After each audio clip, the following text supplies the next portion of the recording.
The End of Tether. Joseph Conrad. Chapter 1. For a long time after the course of the steamer Sophia had been altered for the land, the low swampy coast had retained its appearance of a mere smudge of darkness beyond a belt of glitter. The sun rays seemed to fall violently upon the calm sea, seemed to shatter themselves upon an adamantine surface into sparkling dust, into a dazzling vapor of light that blinded the eye and wearied the brain with its unsteady brightness. Captain Wally did not look at it. When his serang, approaching the roomy cane armchair which he filled capably, had informed him in a low voice that the course was to be altered, he had risen at once and had remained on his feet, face forward, while the head of his ship swung through a quarter of a circle. He had not uttered a single word, not even the word to steady the helm. It was the serang, an elderly, alert, little Malay, with a very dark skin, murmured the order to the helmsman. And then slowly Captain Wally sat down again in the armchair on the bridge and fixed his eyes on the deck between his feet. He could not hope to see anything new upon this lane of the sea. He had been on these coasts for the last 3 years. From Locate to Malanton the distance was 50 miles, 6 hours steaming for the old ship with the tide, or 7 against. Then you steered straight for the land, and by 3 palms would appear on the sky, tall and slim, and with their dishevelled heads in a bunch, as if in confidential criticism of the dark mangroves. The Sophia would be headed towards the sombre strip of the coast, which at a given moment, as the ship closed with it obliquely, would show several clean shining fractures the brimful estuary of a river.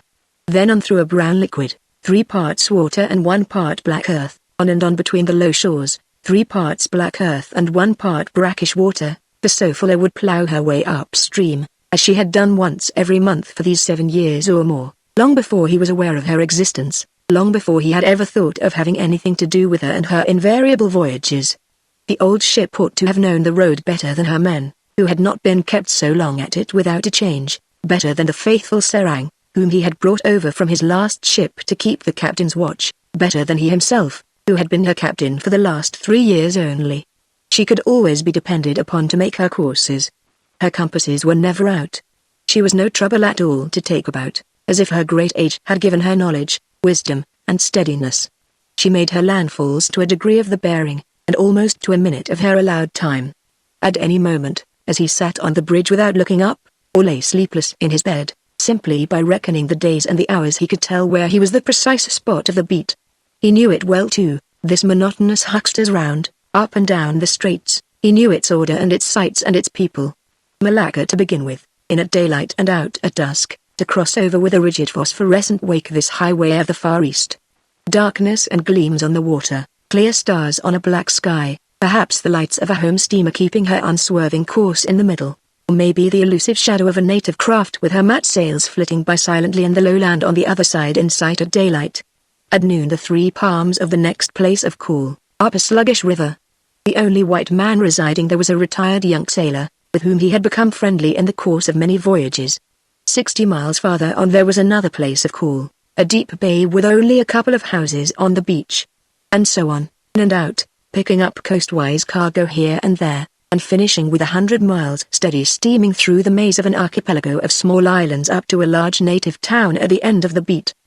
There was a 3 days' rest for the old ship before he started her again in inverse order, seeing the same shores from another bearing, hearing the same voices in the same places, back again to the Sophia's port of registry on the great highway to the east, where he would take up a berth nearly opposite the big stone pile of the harbour office till it was time to start again on the old round of 1,600 miles and 30 days. Not a very enterprising life, this, for Captain Wally, Henry Wally, otherwise Daredevil Harry Wally of the Condor, a famous clipper in her day. No. Not a very enterprising life for a man who had served famous firms, who had sailed famous ships, more than 1 or 2 of them his own, who had made famous passages, had been the pioneer of new routes and new trades, who had steered across the unsurveyed tracts of the South Seas, and had seen the sun rise on uncharted islands. 50 years at sea, and 40 out in the East, a pretty thorough apprenticeship, he used to remark smilingly, had made him honourably known to a generation of shipowners and merchants in all the ports from Bombay clear over to where the East merges into the West upon the coast of the 2 Americas. His fame remained writ, not very large but plain enough, on the Admiralty charts. Was there not somewhere between Australia and China a Wally Island and a Condor Reef? On that dangerous coral formation the celebrated clipper had hung stranded for 3 days, her captain and crew throwing her cargo overboard with one hand and with the other, as it were, keeping off her a flotilla of savage war canoes. At that time neither the island nor the reef had any official existence. Later the officers of Her Majesty's steam vessel Fusilier, dispatched to make a survey of the route, recognized in the adoption of these two names the enterprise of the man and the solidity of the ship. Besides, as anyone who cares may see, the General Directory, Volume 2, p. 410, begins the description of the Maluchu or Wally Passage with the words, "This advantageous route, first discovered in 1850 by Captain Wally in the ship Condor, and C., and ends by recommending it warmly to sailing vessels leaving the China ports for the south in the months from December to April inclusive." This was the clearest gain he had out of life. Nothing could rob him of this kind of fame. The piercing of the Isthmus of Suez, like the breaking of a dam, had let in upon the East a flood of new ships, new men, new methods of trade. It had changed the face of the eastern seas and the very spirit of their life, so that his early experiences meant nothing whatever to the new generation of seamen. In those bygone days he had handled many thousands of pounds of his employer's money and of his own. He had attended faithfully, as by law a shipmaster is expected to do, to the conflicting interests of owners, charterers, and underwriters. He had never lost a ship or consented to a shady transaction, and he had lasted well, outlasting in the end the conditions that had gone to the making of his name.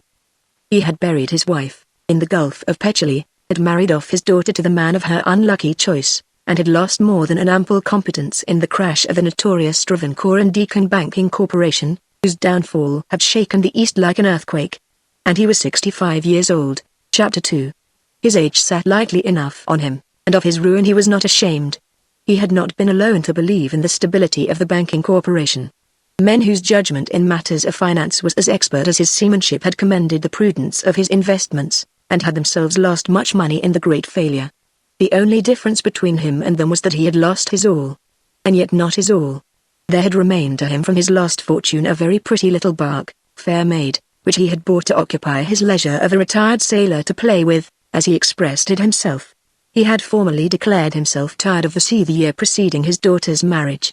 But after the young couple had gone to settle in Melbourne he found out that he could not make himself happy on shore. He was too much of a merchant sea captain for mere yachting to satisfy him. He wanted the illusion of affairs, and his acquisition of the fair maid preserved the continuity of his life. He introduced her to his acquaintances in various ports as my last command. When he grew too old to be trusted with a ship, he would lay her up and go ashore to be buried, leaving directions in his will to have the bark towed out and scuttle decently in deep water on the day of the funeral. His daughter would not grudge him the satisfaction of knowing that no stranger would handle his last command after him. With the fortune he was able to leave her, the value of a 500-ton bark was neither here nor there. All this would be said with a jocular twinkle in his eye. The vigorous old man had too much vitality for the sentimentalism of regret, and a little wistfully withal, because he was at home in life, taking a genuine pleasure in its feelings and its possessions, in the dignity of his reputation and his wealth, in his love for his daughter, and in his satisfaction with the ship the plaything of his lonely leisure. He had the cabin arranged in accordance with his simple ideal of comfort at sea. A big bookcase, he was a great reader, occupied one side of his stateroom, the portrait of his late wife, a flat bituminous oil painting representing the profile and one long black ringlet of a young woman, faced his bedplace. 3 chronometers ticked him to sleep and greeted him on waking with the tiny competition of their beats. He rose at 5 every day. The officer of the morning watch, drinking his early cup of coffee aft by the wheel, would hear through the wide orifice of the copper ventilators all the splashings, blowings, and splutterings of his captain's toilet. These noises would be followed by a sustained deep murmur of the Lord's Prayer recited in a loud earnest voice. 5 minutes afterwards the head and shoulders of Captain Wally emerged out of the companion hatchway. Invariably he paused for a while on the stairs, looking all around at the horizon, upwards at the trim of the sails, inhaling deep draughts of the fresh air.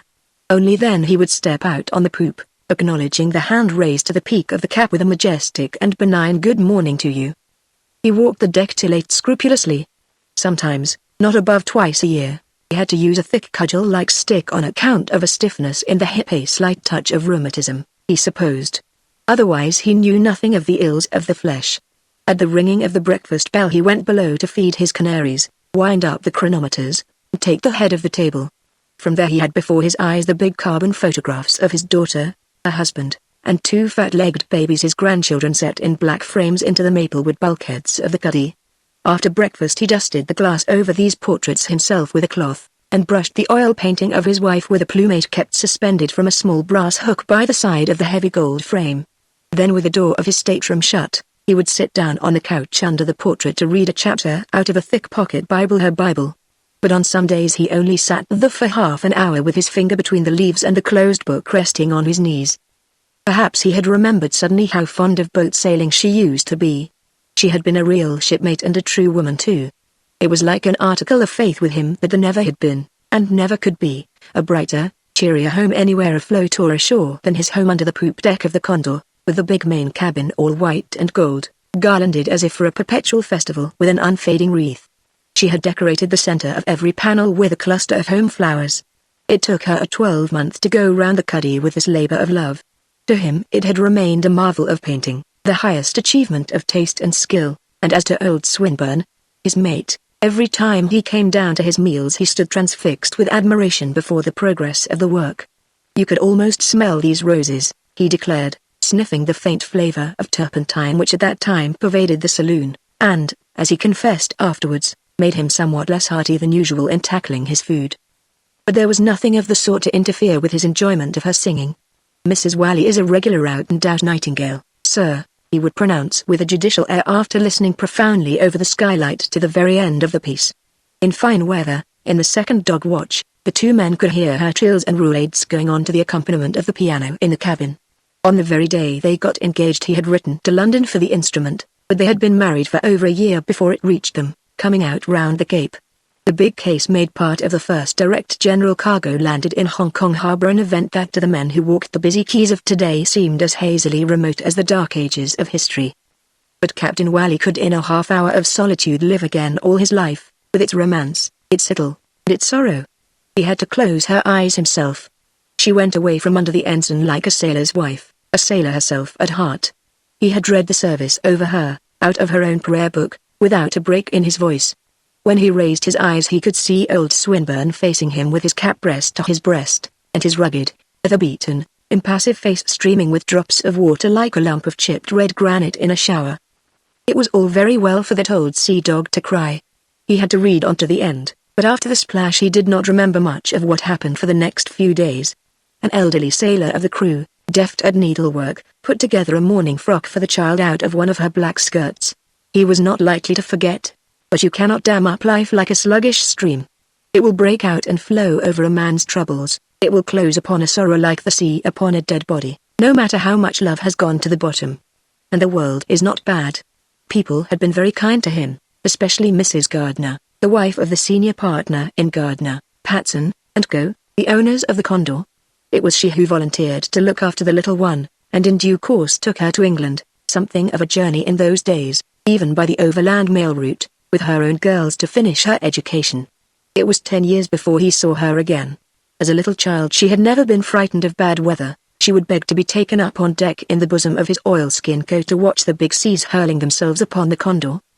The swirl and crash of the waves seemed to fill her small soul with a breathless delight. "A good boy spoiled," he used to say of her in joke. He had named her Ivy because of the sound of the word, obscurely fascinated by a vague association of ideas. She had twined herself tightly round his heart, and he intended her to cling close to her father as to a tower of strength, forgetting, while she was little, that in the nature of things she would probably elect to cling to someone else. But he loved life well enough for even that event to give him a certain satisfaction, apart from his more intimate feeling of loss. After he had purchased the fair maid to occupy his loneliness, he hastened to accept a rather unprofitable freight to Australia simply for the opportunity of seeing his daughter in her own home.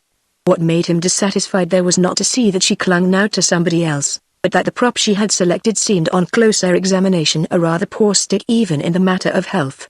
He disliked his son-in-law's studied civility perhaps more than his method of handling the sum of money he had given Ivy at her marriage. But of his apprehensions he said nothing. Only on the day of his departure, with the hall door open already, holding her hands and looking steadily into her eyes, he had said, "You know, my dear, all I have is for you and the chicks. Mind you write to me openly." She had answered him by an almost imperceptible movement of her head. She resembled her mother in the color of her eyes, and in character, and also in this, that she understood him without many words. Sure enough she had to write, and some of these letters made Captain Wally lift his white eyebrows. For the rest, he considered he was reaping the true reward of his life by being thus able to produce on demand whatever was needed. He had not enjoyed himself so much in a way since his wife had died. Characteristically enough, his son-in-law's punctuality in failure caused him at a distance to feel a sort of kindness towards the man. The fellow was so perpetually being jammed on a lee shore that to charge it all to his reckless navigation would be manifestly unfair. No, no. He knew well what that meant. It was bad luck. His own had been simply marvelous, but he had seen in his life too many good men, seamen and others go under with the sheer weight of bad luck not to recognize the fatal signs. For all that, he was cogitating on the best way of tying up very strictly every penny he had to leave, when, with a preliminary rumble of rumors, whose first sound reached him in Shanghai as it happened, the shock of the big failure came, and, after passing through the phases of stupor, of incredulity, of indignation, he had to accept the fact that he had nothing to speak of to leave. Upon that, as if he had only waited for this catastrophe, the unlucky man, away there in Melbourne, gave up his unprofitable game, and sat down in an invalid's bath chair at that too. "He will never walk again," wrote the wife. For the first time in his life Captain Wally was a bit staggered. The fair maid had to go to work in bitter earnest now. It was no longer a matter of preserving alive the memory of Daredevil Harry Wally in the Eastern Seas, or of keeping an old man in pocket money and clothes, with, perhaps, a bill for a few hundred first-class cigars thrown in at the end of the year. He would have to buckle her, and keep her going hard on a scant allowance of gilt for the gingerbread scrolls at her stem and stern. This necessity opened his eyes to the fundamental changes of the world. Of his past only the familiar names remained, here and there, but the things and the men, as he had known them, were gone. The name of Gardner, Patson, and Company was still displayed on the walls of warehouses by the waterside, on the brass plates and window panes in the business quarters of more than one eastern port, but there was no longer a Gardner or a Patson in the firm. There was no longer for Captain Wally an armchair and a welcome in the private office, with a bit of business ready to be put in the way of an old friend, for the sake of bygone services. The husbands of the Gardner girls sat behind the desks in that room where, long after he had left the employ, he had kept his right of entrance in the old man's time. Their ships now had yellow funnels with black tops, and a timetable of appointed routes like a confounded service of tramways. The winds of December and June were all one to them. Their captains, excellent young men he doubted not, were, to be sure, familiar with Wally Island, because of late years the government had established a white fixed light on the north end, with a red danger sector over the Condor Reef, but most of them would have been extremely surprised to hear that a flesh-and-blood Wally still existed, an old man going about the world trying to pick up a cargo here and there for his little bark. And everywhere it was the same. Departed the men who would have nodded appreciatively at the mention of his name, and would have thought themselves bound in honor to do something for Daredevil Harry Wally. Departed the opportunities which he would have known how to seize, and gone with them the white-winged flock of clippers that lived in the boisterous, uncertain life of the winds, skimming big fortunes out of the foam of the sea.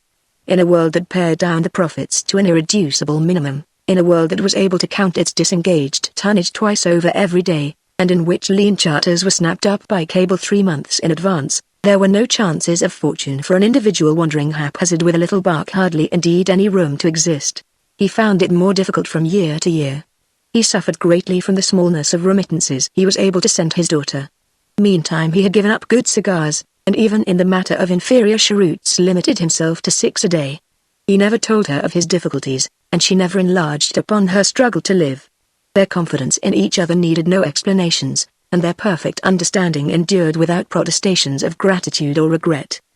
He would have been shocked if she had taken it into her head to thank him in so many words. He found it perfectly natural that she should tell him she needed £200.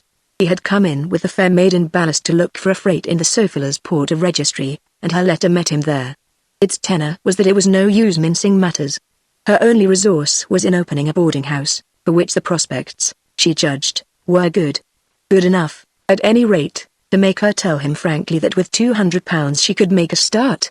He had torn the envelope open, hastily, on deck, where it was handed to him by the ship chandler's runner, who had brought his mail at the moment of anchoring. For the second time in his life he was appalled, and remained stock still at the cabin door with the paper trembling between his fingers. Open a boarding house. £200 for a start. The only resource.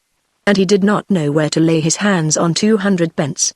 All that night Captain Wally walked the poop of his anchored ship, as though he had been about to close with the land in thick weather, and uncertain of his position after a run of many grey days without a sight of sun, moon, or stars. The black night twinkled with the guiding lights of seamen and the steady straight lines of lights on shore, and all around the fair made the riding lights of ships cast trembling trails upon the water of the roadstead. Captain Wally saw not a gleam anywhere till the dawn broke and he found out that his clothing was soaked through with the heavy dew. His ship was awake. He stopped short, stroked his wet beard, and descended the poop ladder backwards, with tired feet. At the sight of him the chief officer, lounging about sleepily on the quarterdeck, remained open-mouthed in the middle of a great early morning yawn. "Good morning to you," pronounced Captain Wally solemnly, passing into the cabin. But he checked himself in the doorway, and without looking back, "By the by," he said, "there should be an empty wooden case put away in the lazarette. It has not been broken up, has it?" The mate shut his mouth, and then asked as if dazed, "What empty case, sir?" "A big flat packing case belonging to that painting in my room. Let it be taken up on deck and tell the carpenter to look it over. I may want to use it before long." The chief officer did not stir a limb till he had heard the door of the captain's stateroom slam within the cuddy. Then he beckoned aft the second mate with his forefinger to tell him that there was something in the wind. When the bell rang, Captain Wally's authoritative voice boomed out through a closed door, "Sit down and don't wait for me." And his impressed officers took their places, exchanging looks and whispers across the table. "What? No breakfast?" And after apparently knocking about all night on deck, too. Clearly, there was something in the wind. In the skylight above their heads, bowed earnestly over the plates, 3 wire cages rocked and rattled to the restless jumping of the hungry canaries, and they could detect the sounds of their old man's deliberate movements within his stateroom. Captain Wally was methodically winding up the chronometers, dusting the portrait of his late wife, getting a clean white shirt out of the drawers, making himself ready in his punctilious unhurried manner to go ashore. He could not have swallowed a single mouthful of food that morning. He had made up his mind to sell the Fair Maid. Chapter 3. Just at that time the Japanese were casting far and wide for ships of European build, and he had no difficulty in finding a purchaser, a speculator who drove a hard bargain, but paid cash down for the Fair Maid, with a view to a profitable resale. Thus it came about that Captain Wally found himself on a certain afternoon descending the steps of one of the most important post offices of the East with a slip of bluish paper in his hand. This was the receipt of a registered letter enclosing a draft for £200, and addressed to Melbourne. Captain Wally pushed the paper into his waistcoat pocket, took his stick from under his arm, and walked down the street. It was a recently opened and untidy thoroughfare with rudimentary sidewalks and a soft layer of dust cushioning the whole width of the road. One end touched the slummy street of Chinese shops near the harbour, the other drove straight on, without houses, for a couple of miles, through patches of jungle-like vegetation, to the yard gates of the new Consolidated Docks Company. The crude frontages of the new government buildings alternated with the blank fencing of vacant plots, and the view of the sky seemed to give an added spaciousness to the broad vista. It was empty and shunned by natives after business hours, as though they had expected to see one of the tigers from the neighborhood of the new waterworks on the hill coming at a loping canter down the middle to get a Chinese shopkeeper for supper. Captain Wally was not dwarfed by the solitude of the grandly planned street. He had too fine a presence for that. He was only a lonely figure walking purposefully, with a great white beard like a pilgrim, and with a thick stick that resembled a weapon. On one side the new courts of justice had a low and unadorned portico of squat columns half concealed by a few old trees left in the approach. On the other the pavilion wings of the new colonial treasury came out to the line of the street. The Captain Wally, who had now no ship and no home, remembered in passing that on that very site when he first came out from England there had stood a fishing village, a few mat huts erected on piles between a muddy tidal creek and a miry pathway that went writhing into a tangled wilderness without any docks or waterworks. No ship, no home. And his poor Ivy Wather had no home either. A boarding house is no sort of home though it may get you a living. His feelings were horribly rasped by the idea of the boarding house. In his rank of life he had the truly aristocratic temperament characterized by a scorn of vulgar gentility and by prejudiced views as to the derogatory nature of certain occupations. For his own part he had always preferred sailing merchant ships, which is a straightforward occupation, to buying and selling merchandise, of which the essence is to get the better of somebody in a bargain, an undignified trial of wits at best. His father had been Colonel Wally, retired, of the H.E.I. Company's service, with very slender means besides his pension, but with distinguished connections. He could remember as a boy how frequently waiters at the inns, country tradesmen and small people of that sort, used to my lord the old warrior on the strength of his appearance. Captain Wally himself, he would have entered the Navy if his father had not died before he was 14, had something of a grand air which would have suited an old and glorious admiral, but he became lost like a straw in the eddy of a brook amongst the swarm of brown and yellow humanity filling a thoroughfare, that by contrast with the vast and empty avenue he had left seemed as narrow as a lane and absolutely riotous with life. The walls of the houses were blue, the shops of the Chinamen yawned like cavernous lairs, heaps of nondescript merchandise overflowed the gloom of the long range of arcades, and the fiery serenity of sunset took the middle of the street from end to end with a glow like the reflection of a fire. It fell on the bright colors and the dark faces of the barefooted crowd, on the pallid yellow backs of the half-naked jostling coolies, on the accoutrements of a tall Sikh trooper with a parted beard and fierce moustaches on sentry before the gate of the police compound. Looming very big above their heads in a red haze of dust, the tightly packed car of the cable tramway navigated cautiously up the human stream, with the incessant blare of its horn, in the manner of a steamer groping in the fog. Captain Wally emerged like a diver on the other side, and in the desert shade between the walls of closed warehouses removed his hat to cool his brow. A certain disrepute attached to the calling of a landlady of a boarding house. These women were said to be rapacious, unscrupulous, untruthful, and though he contemned no class of his fellow creatures, God forbid! These were suspicions to which it was unseemly that Wally should lay herself open. He had not expostulated with her, however. He was confident she shared his feelings. He was sorry for her. He trusted her judgment. He considered it a merciful dispensation that he could help her once more, but in his aristocratic heart of hearts he would have found it more easy to reconcile himself to the idea of her turning seamstress. Vaguely he remembered reading years ago a touching piece called The Song of the Shirt. It was all very well making songs about poor women. The granddaughter of Colonel Wally. The landlady of a boarding house. Pooh. He replaced his hat, dived into two pockets, and stopping a moment to apply a flaring match to the end of a cheap cheroot, blew an embittered cloud of smoke at a world that could hold such surprises. Of one thing he was certain, that she was the own child of a clever mother. Now he had got over the wrench of parting with his ship. He perceived clearly that such a step had been unavoidable. Perhaps he had been growing aware of it all along with an unconfessed knowledge. But she, far away there, must have had an intuitive perception of it, with the pluck to face that truth and the courage to speak out all the qualities which had made her mother a woman of such excellent counsel. It would have had to come to that in the end. It was fortunate she had forced his hand. In another year or two it would have been an utterly barren sail. To keep the ship going he had been involving himself deeper every year. He was defenseless before the insidious work of adversity, to whose more open assaults he could present a firm front, like a cliff that stands unmoved the open battering of the sea, with a lofty ignorance of the treacherous backwash undermining its base. As it was, every liability satisfied, her request answered, and owing no man a penny, there remained to him from the proceeds a sum of £500 put away safely. In addition he had upon his person some $40 enough to pay his hotel bill, providing he did not linger too long in the modest bedroom where he had taken refuge. Scantily furnished, and with a waxed floor, it opened into one of the side verandas. The straggling building of bricks, as airy as a bird cage, resounded with the incessant flapping of rattan screens worried by the wind between the whitewashed square pillars of the seafront. The rooms were lofty, a ripple of sunshine flowed over the ceilings, and the periodical invasions of tourists from some passenger steamer in the harbor flitted through the windswept dusk of the apartments with the tumult of their unfamiliar voices and impermanent presences, like relays of migratory shades condemned to speed headlong round the earth without leaving a trace. The babble of their eruptions ebbed out as suddenly as it had arisen. The draughty corridors and the long chairs of the verandas knew their sightseeing hurry or their prostrate repose no more, and Captain Wally, substantial and dignified, left well nigh alone in the vast hotel by each light-hearted scurry, felt more and more like a stranded tourist with no aim in view, like a forlorn traveler without a home.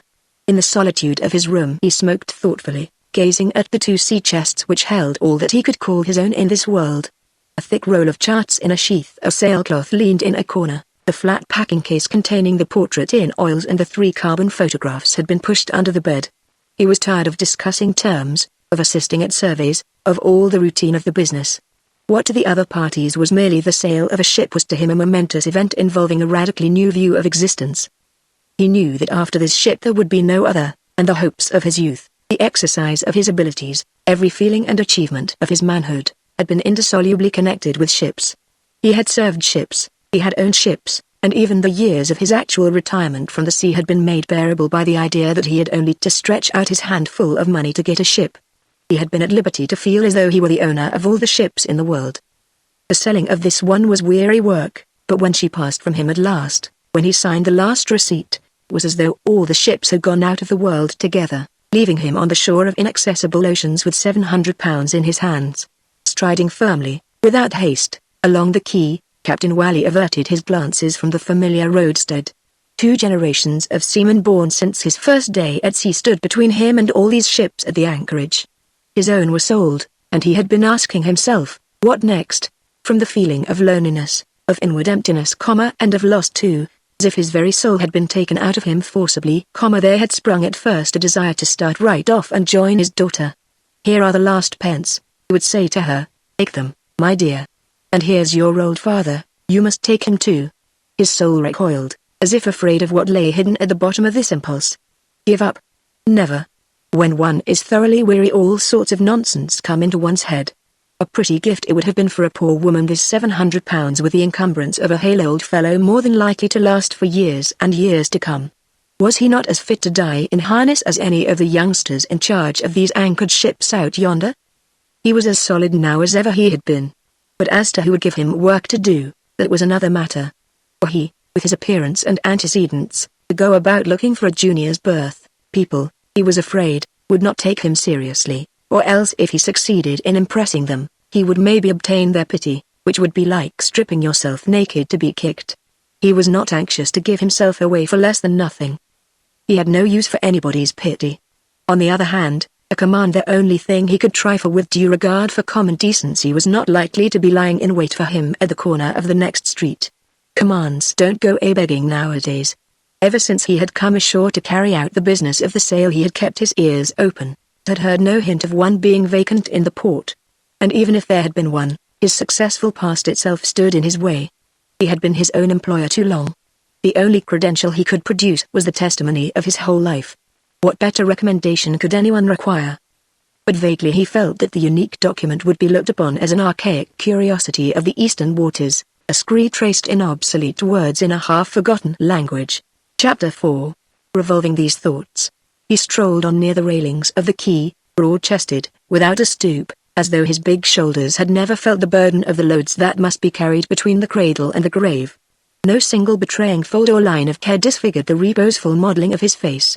It was full and untanned, and the upper part emerged, passively quiet, out of the downward flow of silvery hair, with the striking delicacy of its clear complexion and the powerful width of the forehead. The first cast of his glance fell on you, candid and swift, like a boy's, but because of the ragged snowy thatch of the eyebrows the affability of his attention acquired the character of a dark and searching scrutiny. With age he had put on flesh a little, had increased his girth like an old tree presenting no symptoms of decay, and even the opulent, lustrous ripple of white hairs upon his chest seemed an attribute of unquenchable vitality and vigor.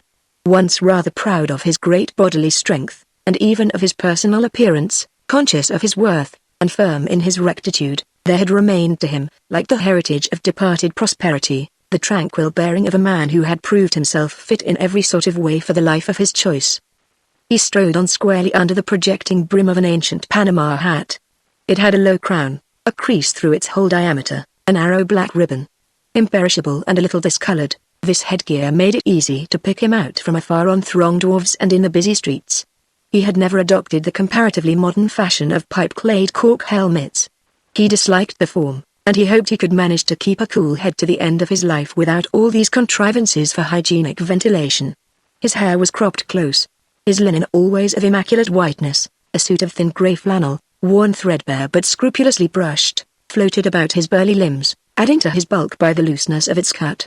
The years has mellowed the good-humoured, imperturbable audacity of his prime into a temper carelessly serene. The leisurely tapping of his iron-shod stick accompanied his footfalls with a self-confident sound on the flagstones. It was impossible to connect such a fine presence and this unruffled aspect with the belittling troubles of poverty. The man's whole existence appeared to pass before you, facile and large, in the freedom of means as ample as the clothing of his body. The irrational dread of having to break into his £500 for personal expenses in the hotel disturbed the steady poise of his mind. There was no time to lose. The bill was running up. He nourished the hope that this 500 would perhaps be the means, if everything else failed, of obtaining some work which, keeping his body and soul together, not a matter of great outlay, would enable him to be of use to his daughter? To his mind it was her own money which he employed, as it were, in backing her father and solely for her benefit.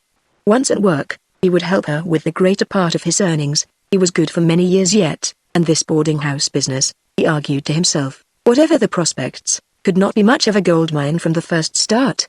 But what work? He was ready to lay hold of anything in an honest way so that it came quickly to his hand, because the £500 must be preserved intact for eventual use. That was the great point. With the entire 500 one felt a substance at one's back, but it seemed to him that should he let it dwindle to 450 or even 480, all the efficiency would be gone out of the money, as though there were some magic power in the round figure. But what sort of work? Confronted by that haunting question as by an uneasy ghost, for whom he had no exorcising formula, Captain Wally stopped short on the apex of a small bridge spanning steeply the bed of a canalized creek with granite shores.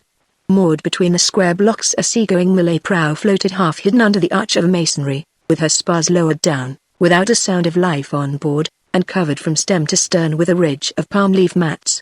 He had left behind him the overheated pavements bordered by the stone frontages that, like the sheer face of cliffs, followed the sweep of the quays, and an unconfined spaciousness of orderly and sylvan aspect opened before him, its wide plots of rolled grass, like pieces of green carpet smoothly pegged out, its long ranges of trees lined up in colossal porticos of dark shafts roofed with a vault of branches.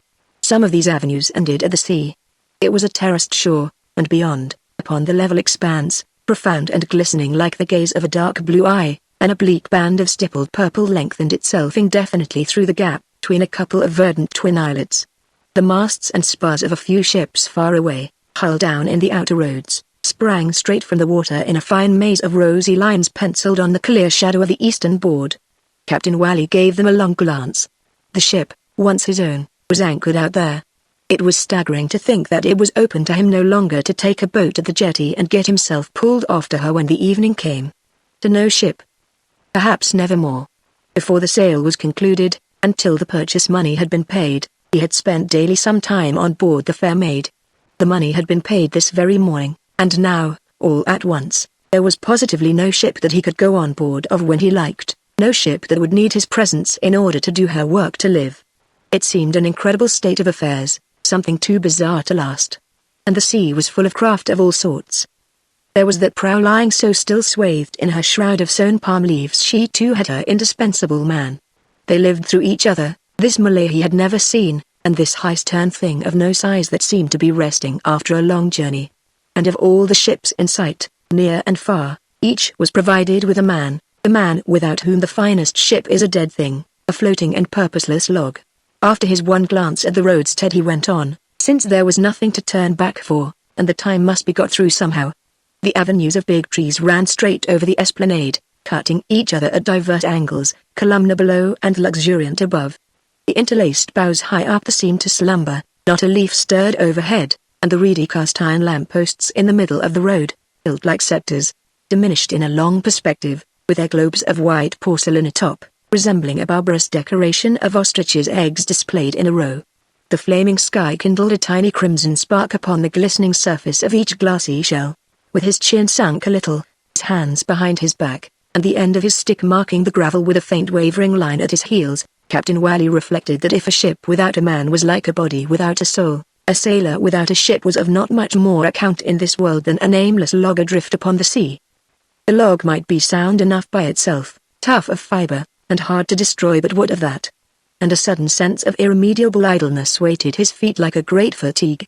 A succession of open carriages came bowling along the newly opened sea road. You could see across the wide grass plots the discs of vibration made by the spokes.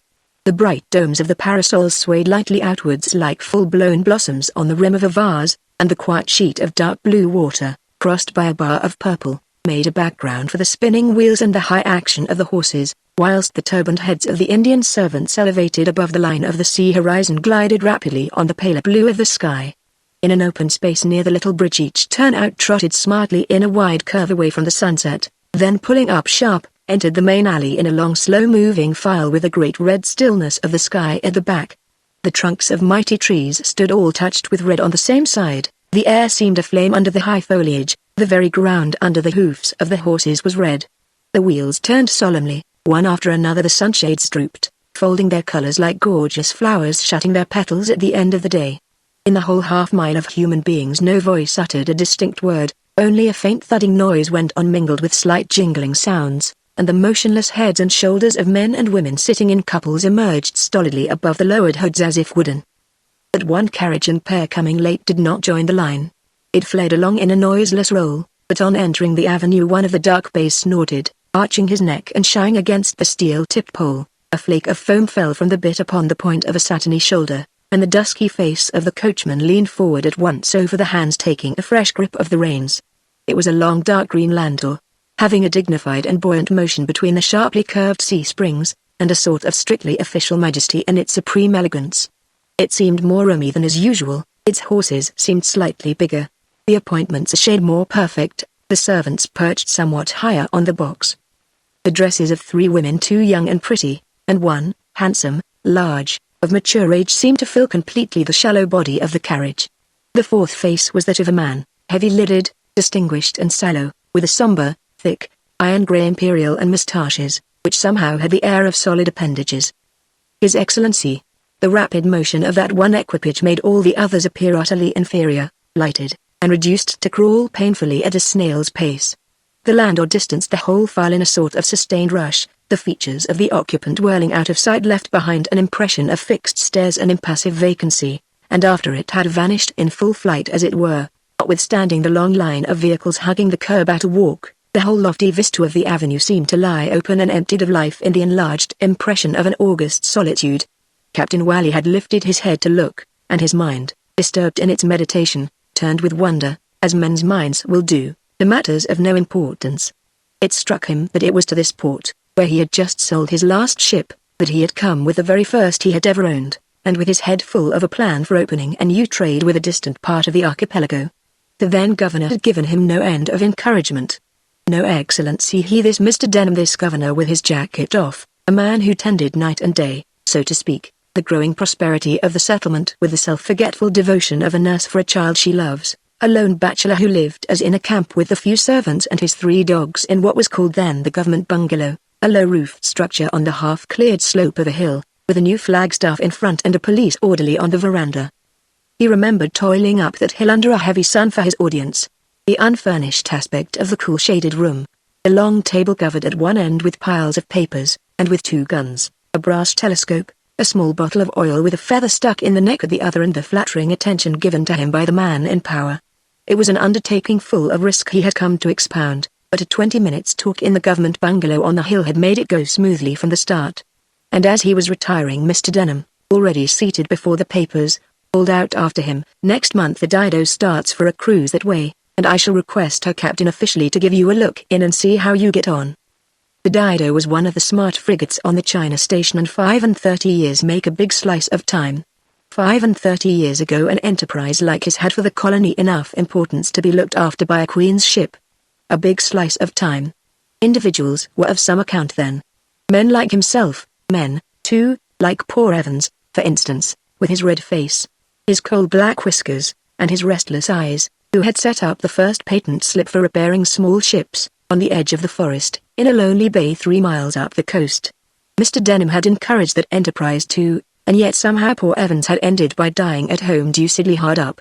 His son, they said, was squeezing oil out of cocoa nuts for a living on some god-forsaken islet of the Indian Ocean, but it was from that patent slip in a lonely wooded bay that had sprung the workshops of the Consolidated Docks Company, with its 3 graving basins carved out of solid rock, its wharves, its jetties, its electric light plant, its steam powerhouses with its gigantic sheer legs, fit to lift the heaviest weight ever carried afloat, and whose head could be seen like the top of a queer white monument peeping over bushy points of land and sandy promontories, as you approached the new harbor from the west. There had been a time when men counted. There were not so many carriages in the colony then, though Mr. Denham, he fancied, had a buggy. And Captain Wally seemed to be swept out of the great avenue by the swirl of a mental backwash. He remembered muddy shores, a harbor without quays, the once solitary wooden pier, but that was a public work, jutting out crookedly, the first coal sheds erected on Monkey Point, that caught fire mysteriously and smoldered for days, so that amazed ships came into a roadstead full of sulphurous smoke, and the sun hung blood red at midday. He remembered the things, the faces, something more besides, like the faint flavor of a cup quaffed to the bottom, like a subtle sparkle of the air that was not to be found in the atmosphere of today.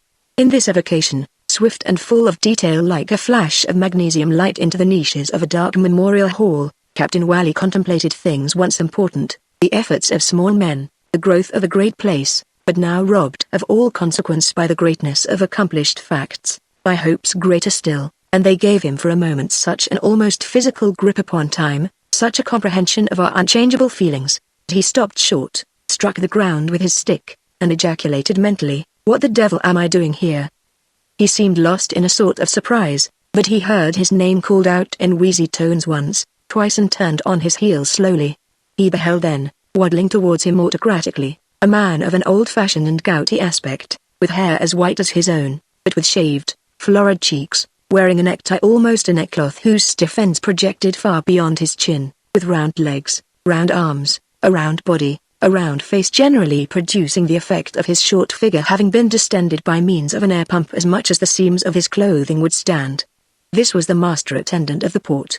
A master attendant is a superior sort of harbour master, a person, out in the east, of some consequence in his sphere, a government official, a magistrate for the waters of the port, and possessed of vast but ill-defined disciplinary authority over seamen of all classes. This particular master attendant was reported to consider it miserably inadequate, on the ground that it did not include the power of life and death. This was a jocular exaggeration. Captain Elliot was fairly satisfied with his position, and nursed no inconsiderable sense of such power as he had.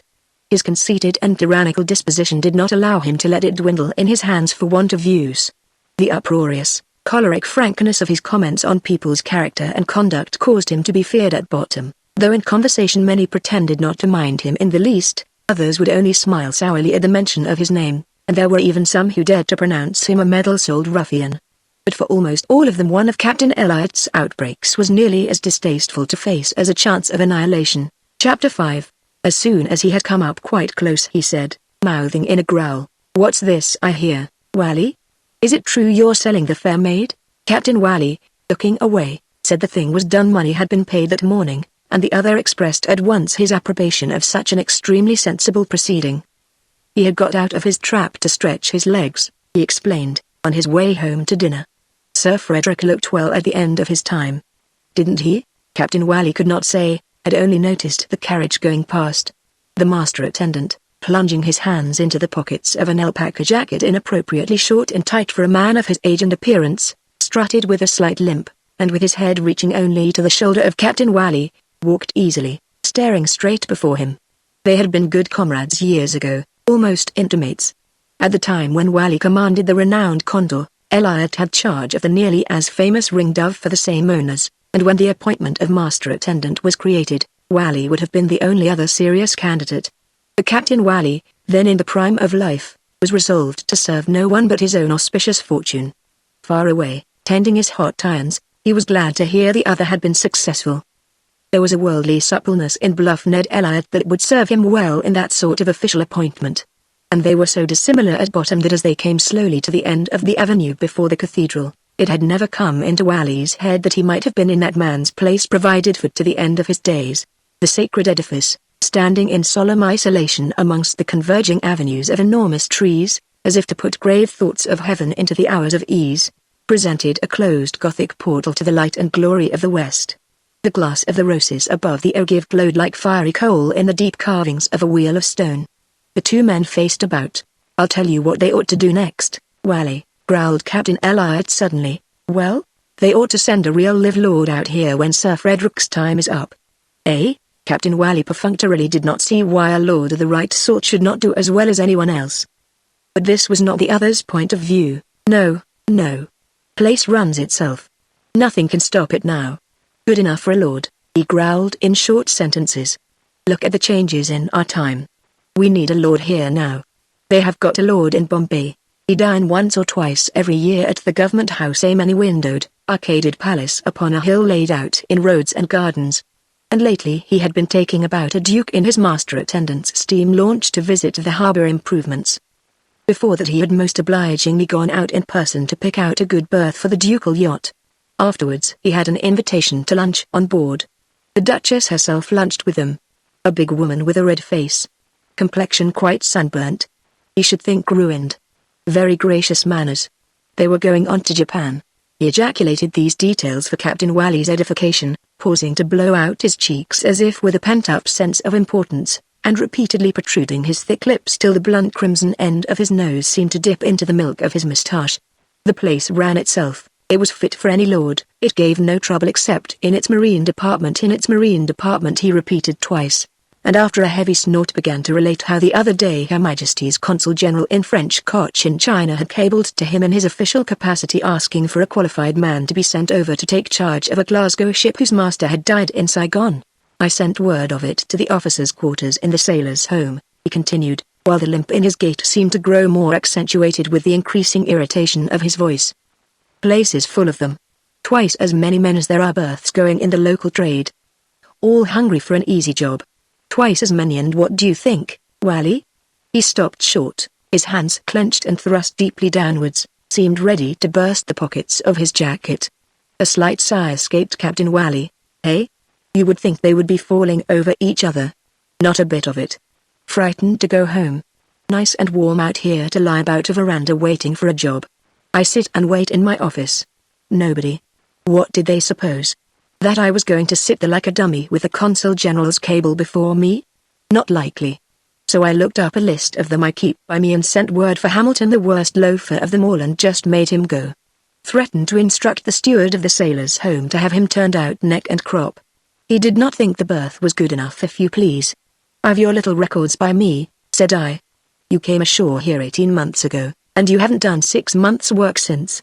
You are in debt for your board now at the home, and I suppose you reckon the Marine Office will pay in the end.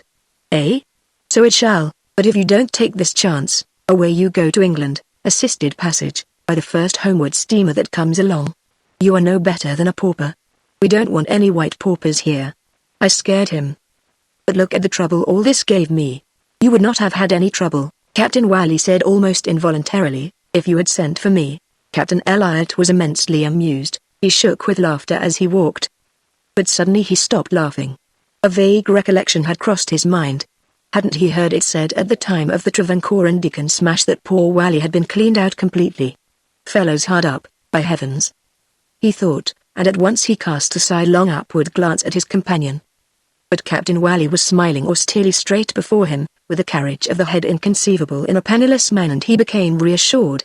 Impossible. Could not have lost everything. That ship had been only a hobby of his.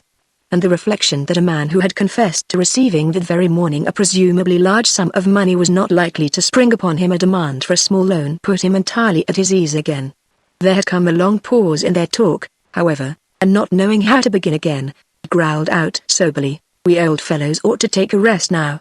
The best thing for some of us would be to die at the oar," Captain Wally said negligently. "Come, now. Aren't you a bit tired by this time of the whole show?" muttered the other sullenly. "Are you?" Captain Elliot was infernally tired. He only hung on to his berth so long in order to get his pension on the highest scale before he went home. It would be no better than poverty, anyhow. Still, it was the only thing between him and the workhouse. And he had a family. 3 girls, as Wally knew. He gave Harry, old boy, to understand that these 3 girls were a source of the greatest anxiety and worry to him. Enough to drive a man distracted. "Why? What have they been doing now?" asked Captain Wally with a sort of amused absent-mindedness. Doing nothing. That's just it. Lawn tennis and silly novels from morning to night. If one of them at least had been a boy. But all 3. And, as ill luck would have it, there did not seem to be any decent young fellows left in the world. When he looked around in the club he saw only a lot of conceited popinjays too selfish to think of making a good woman happy. Extreme indigence stared him in the face with all that crowd to keep at home. He had cherished the idea of building himself a little house in the country in Surrey to end his days in, but he was afraid it was out of the question. And his staring eyes rolled upwards with such a pathetic anxiety that Captain Wally charitably nodded down at him, restraining a sort of sickening desire to laugh. "You must know what it is yourself, Harry. Girls are the very devil for worry and anxiety, eh?" "But mine is doing well," Captain Wally pronounced slowly, staring to the end of the avenue. The master attendant was glad to hear this. Uncommonly glad. He remembered her well. A pretty girl she was. Captain Wally, stepping out carelessly, assented as if in a dream. She was pretty. The procession of carriages was breaking up. One after another they left the file to go off at a trot, animating the vast avenue with their scattered life and movement, but soon the aspect of dignified solitude returned and took possession of the straight wide road.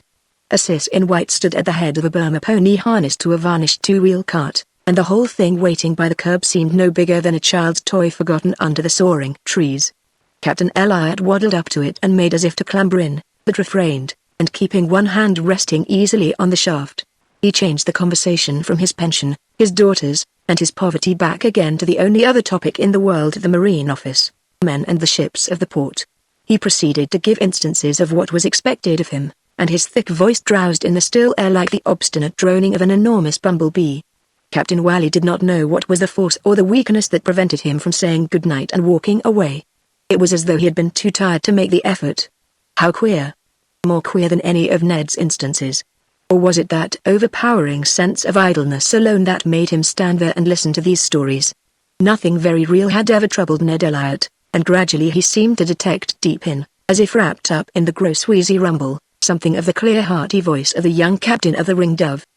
He wondered if he too had changed to the same extent, and it seemed to him that the voice of his old chum had not changed so very much, that the man was the same.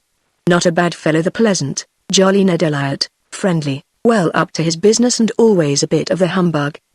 He remembered how he used to amuse his poor wife. She could read him like an open book. When the Condor and the Ring Dove happened to be in port together, she would frequently ask him to bring Captain Elliot to dinner. They had not met often since those old days. Not once in 5 years, perhaps. He regarded from under his white eyebrows this man he could not bring himself to take into his confidence at this juncture, and the other went on with his intimate outpourings, as remote from his hearer as though he had been talking on a hilltop a mile away. He was in a bit of a quandary now as to the steamer Sofala. Ultimately every hitch in the port came into his hands to undo. They would miss him when he was gone in another 18 months, and most likely some retired naval officer had been pitchforked into the appointment, a man that would understand nothing and care less.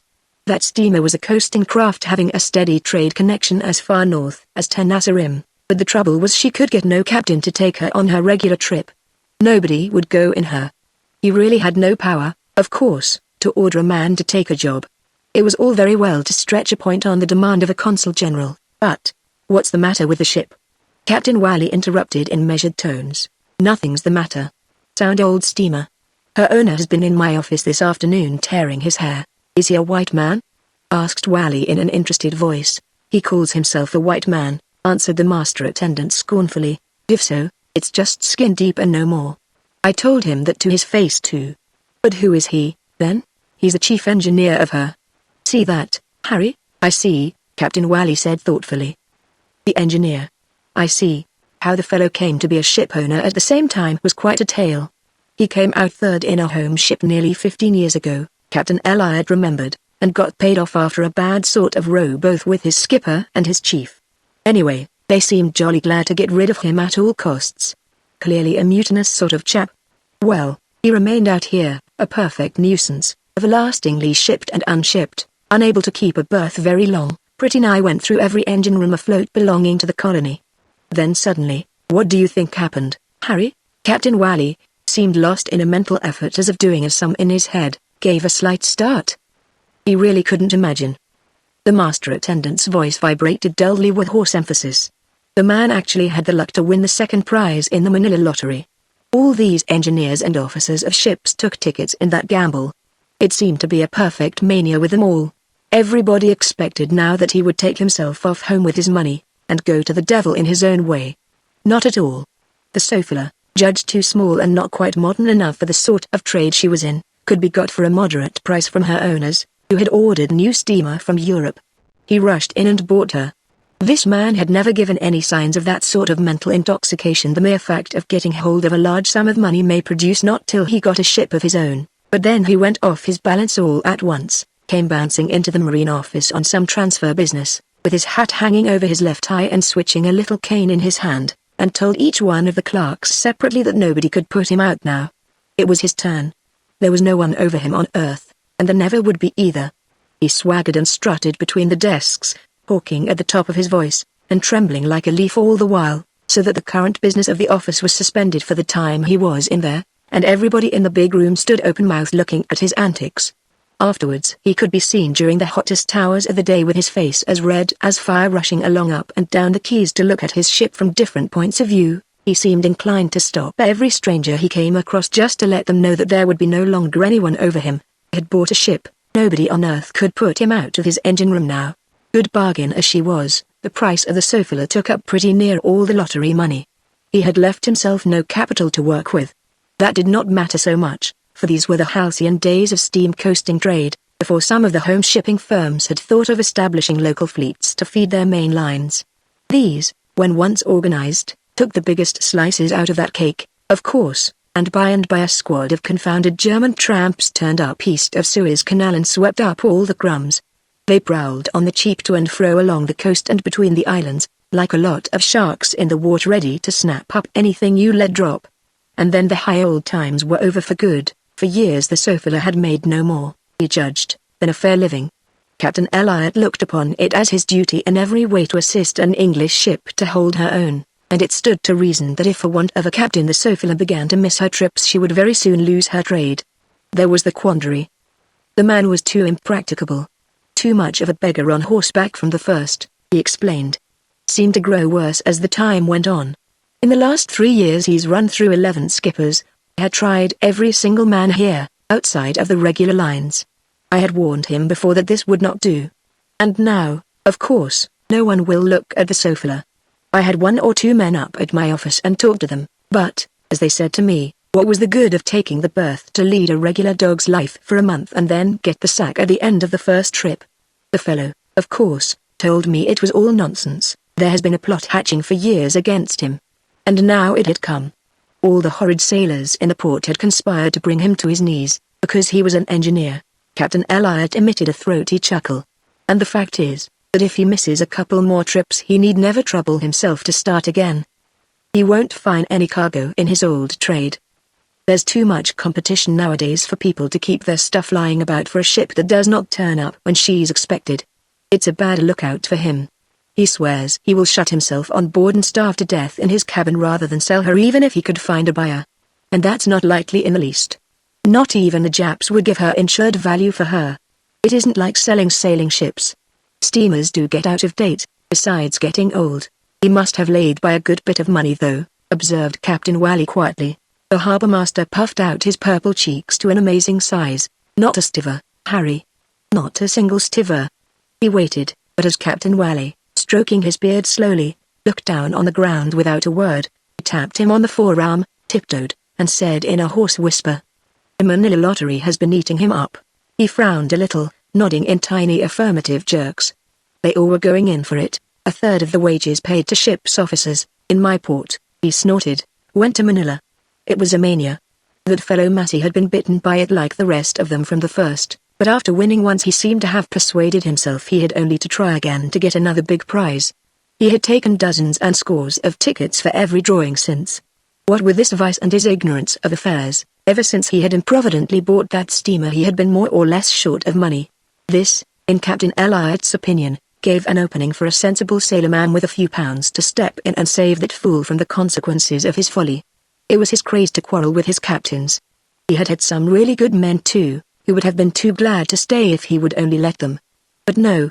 He seemed to think he was no owner unless he was kicking somebody out in the morning and having a row with a new man in the evening. What was wanted for him was a master with a couple of hundred or so to take an interest in the ship on proper conditions. You don't discharge a man for no fault, only because of the fun of telling him to pack up his traps and go ashore, when you know that in that case you are bound to buy back his share. On the other hand, a fellow with an interest in the ship is not likely to throw up his job in a huff about a trifle. He had told Massey that. He had said, "This won't do, Mr. Massey. We are getting very sick of you here in the Marine Office. What you must do now is to try whether you could get a sailor to join you as partner. That seems to be the only way."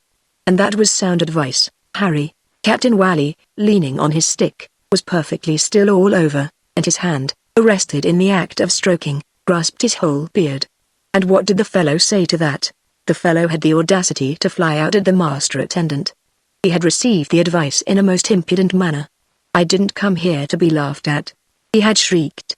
I appeal to you as an Englishman and a shipowner brought to the verge of ruin by an illegal conspiracy of your beggarly sailors, and all you condescend to do for me is to tell me to go and get a partner."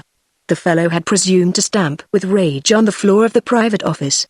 Where was he going to get a partner? Was he being taken for a fool?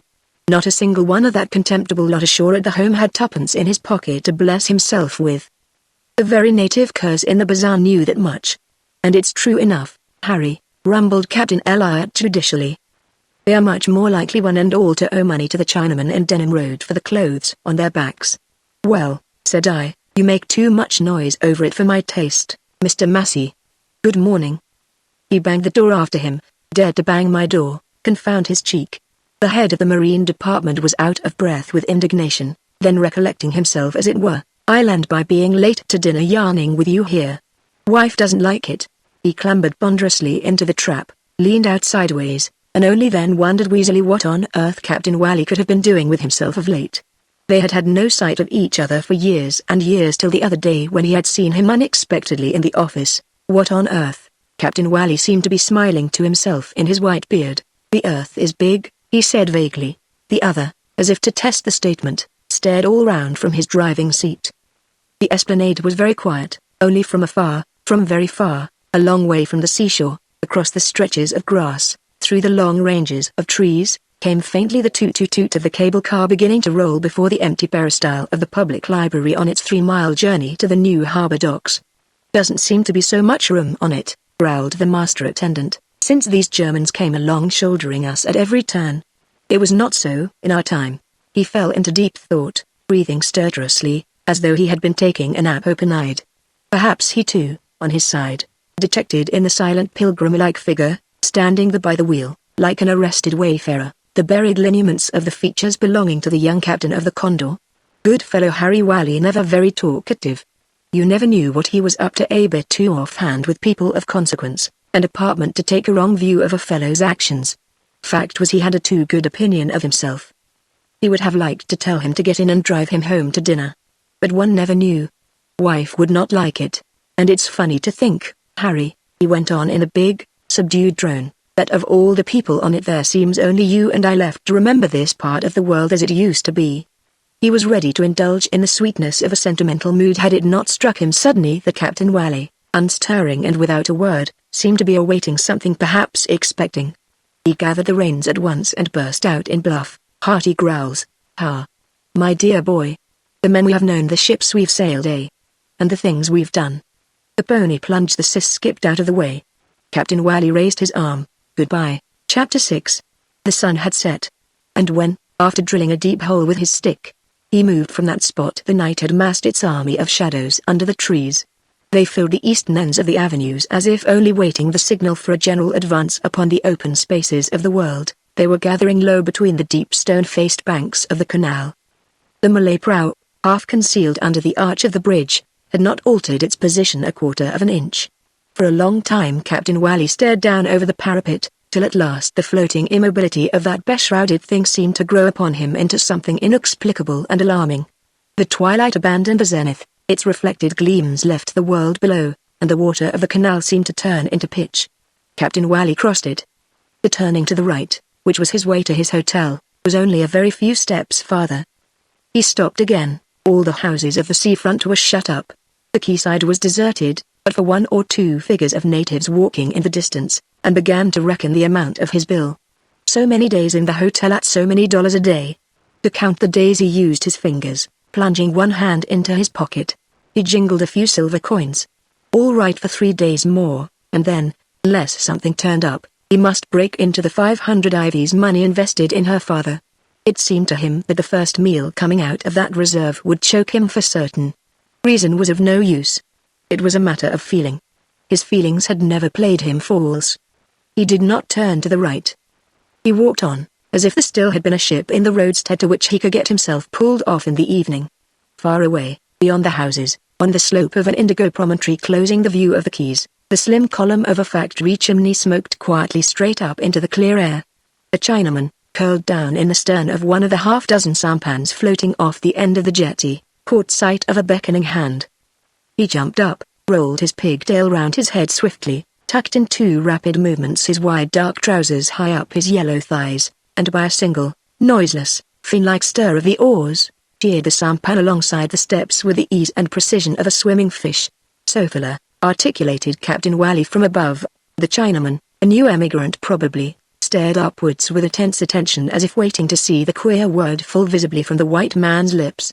"Sofala," Captain Wally repeated, and suddenly his heart failed him. He paused. The shores, the islets, the high ground, the low points, were dark. The horizon had grown somber, and across the eastern sweep of the shore the white obelisk, marking the landing place of the telegraph cable, stood like a pale ghost on the beach before the dark spread of uneven roofs, intermingled with palms, of the native town. Captain Wally began again. "Sofala. Say thee so far la, John?" This time the Chinaman made out that bizarre sound, and grunted his assent uncouthly, low down in his bare throat. With the first yellow twinkle of a star that appeared like the head of a pin stabbed deep into the smooth, pale, shimmering fabric of the sky, the edge of a keen chill seemed to cleave through the warm air of the earth. At the moment of stepping into the sampan to go and try for the command of the Sofala, Captain Wally shivered a little. When on his return he landed on the quay again, Venus, like a choice jewel set low on the hem of the sky, cast a faint gold trail behind him upon the roadstead, as level as a floor made of one dark and polished stone. The lofty vaults of the avenues were black, all black overhead, and the porcelain globes on the lamp-posts resembled egg-shaped pearls, gigantic and luminous, displayed in a row whose farther end seemed to sink in the distance, down to the level of his knees. He put his hands behind his back. He would now consider calmly the discretion of it before saying the final word tomorrow. His feet scrunched the gravel loudly. The discretion of it. It would have been easier to appraise had there been a workable alternative. The honesty of it was indubitable. He meant well by the fellow, and periodically his shadow leapt up and danced by his side on the trunks of the trees, lengthen itself, oblique and dim, far over the grass, repeating his stride. The discretion of it. Was there a choice? He seemed already to have lost something of himself, to have given up to a hungry spectre something of his truth and dignity in order to live. But his life was necessary. Let poverty do its worst in exacting its toll of humiliation. It was certain that Ned Elliot had rendered him, without knowing it, a service for which it would have been impossible to ask. He hoped Ned would not think there had been something underhand in his action. He supposed that now when he heard of it he would understand, or perhaps he would only think Wally an eccentric old fool. What would have been the good of telling him any more than of blurting the whole tale to that man Massey? £500 ready to invest. Let him make the best of that. Let him wonder. You want a captain, I want a ship. That's enough. Brrrr. What a disagreeable impression that empty, dark, echoing steamer had made upon him. A laid-up steamer was a dead thing and no mistake. A sailing ship somehow seems always ready to spring into life with the breath of the incorruptible heaven, but a steamer, thought Captain Wally, her fires out, without the warm whiffs from below meeting you on her decks, without the hiss of steam. The clangs of iron in her breast lies there as cold and still and pulseless as a corpse. In the solitude of the avenue, all black above and lighted below, Captain Wally, considering the discretion of his course, met, as it were incidentally, thought of death. He pushed it aside with dislike and contempt. He almost laughed at it, and in the unquenchable vitality of his age only thought with a kind of exultation how little he needed to keep body and soul together. Not a bad investment for the poor woman, this solid carcass of her father. And for the rest, in case of anything the agreement should be clear, the whole 500 to be paid back to her integrally within 3 months. Integrally. Every penny. He was not to lose any of her money, whatever else had to go, a little dignity, some of his self-respect. He had never before allowed anybody to remain under any sort of false impression as to himself. Well, let that go for her sake. After all, he had never said anything misleading, and Captain Wally felt himself corrupt to the marrow of his bones. He laughed a little with the intimate scorn of his worldly prudence. Clearly, with a fellow of that sort, and in the peculiar relation they were to stand to each other, it would not have done to blurt out everything. He did not like the fellow. He did not like his spells of fawning loquacity and bursts of resentfulness. In the end, a poor devil. He would not have liked to stand in his shoes. Men were not evil, after all. He did not like his sleek hair, his queer way of standing at right angles, with his nose in the air, and glancing along his shoulder at you. No. On the whole, men were not bad, they were only silly or unhappy. Captain Wally had finished considering the discretion of that step, and there was the whole long night before him. In the full light his long beard would glisten like a silver breastplate covering his heart, In the spaces between the lamps his burly figure passed less distinct, loomed very big, wandering, and mysterious. No, there was not much real harm in men, and all the time a shadow marched with him, slanting on his left hand, which in the east is a presage of evil. Can you make out the clump of palms yet, Sarang? Asked Captain Wally from his chair on the bridge of the Sofalu approaching the bar of Batabaru. No, Wan. Iron by sea. The old Malay, in a blue dungaree suit, planted on his bony dark feet under the bridge awning, put his hands behind his back and stared ahead out of the innumerable wrinkles at the corners of his eyes. Captain Wally sat still, without lifting his head to look for himself. 3 years 36 times. He had made these palms 36 times from the southward. They would come into view at the proper time. Thank God, the old ship made her courses and distances trip after trip, as correct as clockwork. At last he murmured again. In sight yet? The sun makes a very great glare, Tuan. Watch well, Sarang. Ya, Tuan. A white man had ascended the ladder from the deck noiselessly, and had listened quietly to this short colloquy. Then he stepped out on the bridge and began to walk from end to end, holding out the long cherrywood stem of a pipe. His black hair lay plastered in long lanky wisps across the bald summit of his head. He had a furrowed brow, a yellow complexion, and a thick shapeless nose. A scanty growth of whisker did not conceal the contour of his jaw. His aspect was of brooding care, and sucking at a curved black mouthpiece. He presented such a heavy overhanging profile that even the Sarang could not help reflecting sometimes upon the extreme unloveliness of some white men. Captain Wally seemed to brace himself up in his chair, but gave no recognition whatever to his presence. The other puffed jets of smoke, then suddenly, I could never understand that new mania of yours of having this Malay here for your shadow, partner. Captain Wally got up from the chair in all his imposing stature and walked across to the binnacle, holding such an unswerving course that the other had to back away hurriedly, and remained as if intimidated, with the pipe trembling in his hand. Walk over me now, he muttered in a sort of astounded and discomforted whisper. Then slowly and distinctly he said, I am not dirt. And then added defiantly, as you seem to think. The Sarang jerked out, see the palms now, Tuan. Captain Wally strode forward to the rail, but his eyes, instead of going straight to the point, with the assured keen glance of a sailor, wandered irresolutely in space, as though he, the discoverer of new routes, had lost his way upon this narrow sea. Another white man, the mate, came up on the bridge. He was tall, young, lean, with a moustache like a trooper, and something malicious in the eye. He took up a position beside the engineer. Captain Wally, with his back to them, inquired, What's on the log? 85, answered the mate quickly, and nudged the engineer with his elbow. Captain Wally's muscular hand squeezed the iron rail with an extraordinary force. His eyes glared with an enormous effort. He knitted his eyebrows. Perspiration fell from under his hat, and in a faint voice he murmured, Steady her, Sarang, when she is on the proper bearing. The silent Malay stepped back, waited a little, and lifted his arm warningly to the helmsman. The wheel revolved rapidly to meet the swing of the ship. Again the mate nudged the engineer.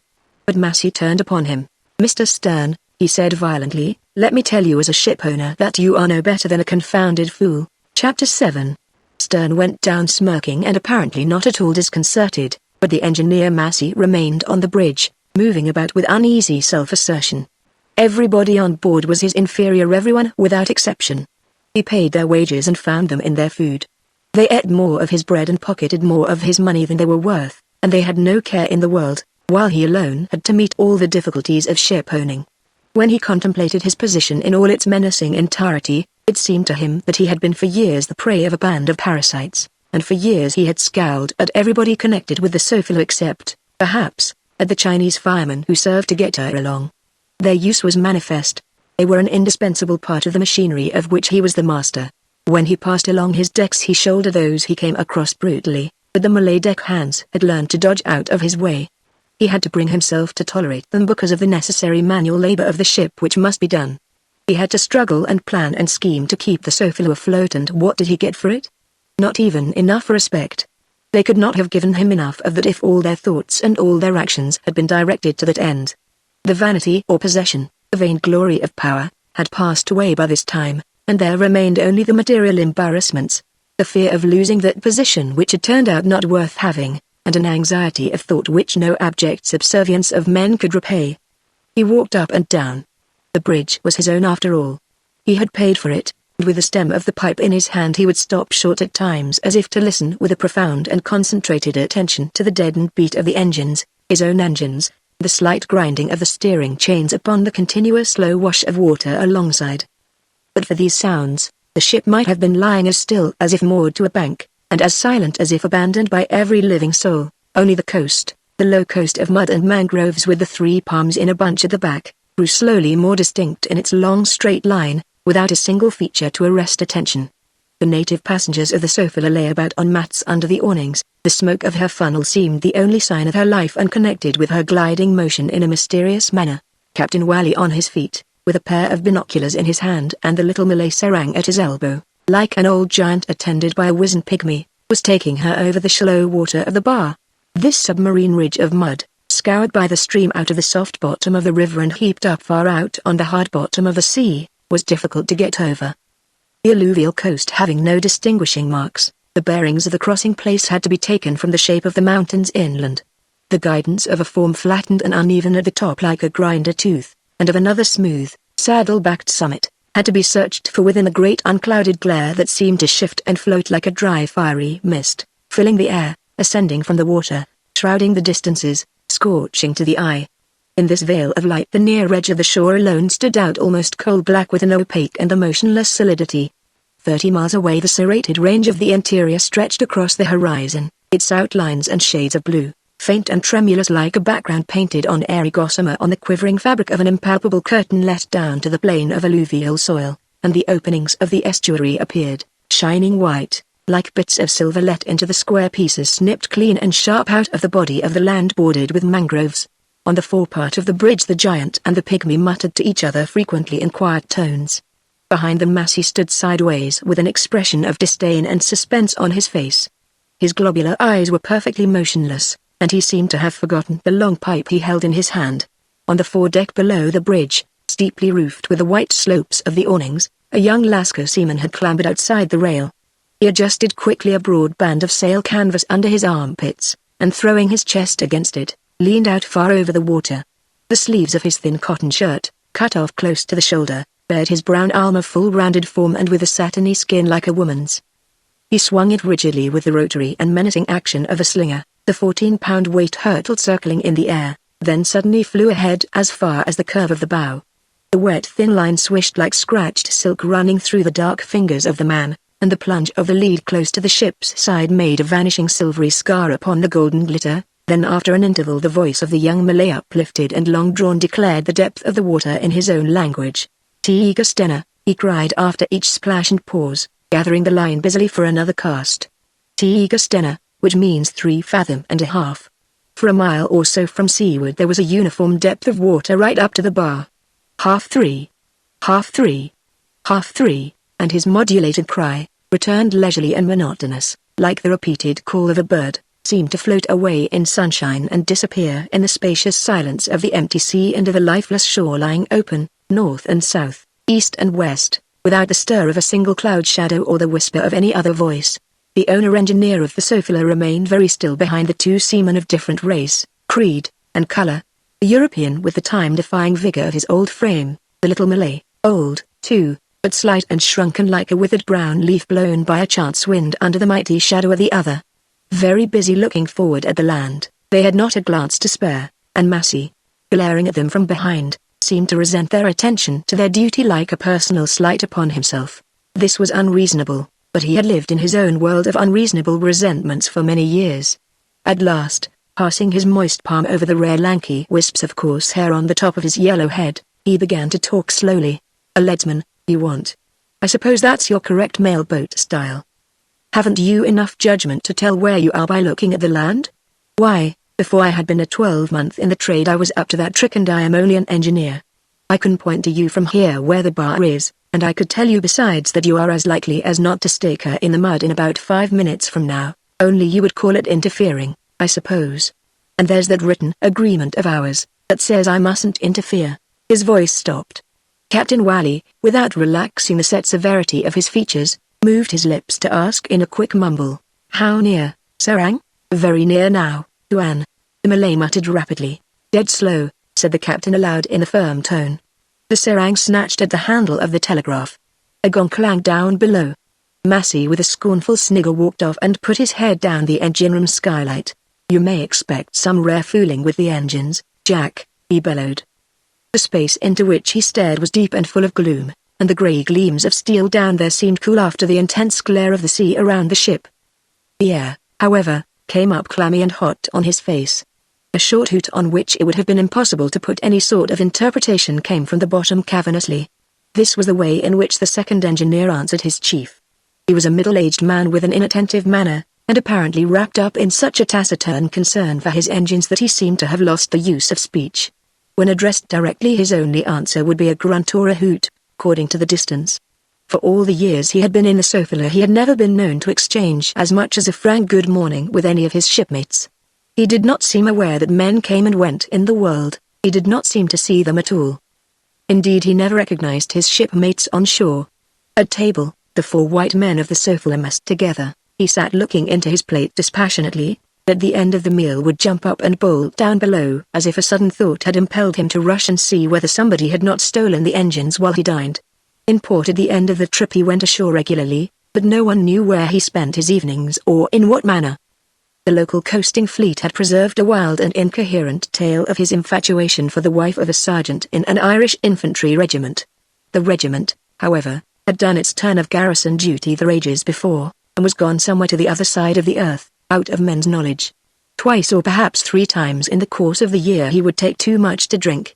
On these occasions he returned on board at an earlier hour than usual, ran across the deck balancing himself with his spread arms like a tightrope walker, and locking the door of his cabin, he would converse and argue with himself the livelong night in an amazing variety of tones, storm, sneer, and whine with an inexhaustible persistence.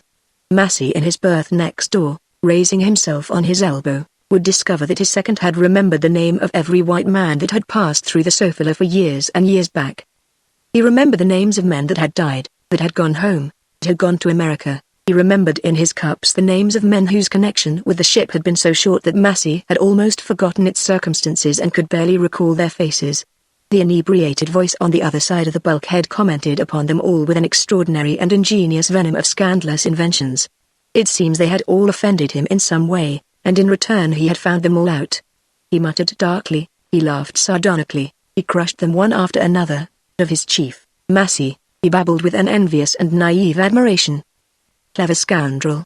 Don't meet the likes of him every day. Just look at him. Ah. Great. Ship of his own. Wouldn't catch him going wrong. No fear the beast. And Massey, after listening with a gratified smile to these artless tributes to his greatness, would begin to shout, thumping at the bulkhead with both fists. "Shut up, you lunatic. Won't you let me go to sleep, you fool?"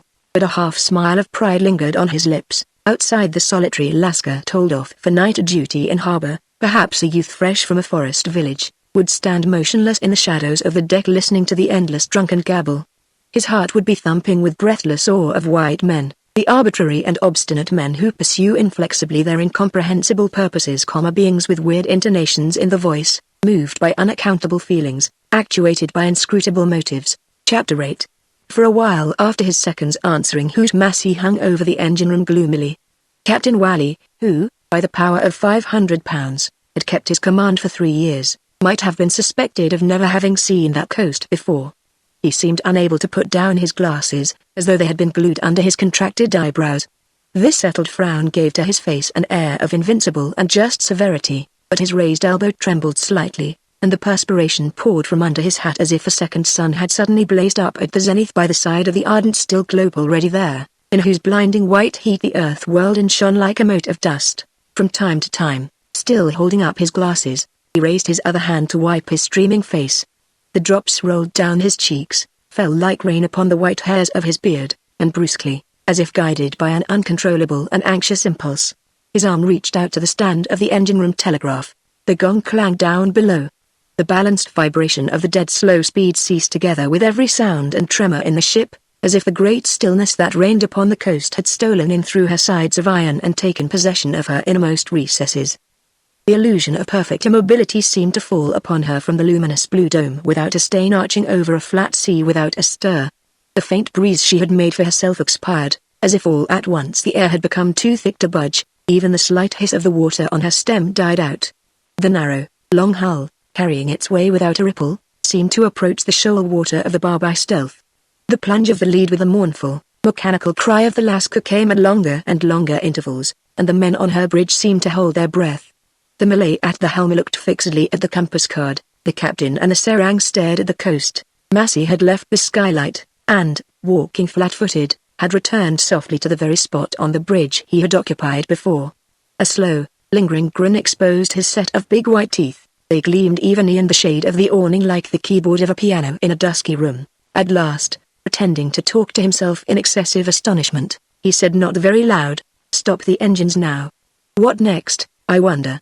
He waited, stooping from the shoulders, his head bowed, his glance oblique.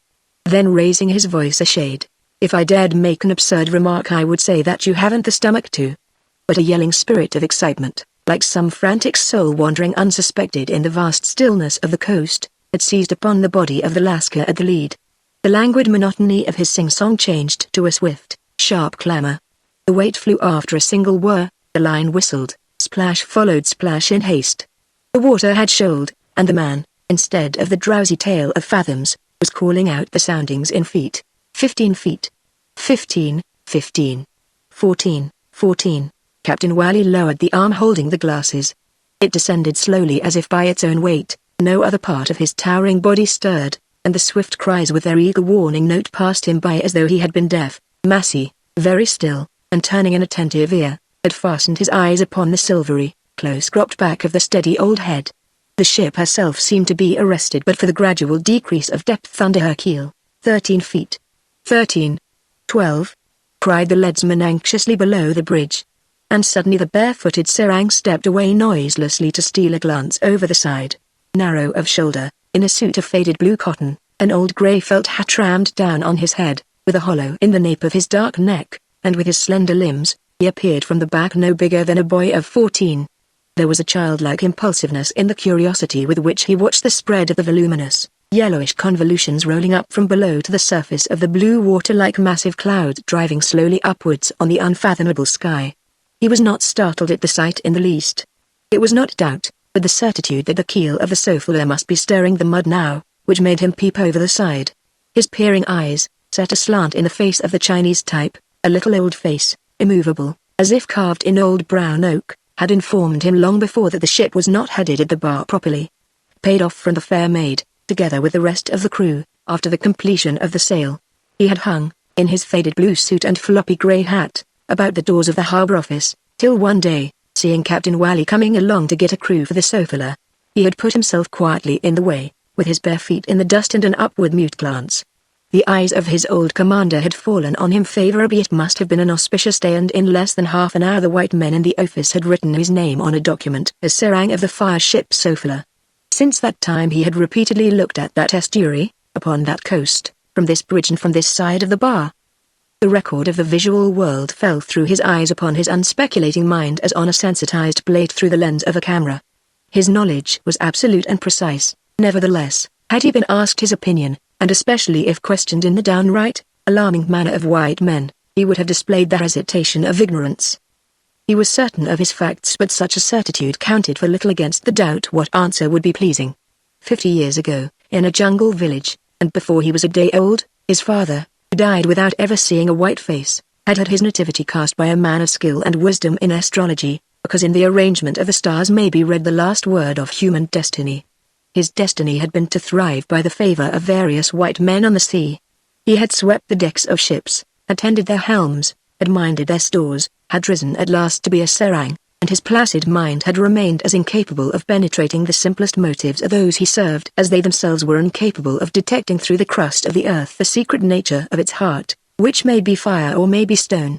But he had no doubt whatever that the Sophia was out of the proper track for crossing the bar at Batterbury. It was a slight error. The ship could not have been more than twice her own length too far to the northward, and a white man at a loss for a cause, since it was impossible to suspect Captain Wally of blundering ignorance, of want of skill, or of neglect, would have been inclined to doubt the testimony of his senses. It was some such feeling that kept Massey motionless, with his teeth laid bare by an anxious grin. Not so the serang. He was not troubled by any intellectual mistrust of his senses. If his captain chose to stir the mud it was well. He had known in his life white men indulge in outbreaks equally strange. He was only genuinely interested to see what would come of it. At last, apparently satisfied, he stepped back from the rail. He had made no sound. Captain Wally, however, seemed to have observed the movements of his sarang. Holding his head rigidly, he asked with a mere stir of his lips, "Going ahead still, sarang?" "Still going a little, Tuan," answered the Malay. Then added casually, "She is over." The lead confirmed his words. The depth of water increased at every cast, and the soul of excitement departed suddenly from the lascar swung in the canvas belt over the Sofala's side. Captain Wally ordered the lead in, set the engines ahead without haste, and averting his eyes from the coast directed the sarang to keep a course for the middle of the entrance. Massey brought the palm of his hand with a loud smack against his thigh. "You grazed on the bar. Just look astern and see if you didn't. Look at the track she left. You can see it plainly. Upon my soul, I thought you would. What made you do that? What on earth made you do that? I believe you are trying to scare me." He talked slowly, as it were circumspectly, keeping his prominent black eyes on his captain. There was also a slight plaintive note in his rising collar, for, primarily, it was the clear sense of a wrong suffered undeservedly that made him hate the man who, for a beggarly £500, claimed a sixth part of the profits under the 3 years agreement. Whenever his resentment got the better of the other person of Captain Wally inspired, he would positively whimper with fury. "You don't know what to invent to plague my life out of me. I would not have thought that a man of your sort would condescend." He paused, half hopefully, half timidly, whenever Captain Wally made the slightest movement in the deck chair, as though expecting to be conciliated by a soft speech or else rushed upon and hunted off the bridge. "I am puzzled," he went on again, with the watchful unsmiling baring of his big teeth. "I don't know what to think. I do believe you are trying to frighten me. You very nearly planted her on the bar for at least 12 hours, besides getting the engines choked with mud. Ships can't afford to lose 12 hours on a trip nowadays, as you ought to know very well, and do know very well to be sure, only." His slow volubility, the sideways cranings of his neck, the black glances out of the very corners of his eyes, left Captain Wally unmoved. He looked at the deck with a severe frown. Massey waited for some little time, then began to threaten plaintively. "You think you've got me bound hand and foot in that agreement? You think you can torment me in any way you please? Ah. But remember, it has another 6 weeks to run yet. There's time for me to dismiss you before the 3 years are out. You will do yet something that will give me the chance to dismiss you, and make you wait a 12-month for your money before you can take yourself off and pull out your 500, and leave me without a penny to get the new boilers for her. You gloat over that idea, don't you? I do believe you sit here gloating. It's as if I had sold my soul for £500 to be everlastingly damned in the end." He paused, without apparent exasperation, then continued evenly, "With the boilers worn out and the survey hanging over my head, Captain Wally, I say, what do you do with your money? You must have stacks of money somewhere, a man like you must. It stands to reason. I am not a fool, you know, Captain Wally partner." Again he paused, as though he had done for good. He passed his tongue over his lips, gave a backward glance at the sarang conning the ship with quiet whispers and slight signs of the hand. The wash of the propeller sent a swift ripple, crested with dark froth, upon a long flat spit of black slime. The Sofala had entered the river. The trail she had stirred up over the bar was a mile astern of her now, out of sight, had disappeared utterly, and the smooth, empty sea along the coast was left behind in the glittering desolation of sunshine.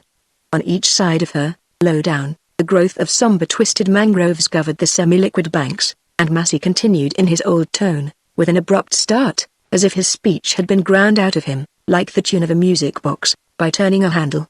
"Though if anybody ever got the best of me, it is you. I don't mind saying this. I've said it there. What more can you want? Isn't that enough for your pride, Captain Wally?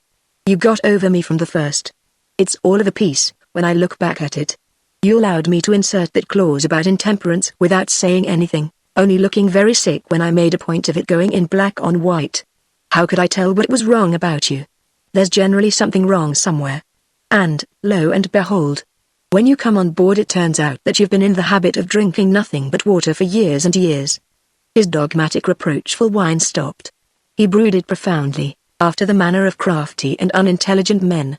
It seemed inconceivable that Captain Wally should not laugh at the expression of disgust that overspread the heavy, yellow countenance. But Captain Wally never raised his eyes, sitting in his armchair, outraged, dignified, and motionless. Much good it was to me, Massey remonstrated monotonously, to insert a clause for dismissal for intemperance against a man who drinks nothing but water. And you looked so upset, too, when I read my draft in the lawyer's office that morning, Captain Wally, you looked so crestfallen, that I made sure I had gone home on your weak spot. A shipowner can't be too careful as to the sort of skipper he gets. You must have been laughing at me in your sleeve all the blessed time. Eh? What are you going to say? Captain Wally had only shuffled his feet slightly. A dull animosity became apparent in Massey's sideways stare. But recollect that there are other grounds of dismissal. There's habitual carelessness, amounting to incompetence. There's gross and persistent neglect of duty. I am not quite as big a fool as you try to make me out to be. You have been careless of late, leaving everything to that serang. Why? I've seen you letting that old fool of a Malay take bearings for you, as if you were too big to attend to your work yourself. And what do you call that silly touch-and-go manner in which you took the ship over the bar just now? You expect me to put up with that?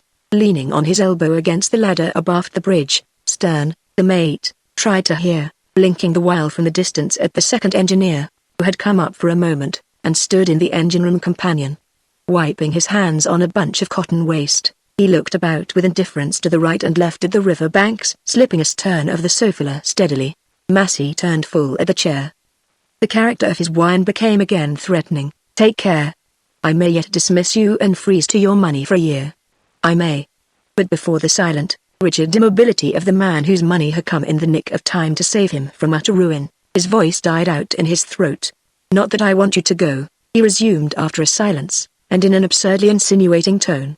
I want nothing better than to be friends and renew the agreement, if you will consent to find another couple of hundred to help with the new boilers, Captain Wally. I've told you before. She must have new boilers, you know it as well as I do. Have you thought this over? He waited. The slender stem of the pipe with its bulky lump of a bowl at the end hung down from his thick lips. It had gone out. Suddenly he took it from between his teeth and wrung his hands slightly. Don't you believe me? He thrust the pipe bowl into the pocket of his shiny black jacket. It's like dealing with the devil, he said. Why don't you speak? At first you were so high and mighty with me I hardly dared to creep about my own deck. Now I can't get a word from you. You don't seem to see me at all. What does it mean? Upon my soul, you terrify me with this deaf and dumb trick. What's going on in that head of yours? What are you plotting against me there so hard that you can't say a word? You will never make me believe that you don't know where to lay your hands on a couple of hundred. You have made me curse the day I was born, Mr. Massey, said Captain Wally suddenly, without stirring. The engineer started violently. If that is so I can only beg you to forgive me.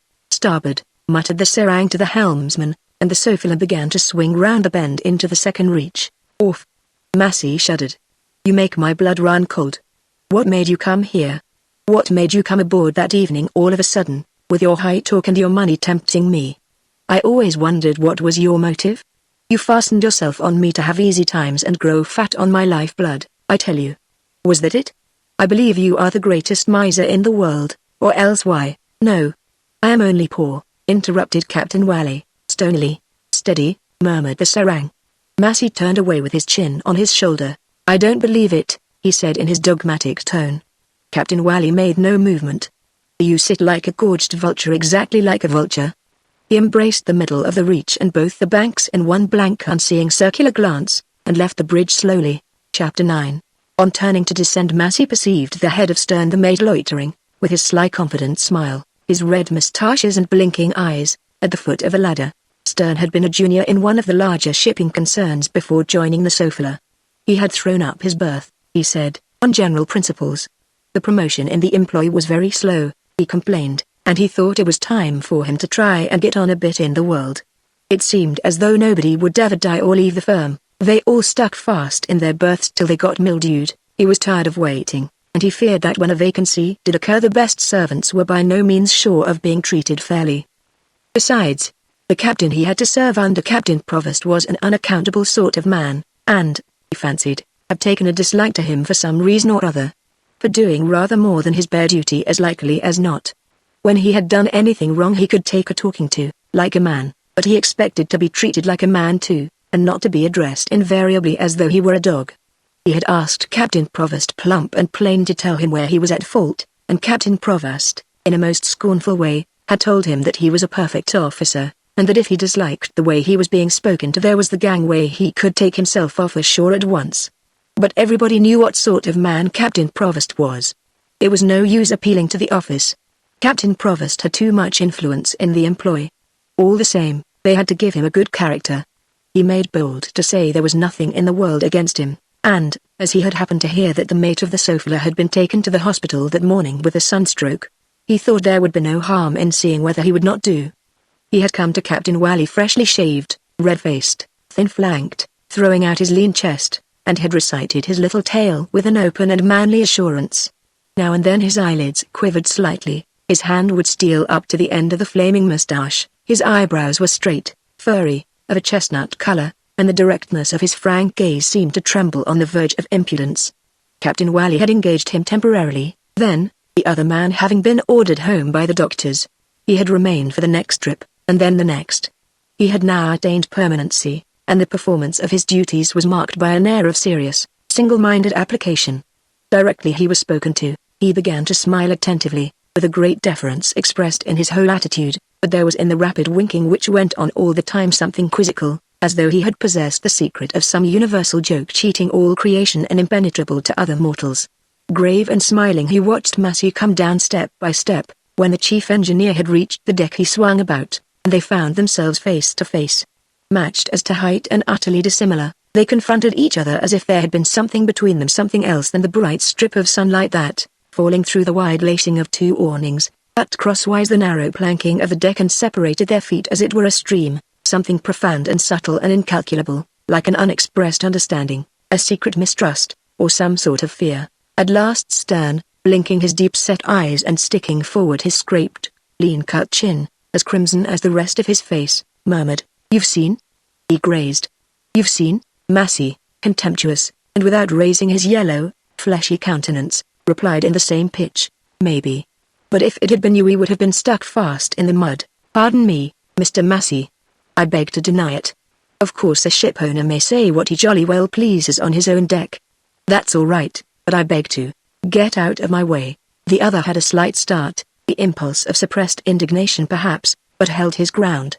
Massey's downward glance wandered right and left, as though the deck all round stern had been bestrewn with eggs that must not be broken, and he had looked irritably for places where he could set his feet in flight. In the end he too did not move, though there was plenty of room to pass on. "I heard you say up there," went on the mate, and a very just remark it was too, "that there's always something wrong.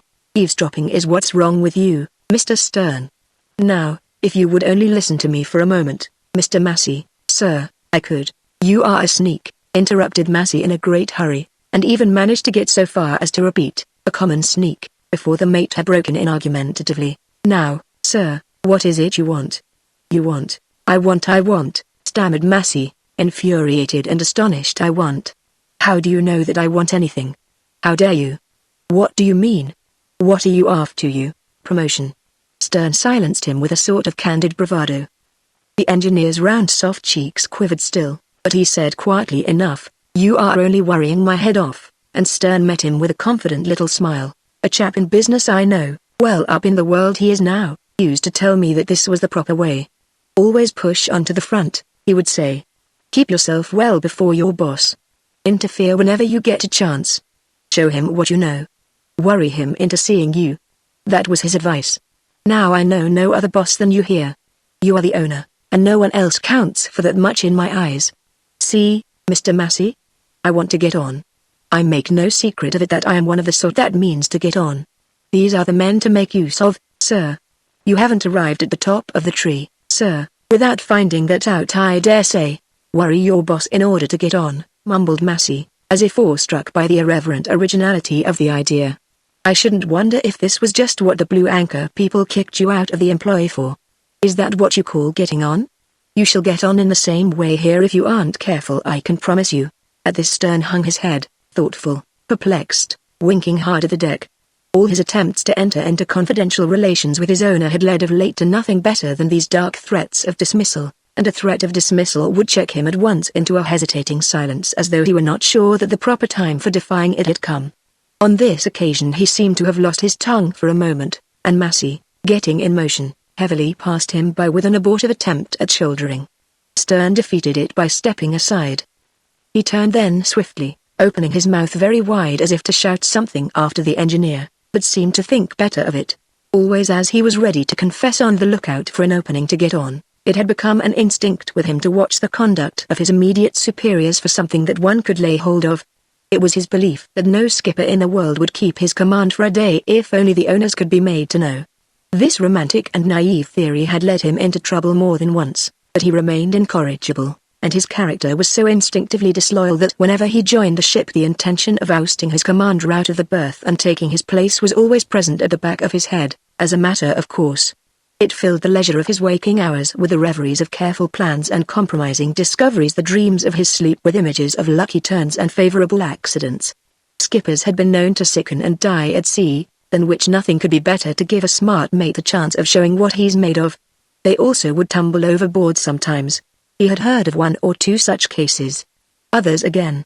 But, as it were constitutionally, he was faithful to the belief that the conduct of no single one of them would stand the test of careful watching by a man who knew what's what and who kept his eyes skinned pretty well all the time. After he had gained a permanent footing on board the Sophia, he allowed his perennial hope to rise high. To begin with, it was a great advantage to have an old man for captain, the sort of man besides who in the nature of things was likely to give up the job before long from one cause or another. Stern was greatly chagrined, however, to notice that he did not seem anywhere near being past his work yet. Still, these old men go to pieces all at once sometimes. Then there was the owner-engineer close at hand to be impressed by his zeal and steadiness. Stern never for a moment doubted the obvious nature of his own merits. He was really an excellent officer, only, nowadays, professional merit alone does not take a man along fast enough. A chap must have some push in him, and must keep his wits at work too to help him forward. He made up his mind to inherit the charge of this steamer if it was to be done at all, not indeed estimating the command of the Sophia as a very great catch, but for the reason that, out east especially, to make a start is everything, and one command leads to another. He began by promising himself to behave with great circumspection. Massey's somber and fantastic humors intimidated him as being outside one's usual sea experience, but he was quite intelligent enough to realize almost from the first that he was there in the presence of an exceptional situation. His peculiar prying imagination penetrated it quickly. The feeling that there was in it an element which eluded his grasp exasperated his impatience to get on. And so one trip came to an end, then another, and he had begun his third before he saw an opening by which he could step in with any sort of effect. It had all been very queer and very obscure. Something had been going on near him, as if separated by a chasm from the common life and the working routine of the ship, which was exactly like the life and the routine of any other coasting steamer of that class. Then one day he made his discovery. It came to him after all these weeks of watchful observation and puzzled surmises, suddenly, like the long-sought solution of a riddle that suggests itself to the mind in a flash. Not with the same authority, however. Great heavens! Could it be that? And after remaining thunderstruck for a few seconds he tried to shake it off with self-consciously, though it had been the product of an unhealthy bias towards the incredible, the inexplicable, the unheard of, the mad. This illuminating moment had occurred the trip before, on the return passage. They had just left a place of call on the mainland called Pang'u. They were steaming straight out of a bay.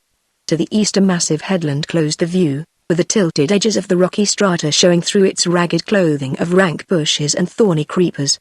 The wind had begun to sing in the rigging. The sea along the coast, green and as if swollen a little above the line of the horizon, seemed to pour itself over, time after time, with a slow and thundering fall, into the shadow of the leeward cape, and across the wide opening the nearest of a group of small islands stood enveloped in the hazy yellow light of a breezy sunrise. Still further out the hummocky tops of other islets peeped out motionless above the water of the channels between, scoured tumultuously by the breeze. The usual track of the Sophia both going and returning on every trip led her for a few miles along this reef-infested region. She followed a broad lane of water, dropping astern, one after another, these crumbs of the earth's crust resembling a squadron of dismasted hulks run in disorder upon a foul ground of rocks and shoals. Some of these fragments of land appeared, indeed, no bigger than a stranded ship, others, quite flat, lay awash like anchored rafts, like ponderous, black rafts of stone. Several, heavily timbered and round at the base, emerged in squat domes of deep green foliage that shuddered darkly all over to the flying touch of cloud shadows driven by the sudden gusts of the squally season.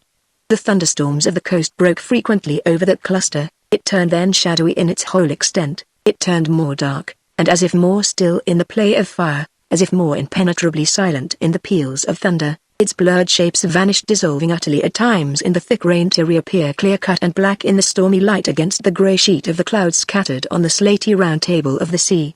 Unscathed by storms, resisting the work of years, unfretted by the strife of the world, there it lay unchanged as on that day, 400 years ago, when first beheld by Western eyes from the deck of a high-pooped caravel.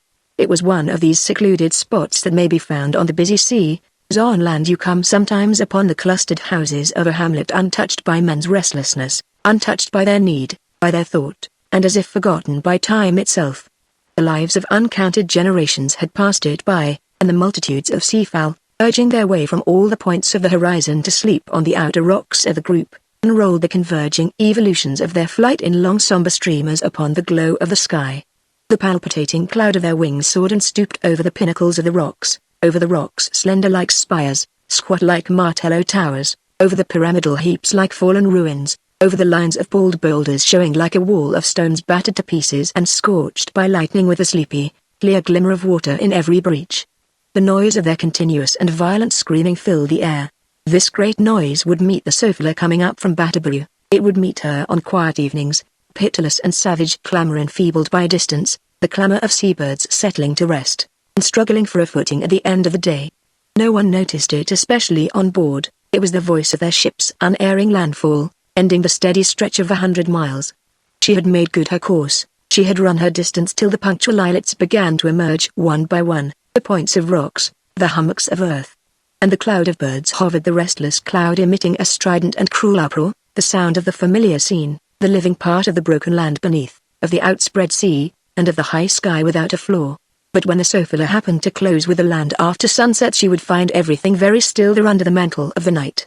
All would be still, dumb, almost invisible but for the blotting out of the low constellations occulted in turns behind the vague masses of the islets whose true outlines eluded the eye amongst the dark spaces of the heaven, and the ship's 3 lights, resembling 3 stars, the red and the green with the white above her 3 lights, like 3 companion stars wandering on the earth, held their unswerving course for the passage at the southern end of the group.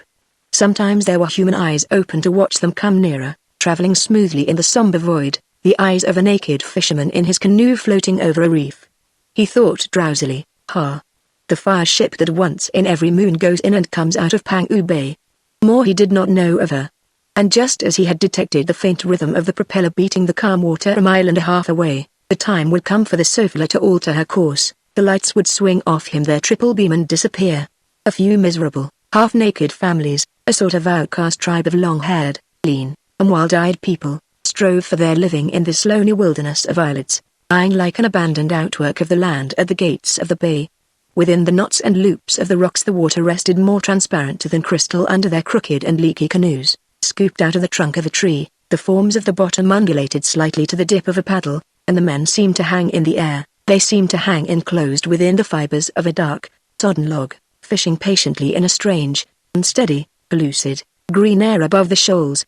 Their bodies stalked brown and emaciated as if dried up in the sunshine. Their lives ran out silently. The homes where they were born, went to rest, and died. Flimsy sheds of rushes and coarse grass eked out with a few ragged mats were hidden out of sight from the open sea.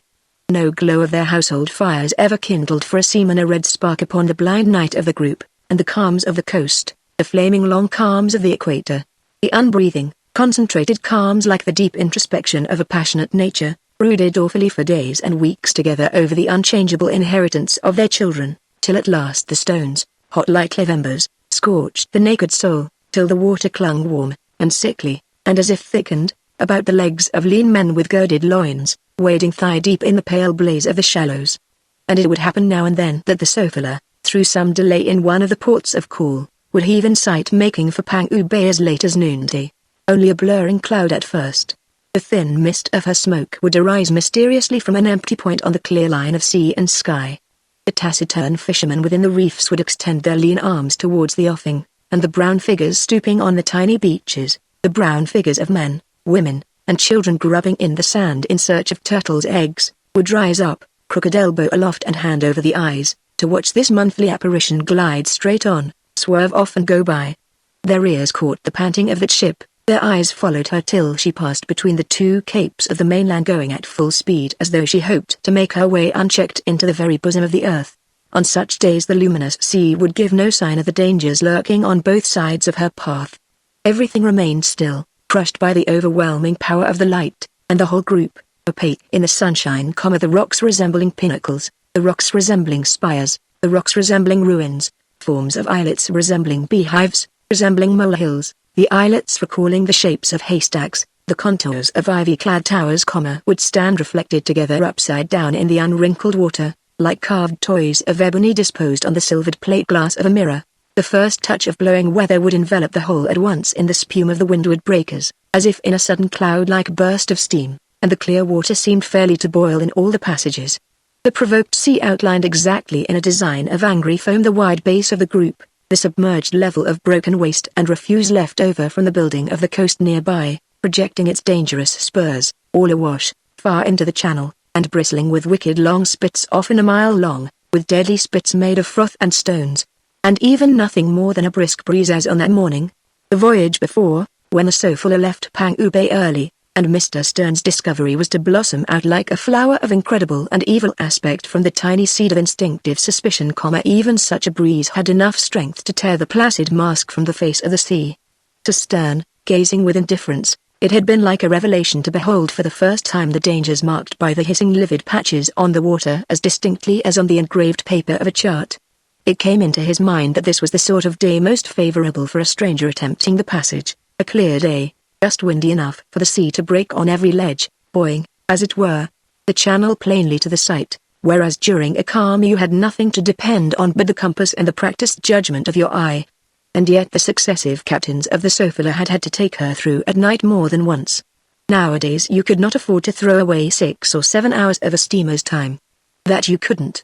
But their news is everything, and with proper care. The channel was broad and safe enough. The main point was to hit upon the entrance correctly in the dark, for if a man he got himself involved in that stretch of broken water over yonder he would never get out with the whole ship if he ever got out at all. This was Stern's last train of thought independent of the great discovery.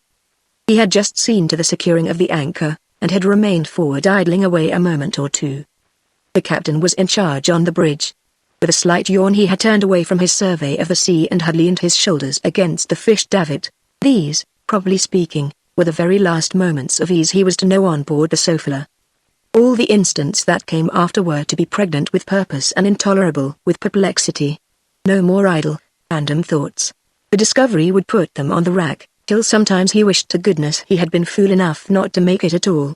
And yet, if his chance to get on rested on the discovery of something wrong, he could not have hoped for a greater stroke of luck. Chapter 10. The knowledge was too disturbing, really.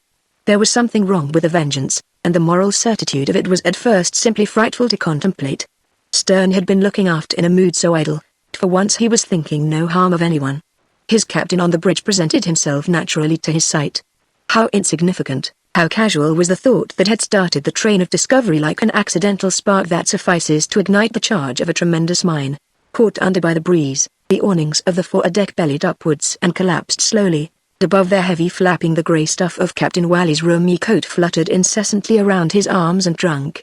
He faced the wind in full light, with his great silvery beard blown forcibly against his chest. The eyebrows overhung heavily the shadows whence his glance appeared to be staring ahead piercingly. Stern could just detect the twin gleam of the whites shifting under the shaggy edges of the brow. At short range these eyes, for all the man's affable manner, seemed to look you through and through. Stern never could defend himself from that feeling when he had occasion to speak with his captain. He did not like it. What a big heavy man he appeared up there, with that little shrimp of a serang in close attendance as was usual in this extraordinary steamer. Confounded absurd custom that. He resented it. Surely the old fellow could have looked after his ship without that loafing native at his elbow. Stern wriggled his shoulders with disgust. What was it? Indolence or what? That old skipper must have been growing lazy for years. They all grew lazy out east here. Stern was very conscious of his own unimpaired activity. They got slack all over. But he towered very erect on the bridge, and quite low by his side, as you see a small child looking over the edge of a table. The battered soft hat and the brown face of the serang peeped over the white canvas screen of the rail. No doubt the Malay was standing back, nearer to the wheel. But the great disparity of size in close association amused Stern like the observation of a bizarre fact in nature. They were as queer fish out of the sea as any in it. He saw Captain Wally turn his head quickly to speak to his serang. The wind whipped the whole white mass of the beard sideways. He would be directing the chap to look at the compass for him, or what not. Of course. Too much trouble to step over and see for himself. Stern's scorn for the bodily indolence which overtakes white men in the East increased on reflection. Some of them would be utterly lost if they hadn't all these natives at their beck and call. They grew perfectly shameless about it too. He was not of that sort, thank God. It wasn't in him to make himself dependent for his work on any shriveled-up little Malay like that. As if one could ever trust a silly native for anything in the world. But that fine old man thought differently, it seems. That they were together, never far apart, a pair of them, recalling to the mind an old whale attended by a little pilot fish. The fancifulness of the comparison made him smile. A whale with an inseparable pilot fish. That's what the old man looked like, for it could not be said he looked like a shark, though Mr. Massey had called him that very name. But Mr. Massey did not mind what he said in his savage fits. Stern smiled to himself, and gradually the ideas evoked by the sound, by the imagined shape of the word pilot fish, the ideas of aid, of guidance needed and received, came uppermost in his mind. The word pilot awakened the idea of trust, of dependence. The idea of welcome, clear-eyed help brought to the seamen groping for the land in the dark, groping blindly in fogs, feeling their way in the thick weather of the gales that, filling the air with a salt mist blown up from the sea, contract the range of sight on all sides to a shrunken horizon that seems within reach of the hand. A pilot sees better than a stranger, because his local knowledge, like a sharper vision, completes the shapes of things hurriedly glimpsed, penetrates the veils of mist spread over the land by the storms of the sea, defines with certitude the outlines of a coastline under the pall of fog, the forms of landmarks half buried in a starless night as in a shallow grave. He recognizes because he already knows. It is not to his far-reaching eye but to his more extensive knowledge that the pilot looks for certitude, for this certitude of the ship's position on which may depend a man's good fame and the peace of his conscience, the justification of the trust deposited in his hands, with his own life too, which is seldom wholly his to throw away, and the humble lives of others rooted in distant affections, perhaps, and made as weighty as the lives of kings by the burden of the awaiting mystery. The pilot's knowledge brings relief and certitude to the commander of a ship. The serang, however, in his fanciful suggestion of a pilot fish attending a whale, could not in any way be credited with a superior knowledge. Why should he have it? These two men had come on that run together, the white and the brown, on the same day, and of course a white man would learn more in a week than the best native would in a month. He was made to stick to the skipper as though he were of some use, as the pilot fish, they say, is to the whale. But how it was very marked. How? A pilot fish, a pilot, a. But if not superior knowledge, then Stern's discovery was made. It was repugnant to his imagination, shocking to his ideas of honesty, shocking to his conception of mankind. This enormity affected one's outlook on what was possible in this world. It was as if, for instance, the sun had turned blue, throwing a new and sinister light on men and nature. Really, in the first moment he had felt sickish, as though he had got a blow below the belt. For a second the very color of the sea seemed changed, appeared queer to his wandering eye, and he had a passing, unsteady sensation in all his limbs as through the earth had started turning the other way. A very natural incredulity succeeding this sense of upheaval brought a measure of relief. He had gasped, it was over. But afterwards, during all that day, sudden paroxysms of wonder would come over him in the midst of his occupations. He would stop and shake his head. The revolt of his incredulity had passed away almost as quick as the first emotion of discovery, and for the next 24 hours he had no sleep. That would never do. At meal times, he took the foot of the table set up for the white men on the bridge. He could not help losing himself in a fascinated contemplation of Captain Wally opposite. He watched the deliberate upward movements of the arm. The old man put his food to his lips as though he never expected to find any taste in his daily bread, as though he did not know anything about it. He fed himself like a somnambulist. It's an awful sight, thought Stern, and he watched the long period of mournful, silent immobility, with a big brown hand lying loosely closed by the side of the plate, till he noticed the two engineers to the right and left looking at him in astonishment. He would close his mouth in a hurry then, and lowering his eyes, wink rapidly at his plate. It was awful to see the old chap sitting there. It was even awful to think that with 3 words he could blow him up sky high. All he had to do was to raise his voice and pronounce a single short sentence, and yet that simple act seemed as impossible to attempt as moving the sun out of its place in the sky. The old chap could eat in his terrific mechanical way, but Stern, from mental excitement, could not that evening. At any rate, he had had ample time since to get accustomed to the strain of the meal hours. He would never have believed it. But their news is everything. Only the very potency of his success prevented anything resembling elation. He felt like a man who, in his legitimate search for a loaded gun to help him on his way through the world, chances to come upon a live torpedo with a shattering charge in its head and a pressure of many atmospheres in its tail. It is the sort of weapon to make its possessor careworn and nervous. He had no mind to be blown up himself, and he could not get rid of the notion that the explosion was bound to damage him too in some way. This vague apprehension had restrained him at first. He was able now to eat and sleep with that fearful weapon by his side, with the conviction of its power always in mind. It had not been arrived at by any reflective process, but once the idea had entered his head, the conviction had followed overwhelmingly in a multitude of observed little facts to which before he had given only a languid attention. The abrupt and faltering intonations of the deep voice, the taciturnity put on like an armor, the deliberate, as if guarded, movements, the long immobilities, as if the man he watched had been afraid to disturb the very air, every familiar gesture, every word uttered in his hearing, every sigh overheard, had acquired a special significance, a confirmatory import. Every day that passed over the sofa appeared to Stern simply crammed full with proofs, with incontrovertible proofs. At night, when off duty, he would steal out of his cabin in pajamas, more proofs, and stand a full hour, perhaps, on his bare feet below the bridge, as absolutely motionless as the awning stanchion in its deck socket nearby. On the stretches of easy navigation it is not usual for a coasting captain to remain on deck all the time of his watch. The serang keeps it for him as a matter of custom. In open water, on a straight course, he is usually trusted to look after the ship by himself. But this old man seemed incapable of remaining quietly down below. No doubt he could not sleep. And no wonder. This was also a proof. Suddenly in the silence of the ship panting upon the still, dark sea, Stern would hear a low voice above him exclaiming nervously, "Sarang, Tuan, you are watching the compass well?" "Yes, I'm watching, Tuan. The ship is making her course?" "She is, Tuan. Very straight, it is well, and remember, Sarang, that the order is that you are to mind the helmsman and keep a lookout with care, same as if I were not on deck."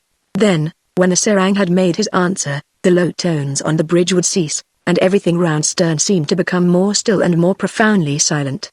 Slightly chilled and with his back aching a little from long immobility, he would steal away to his room on the port side of the deck.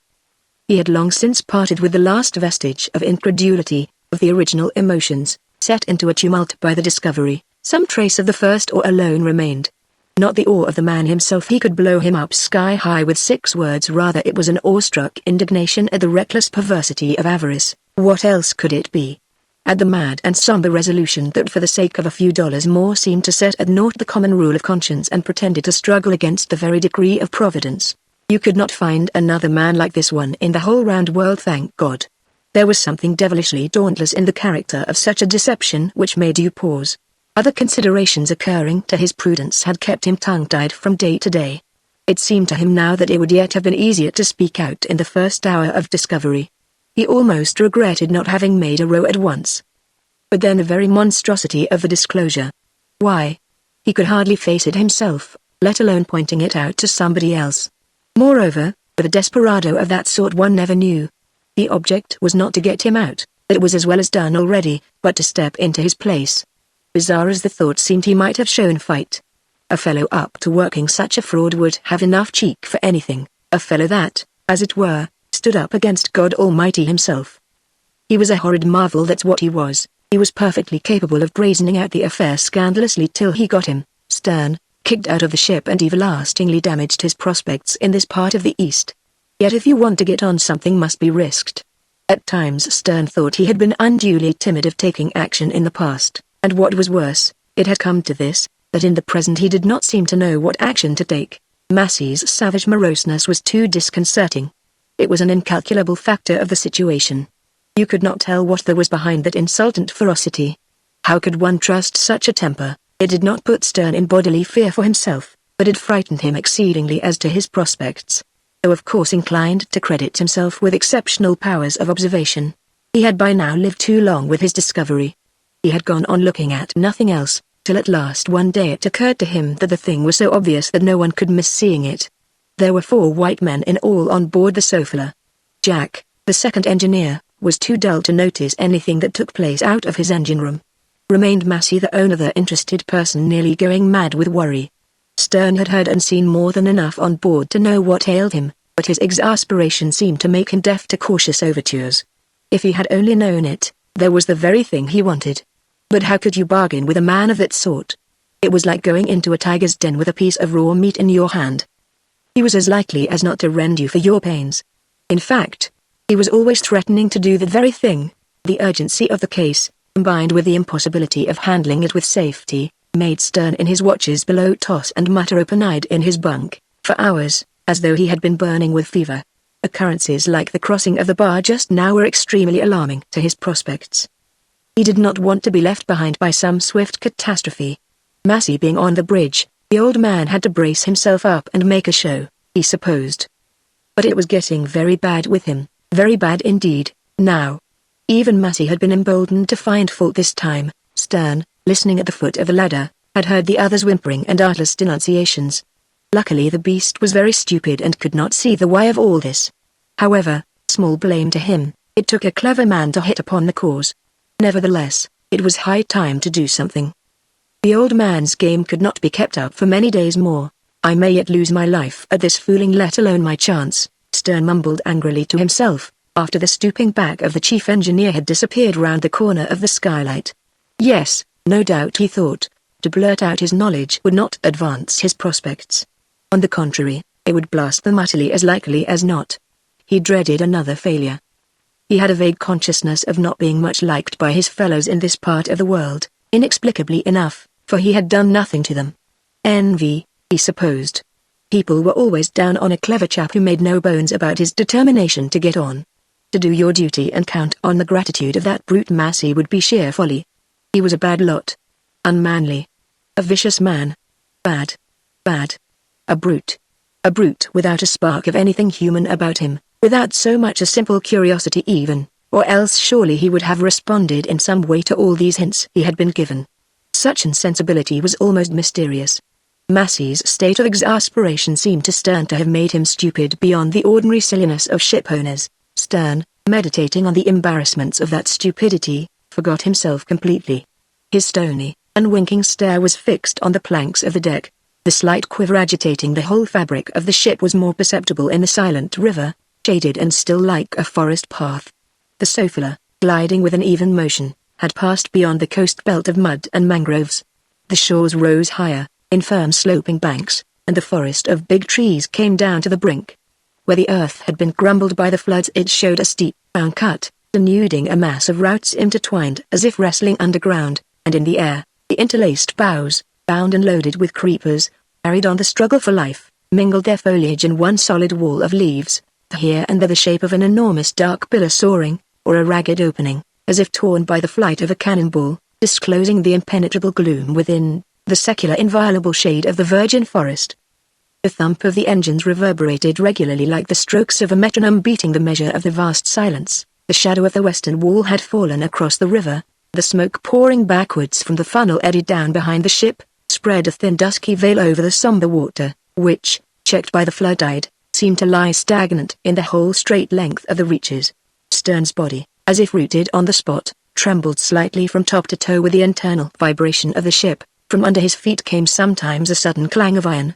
The noisy burst of a shout below. To the right the leaves of the treetops caught the rays of the low sun, and seemed to shine with a golden green light of their own shimmering around the highest boughs which stood out black against a smooth blue sky that seemed to droop over the bed of the river like the roof of a tent. The passengers for Batterbury, kneeling on the planks, were engaged in rolling their bedding of mats busily. They tied up bundles, they snapped the locks of wooden chests. A pockmarked peddler of small wares threw his head back to drain into his throat the last drops out of an earthenware bottle before putting it away in a roll of blankets. Knots of traveling traders standing about the deck conversed in low tones, the followers of a small Raja from down the coast, broad-faced, simple young fellows in white drawers and round white cotton caps with their coloured sarongs twisted across their bronze shoulders, squatted on their hams on the hatch, chewing betel with bright red mouths as if they had been tasting blood. Their spears, lying piled up together within the circle of their bare toes, resembled a casual bundle of dry bamboos. Thin, livid Chinamen, with a bulky package wrapped up in leaves already thrust under his arm, gazed ahead eagerly. A wandering Kling rubbed his teeth with a bit of wood, pouring over the side a bright stream of water out of his lips. The fat Raja dozed in a shabby deck chair, and at the turn of every bend the two walls of leaves reappeared running parallel along the banks, with their impenetrable solidity fading at the top to a vaporous mistiness of countless slender twigs growing free, of young delicate branches shooting from the topmost limbs of hoary trunks, of feathery heads of climbers like delicate silver sprays standing up without a quiver. There was not a sign of a clearing anywhere, not a trace of human habitation, except when in one place, on the bare end of a low point under an isolated group of slender tree ferns, the jagged, tangled remnants of an old hut on piles appeared with the peculiar aspect of ruined bamboo walls that look as if smashed with a club. Farther on, half hidden under the drooping bushes, a canoe containing a man and a woman, together with a dozen green coconuts in a heap, rocked helplessly after the Sofla had passed, like a navigating contrivance of venturesome insects, of traveling ants, while two glassy folds of water streaming away from each bow of the steamer across the whole width of the river ran with her upstream smoothly, fretting their outer ends into a brown whispering tumble of froth against the miry foot of each bank. I must, thought Stern, bring that brute Massey to his bearings. It's getting too absurd in the end. Here's the old man up there buried in his chair. He may just as well be in his grave for all the use he'll ever be in the world, and the Serang's in charge. Because that's what he is. In charge. In the place that's mine by rights. I must bring that savage brute to his bearings. I'll do it at once, too. When the mate made an abrupt start, a little brown half-naked boy, with large black eyes, and the string of a written charm round his neck, came panic-struck at once. He dropped the banana he had been munching, and ran to the knee of a grave dark Arab in flowing robes, sitting like a biblical figure, incongruously, on a yellow tin trunk corded with a rope of twisted rattan. The father, unmoved, put out his hand to pat the little shaven pole protectingly. Chapter 11. Stern crossed the deck upon the track of the chief engineer. Jack, the second, retreating backwards down the engine room ladder, and still wiping his hands, treated him to an incomprehensible grin of white teeth out of his grimy hard face. Massey was nowhere to be seen. He must have gone straight into his berth. Stern scratched at the door softly, then, putting his lips to the rose of the ventilator, said, I must speak to you, Mr. Massey. Just give me a minute or two. I'm busy. Go away from my door. But pray, Mr. Massey, you go away. Do you hear? Take yourself off altogether to the other end of the ship, quite away. The voice inside dropped low. To the devil. Stern paused, then very quietly, it's rather pressing. When do you think you will be at liberty, sir? The answer to this was an exasperated never, and at once Stern, with a very firm expression of face, turned the handle.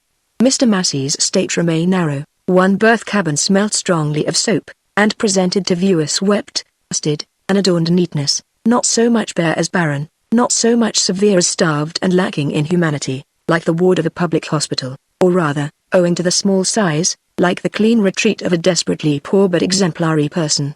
Not a single photograph frame ornamented the bulkheads, not a single article of clothing, not as much as a spare cap, hung from the brass hooks. All the inside was painted in one plain tint of pale blue, two big sea chests in sailcloth covers and with iron padlocks fitted exactly in the space under the bunk. One glance was enough to embrace all the strip of scrubbed planks within the four unconcealed corners. The absence of the usual settee was striking. The teakwood top of the washing stand seemed hermetically closed, and so was the lid of the writing desk, which protruded from the partition at the foot of the bedplace, containing a mattress as thin as a pancake under a threadbare blanket with a faded red stripe, and a folded mosquito net against the nights spent in harbor. There was not a scrap of paper anywhere in sight, no boots on the floor, no litter of any sort, not a speck of dust anywhere, no traces of pipe ash even, which, in a heavy smoker, was morally revolting, like a manifestation of extreme hypocrisy, and the bottom of the old wooden armchair, the only seat there, polished with much use, shone as if its shabbiness had been waxed. The screen of leaves on the bank, passing as if unrolled endlessly in the round opening of the port, sent a wavering network of light and shade into the place. Stern, holding the door open with one hand, thrust in his head and shoulders. At this amazing intrusion Massey, who was doing absolutely nothing, jumped up speechless. Don't call names, murmured Stern hurriedly. I won't be called names. I think of nothing but your good, Mr. Massey. A pause as of extreme astonishment followed. They both seemed to have lost their tongues. Then the mate went on with a discreet glibness. You simply couldn't conceive what's going on board your ship. It wouldn't enter your head for a moment.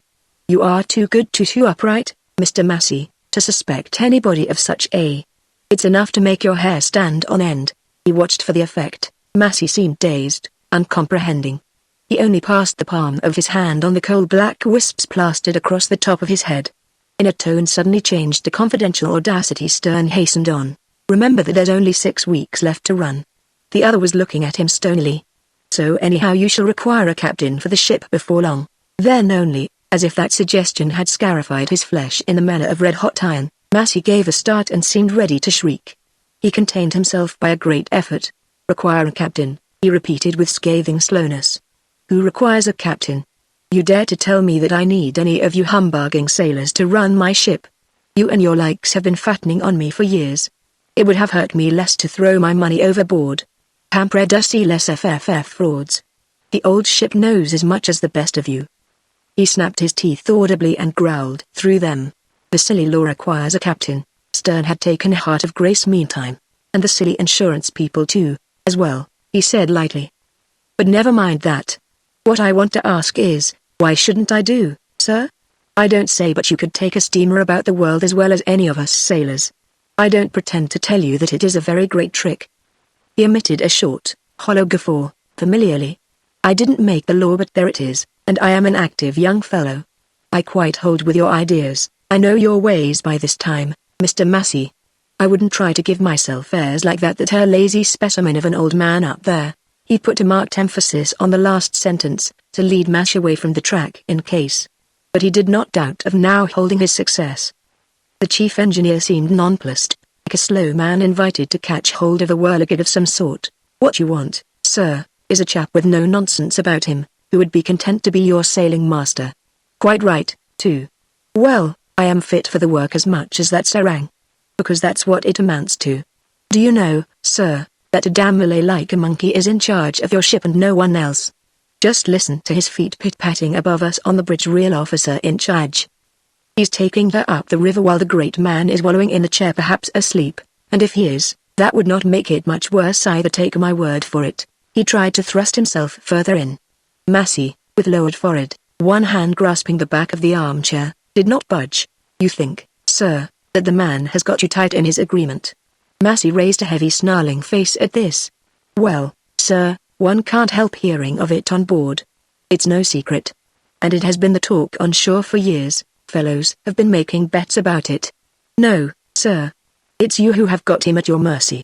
You will say that you can't dismiss him for indolence. Difficult to prove in court, and so on. Why, yes. But if you say the word, sir, I can tell you something about his indolence that will give you the clear right to fire him out on the spot and put me in charge for the rest of this very trip. Yes, sir, before we leave Batterbrew, and make him pay $1 a day for his keep till we get back, if you like. Now, what do you think of that? Come, sir. Say the word. It's really well worth your while, and I am quite ready to take your bare word. A definite statement from you would be as good as a bond. His eyes began to shine. He insisted. A simple statement, and he thought to himself that he would manage somehow to stick in his berth as long as it suited him. He would make himself indispensable. The ship had a bad name in her port. It would be easy to scare the fellows off. Massey would have to keep him. A definite statement from me would be enough. Massey repeated slowly. Yes, sir. It would. Stern stuck out his chin cheerily and blinked at close quarters with that unconscious impudence which had the power to enrage Massey beyond anything. The engineer spoke very distinctly. Listen well to me, then, Mr. Stern. I wouldn't I wouldn't promise you the value of 2 pence for anything you can tell me. He struck Stern's arm away with a smart blow, and catching hold of the handle pulled the door to. The terrific slam darkened the cabin instantaneously to his eye as if after the flash of an explosion. At once he dropped into the chair. Oh, no. You don't. He whispered faintly. The ship had in that place to shave the bank so close that the gigantic wall of leaves came gliding like a shutter against the port. The darkness of the primeval forest seemed to flow into that bare cabin with the odor of rotting leaves, of sodden soil, their strong muddy smell of the living earth steaming uncovered after the passing of a deluge. The bushes swished loudly alongside. Above there was a series of crackling sounds, with a sharp rain of small broken branches falling on the bridge. A creeper with a grey trussel snapped on the head of a boat davit, and a long, Luxuriant green twig actually whipped in and out of the open port, leaving behind a few torn leaves that remained suddenly at rest on Mr. Massey's blanket. Then, the ship shearing out in the stream, the light began to return but did not augment beyond a subdued clearness, for the sun was very low already, and the river, wending its sinuous course through a multitude of secular trees as if at the bottom of a precipitous gorge, had been already invaded by a deepening gloom, the swift precursor of the night. "Oh, no, you don't," murmured the engineer again. His lips trembled almost imperceptibly, his hands too, a little, and to calm himself he opened the writing desk, spread out a sheet of thin greyish paper covered with a mass of printed figures and began to scan them attentively for the 20th time this trip at least. With his elbows propped, his head between his hands, he seemed to lose himself in the study of an abstruse problem in mathematics. It was the list of the winning numbers from the last drawing of the great lottery which had been the one inspiring fact of so many years of his existence. The conception of a life deprived of that periodical sheet of paper had slipped away from him entirely, as another man, according to his nature, would not have been able to conceive a world without fresh air, without activity, or without affection. A great pile of flimsy sheets had been growing for years in his desk, while the sofa, driven by the faithful Jack, wore out her boilers in tramping up and down the straits, from cape to cape, from river to river, from bay to bay, accumulating by the hard labor of an overworked, starved ship the blackened mass of these documents. Massey kept them under lock and key like a treasure. There was in them, as in the experience of life, the fascination of hope, the excitement of a half-penetrated mystery, the longing of a half-satisfied desire. For days together, on a trip, he would shut himself up in his berth with them. The thump of the toiling engines pulsated in his ear, and he would weary his brain poring over the rows of disconnected figures, bewildering by their senseless sequence, resembling the hazards of destiny itself. He nourished a conviction that there must be some logic lurking somewhere in the results of chance. He thought he had seen its very form. His head swam, his limbs ached, he puffed at his pipe mechanically. A contemplative stupor would soothe the fretfulness of his temper, like the passive bodily quietude procured by a drug, while the intellect remains tensely on a stretch. 9,9,4,2. He made a note. The next winning number of the great prize was 47,005. These numbers of course would have to be avoided in the future when writing to Manila for the tickets. He mumbled, pencil in hand. And 5. He wetted his finger. The papers rustled. But what's this? 3 years ago, in the September drawing, it was number 9,4,2 that took the first prize. Most remarkable. There was a hint there of a definite rule. He was afraid of missing some recondite principle in the overwhelming wealth of his material. What could it be? And for half an hour he would remain dead still, bent low over the desk, without twitching a muscle. At his back the whole berth would be thick with a heavy body of smoke, as if a bomb had burst in there, unnoticed, unheard. At last he would lock up the desk with the decision of unshaken confidence, jump and go out. He would walk swiftly back and forth on that part of the fore-deck which was kept clear of the lumber and of the bodies of the native passengers. They were a great nuisance, but they were also a source of profit that could not be disdained. He needed every penny of profit the sofa could make. Little enough it was, in all conscience.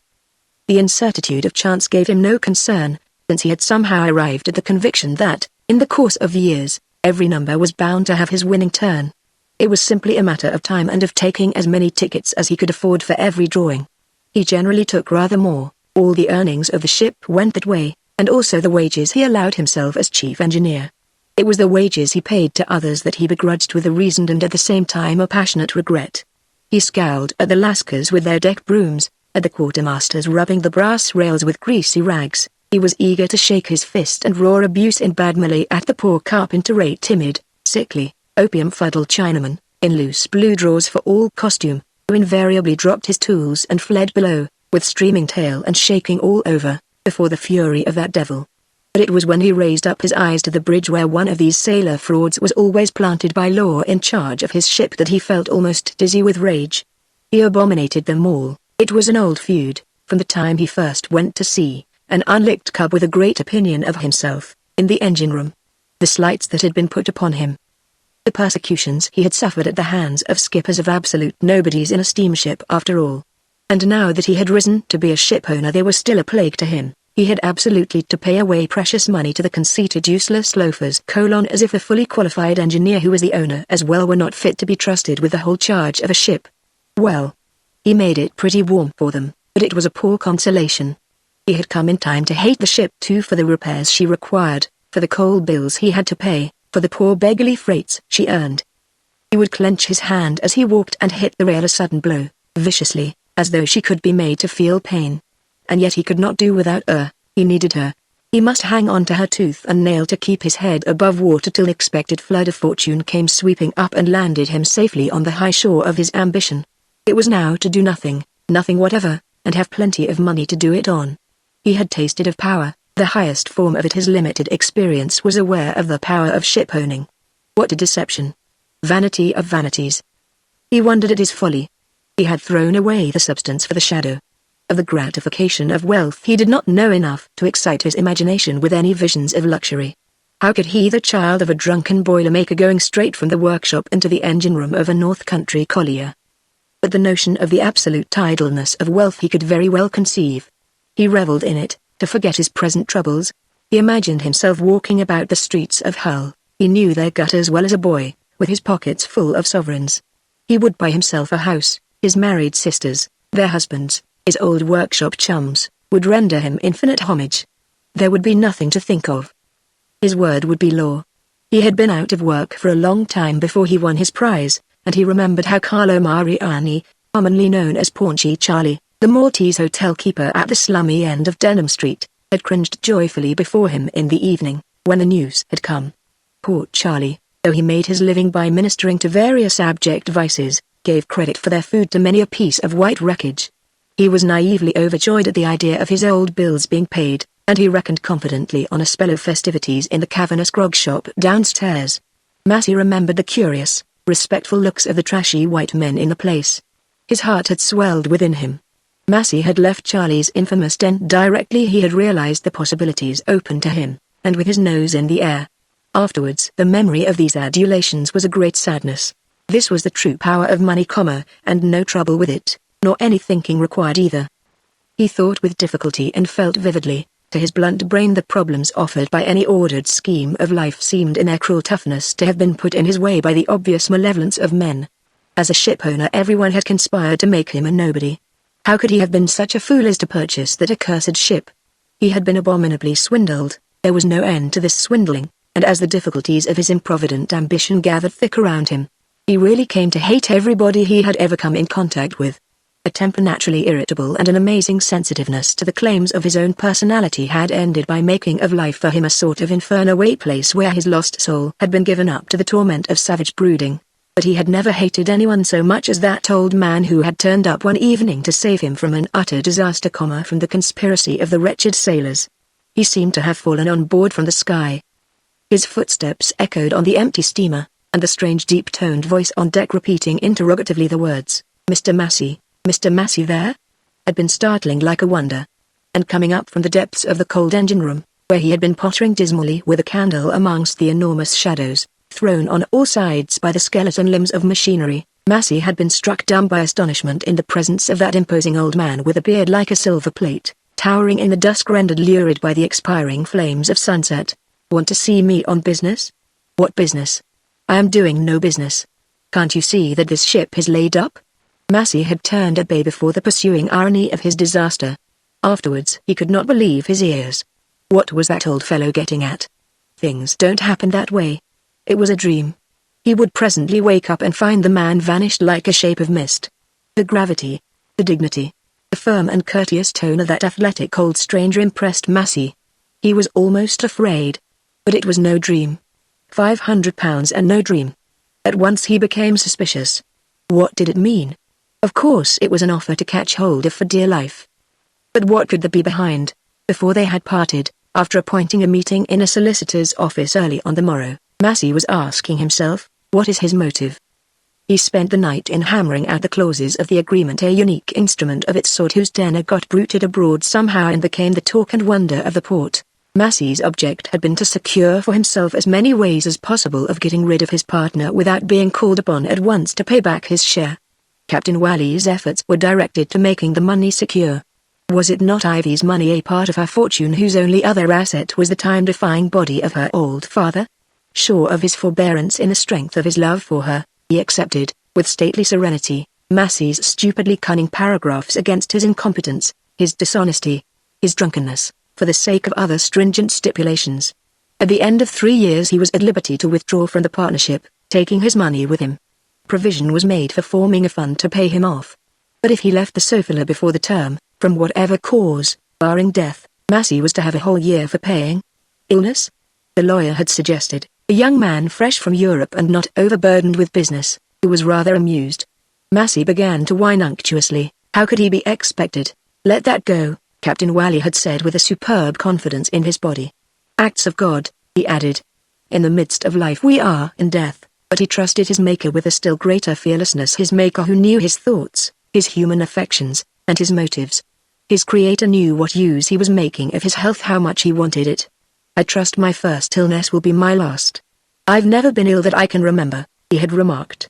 Let it go. But at this early stage he had already awakened Massey's hostility by refusing to make it 600 instead of 5. I cannot do that, was all he had said, simply, with so much decision that Massey desisted at once from pressing the point, but had thought to himself, can't. Old curmudgeon. Won't he must have lots of money, but he would like to get hold of a soft berth and the 6th part of my profits for nothing if he only could. And during these years Massey's dislike grew under the restraint of something resembling fear. The simplicity of that man appeared dangerous. Of late he had changed, however, had appeared less formidable and with a lessened vigor of life, as though he had received a secret wound. But still he remained incomprehensible in his simplicity, fearlessness, and rectitude. And when Massey learned that he meant to leave him at the end of the time, to leave him confronted with the problem of boilers, his dislike blazed up secretly into hate. It had made him so clear-eyed that for a long time now Mr. Stern could have told him nothing he did not know. He had much ado in trying to terrorize that mean sneak into silence. He wanted to deal alone with the situation, and incredible as it might have appeared to Mr. Stern, he had not yet given up the desire and the hope of inducing that hated old man to stay. Why? There was nothing else to do, unless he were to abandon his chances of fortune. But now, suddenly, since the crossing of the bar at Batterbrew, things seemed to be coming rapidly to a point. It disquieted him so much that the study of the winning numbers failed to soothe his agitation, and the twilight in the cabin deepened, very somber. He put the list away, muttering once more, "Oh, no, my boy, you don't. Not if I know it." He did not mean the blinking, eavesdropping humbug to force his action. He took his head again into his hands. His immobility confined in the darkness of this shut-up little place seemed to make him a thing apart, infinitely removed from the stir and the sounds of the deck. He heard them. The passengers were beginning to jabber excitedly. Somebody dragged a heavy box past his door. He heard Captain Wally's voice above, "Stations, Mr. Stern." And the answer from somewhere on deck forward, Sir. We shall more head upstream this time. The ebb has made. Head upstream, sir. You will see to it, Mr. Stern." The answer was covered by the autocratic clang on the engine room gong. The propeller went on beating slowly, 1, 2, 3, 1, 2, 3, with pauses as if hesitating on the turn. The gong clanged time after time, and the water churned this way and that by the blades was making a great noisy commotion alongside. Mr. Massey did not move. A shore light on the other bank, a quarter of a mile across the river, drifted, no bigger than a tiny star, passing slowly athwart the circle of the port.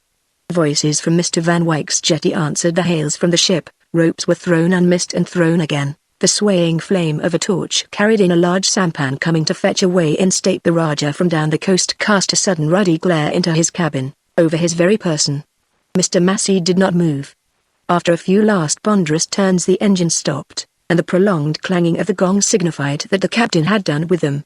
A great number of boats and canoes of all sizes boarded the offside of the Sophia. Then after a time the tumult of splashing, of cries, of shuffling feet, of packages dropped with a thump, the noise of the native passengers going away, subsided slowly.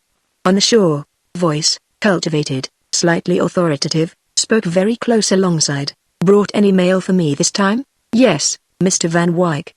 This was from Stern, answering over the rail in a tone of respectful cordiality. "Shall I bring it up to you?" But the voice asked again, "Where's the captain?" "Still on the bridge, I believe." "He hasn't left his chair." "Shall I?" The voice interrupted negligently. "I will come on board, Mr. Van Wyck." Stern suddenly broke out with an eager effort. "Will you do me the favor?" The mate walked away quickly towards the gangway. A silence fell. Mr. Massey in the dark did not move. He did not move even when he heard slow shuffling footsteps pass his cabin lazily. He contented himself to bellow out through the closed door, "You Jack." The footsteps came back without haste, the door handle rattled, and a second engineer appeared in the opening, shadowy in the sheen of the skylight at his back, with his face apparently as black as the rest of his figure. "We have been very long coming up this time," Mr. Massey growled, without changing his attitude. "What do you expect with half the boiler tubes plugged up for leaks?" The second defended himself loquaciously. "None of your lip," said Massey. "None of your rotten boilers I say," retorted his faithful subordinate without animation, huskily. "Go down there and carry a head of steam on them yourself if you dare." "I don't." "You aren't worth your salt then," Massey said. The other made a faint noise which resembled a laugh but might have been a snarl. "Better go slow than stop the ship altogether," he admonished his admired superior. Mr. Massey moved at last. He turned in his chair, and grinding his teeth, "Damn you and the ship. I wish she were at the bottom of the sea. Then you would have to starve." The trusty second engineer closed the door gently. Massey listened. Instead of passing on to the bathroom where he should have gone to clean himself, the second entered his cabin, which was next door. Mr. Massey jumped up and waited. Suddenly he heard the lock snap in there. He rushed out and gave a violent kick to the door. "I believe you are locking yourself up to get drunk," he shouted. A muffled answer came after a while. "My own time. If you take to boozing on the trip I'll fire you out," Massey cried. An obstinate silence followed that threat. Massey moved away perplexed. On the bank two figures appeared, approaching the gangway. He heard a voice tinged with contempt. "I would rather doubt your word. But I shall certainly speak to him of this." The other voice, Stearns, said with a sort of regretful formality, "Thanks. That's all I want. I must do my duty." Mr. Massey was surprised. A short, dapper figure leapt lightly on the deck and nearly bounded into him where he stood beyond the circle of light from the gangway lamp. When it had passed towards the bridge, after exchanging a hurried good evening, Massey said surlily to Stern, who followed with slow steps, "What is it you're making up to Mr. Van Wyck for, now?" "Far from it, Mr. Massey. I am not good enough for Mr. Van Wyck." "Neither are you, sir, in his opinion, I am afraid. Captain Wally is, it seems. He's gone to ask him to dine up at the house this evening." Then he murmured to himself darkly, "I hope he will like it." Chapter 12. Mr. Van Wyck, the white man of Batterbury, an ex-naval officer who, for reasons best known to himself, had thrown away the promise of a brilliant career to become the pioneer of tobacco planting on that remote part of the coast, had learned to like Captain Wally. The appearance of the new skipper had attracted his attention. Nothing more unlike all the diverse types he had seen succeeding each other on the bridge of the Sofala could be imagined. At that time Batterbury was not what it has become since, center of a prosperous tobacco-growing district, a tropically suburban-looking little settlement of bungalows in one long street shaded with 2 rows of trees, embowered by the flowering and trim luxuriance of the gardens, with a 3-mile-long carriage road for the afternoon drives and a first-class resident with a fat, cheery wife to lead the society of married estate managers and unmarried young fellows in the service of the big companies.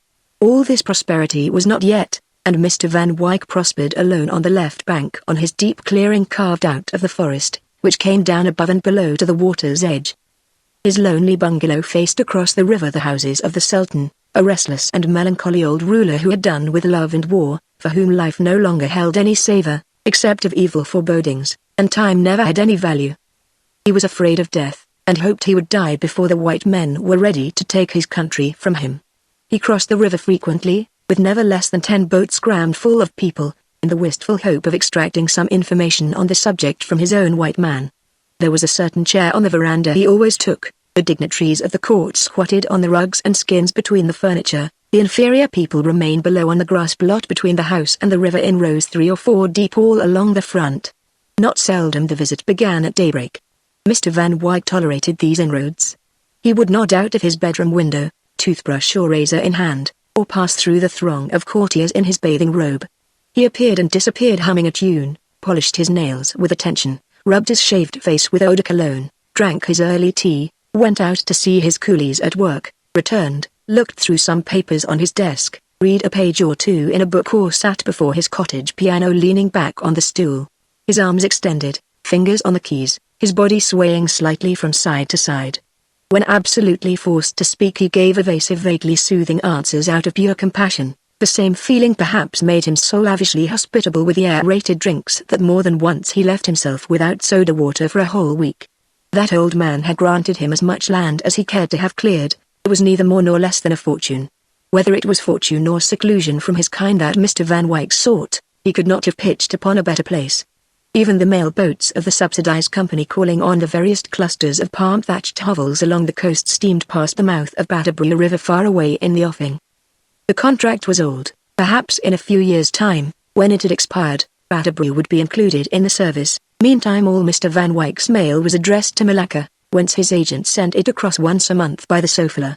It followed that whenever Massey had run short of money, through taking too many lottery tickets, or got into a difficulty about a skipper, Mr. Van Wyck was deprived of his letter and newspapers.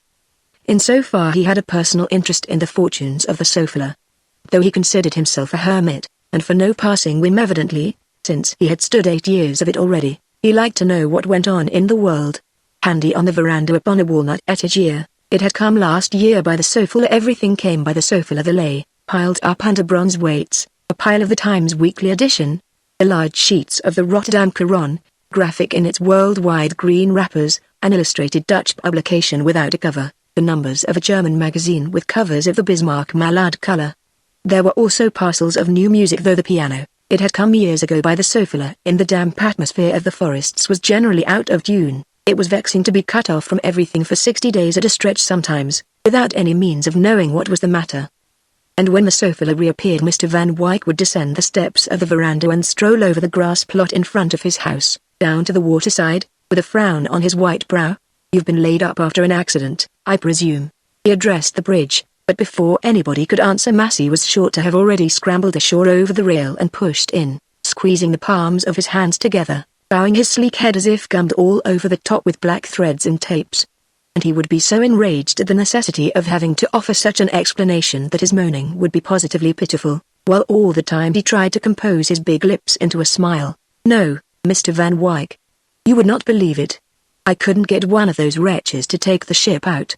Not a single one of the lazy beasts could be induced, and the law, you know, Mr. Van Wyck," he moaned at great length apologetically. The words conspiracy, plot, envy, came out prominently, whined with greater energy. Mr. Van Wyck, examining with a faint grimace his polished fingernails, would say, "H.M. Very unfortunate," and turn his back on him. Fastidious, clever, slightly skeptical, accustomed to the best society.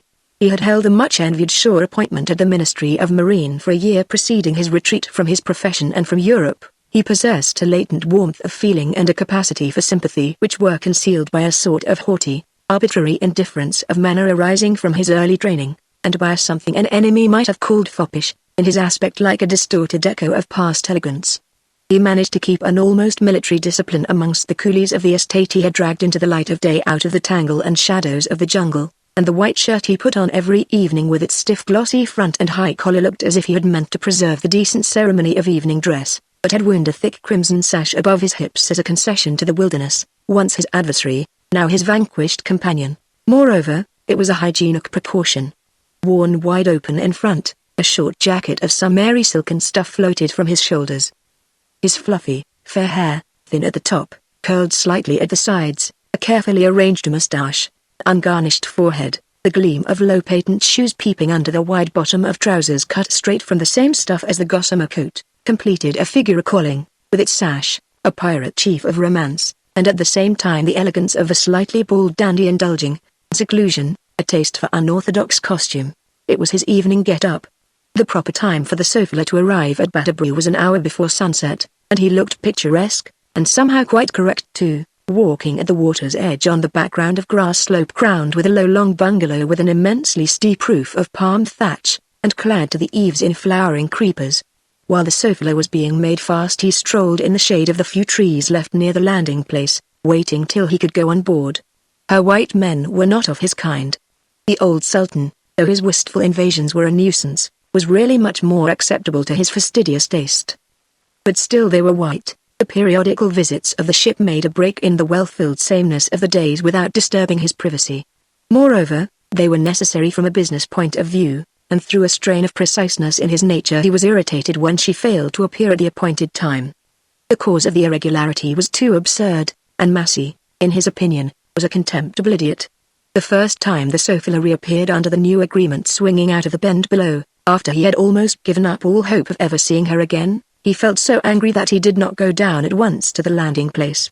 His servants had come running to him with the news, and he had dragged a chair close against the front rail of the veranda, spread his elbows out, rested his chin on his hands, and went on glowering at her fixedly while she was being made fast opposite his house. He could make out easily all the white faces on board. Who on earth was that kind of patriarch they had got there on the bridge now? At last he sprang up and walked down the gravel path. It was a fact that the very gravel for his paths had been imported by the Sophila. Exasperated out of his quiet superciliousness, without looking at anyone right or left, he accosted Massey straightway in so determined a manner that the engineer, taken aback, began to stammer unintelligibly.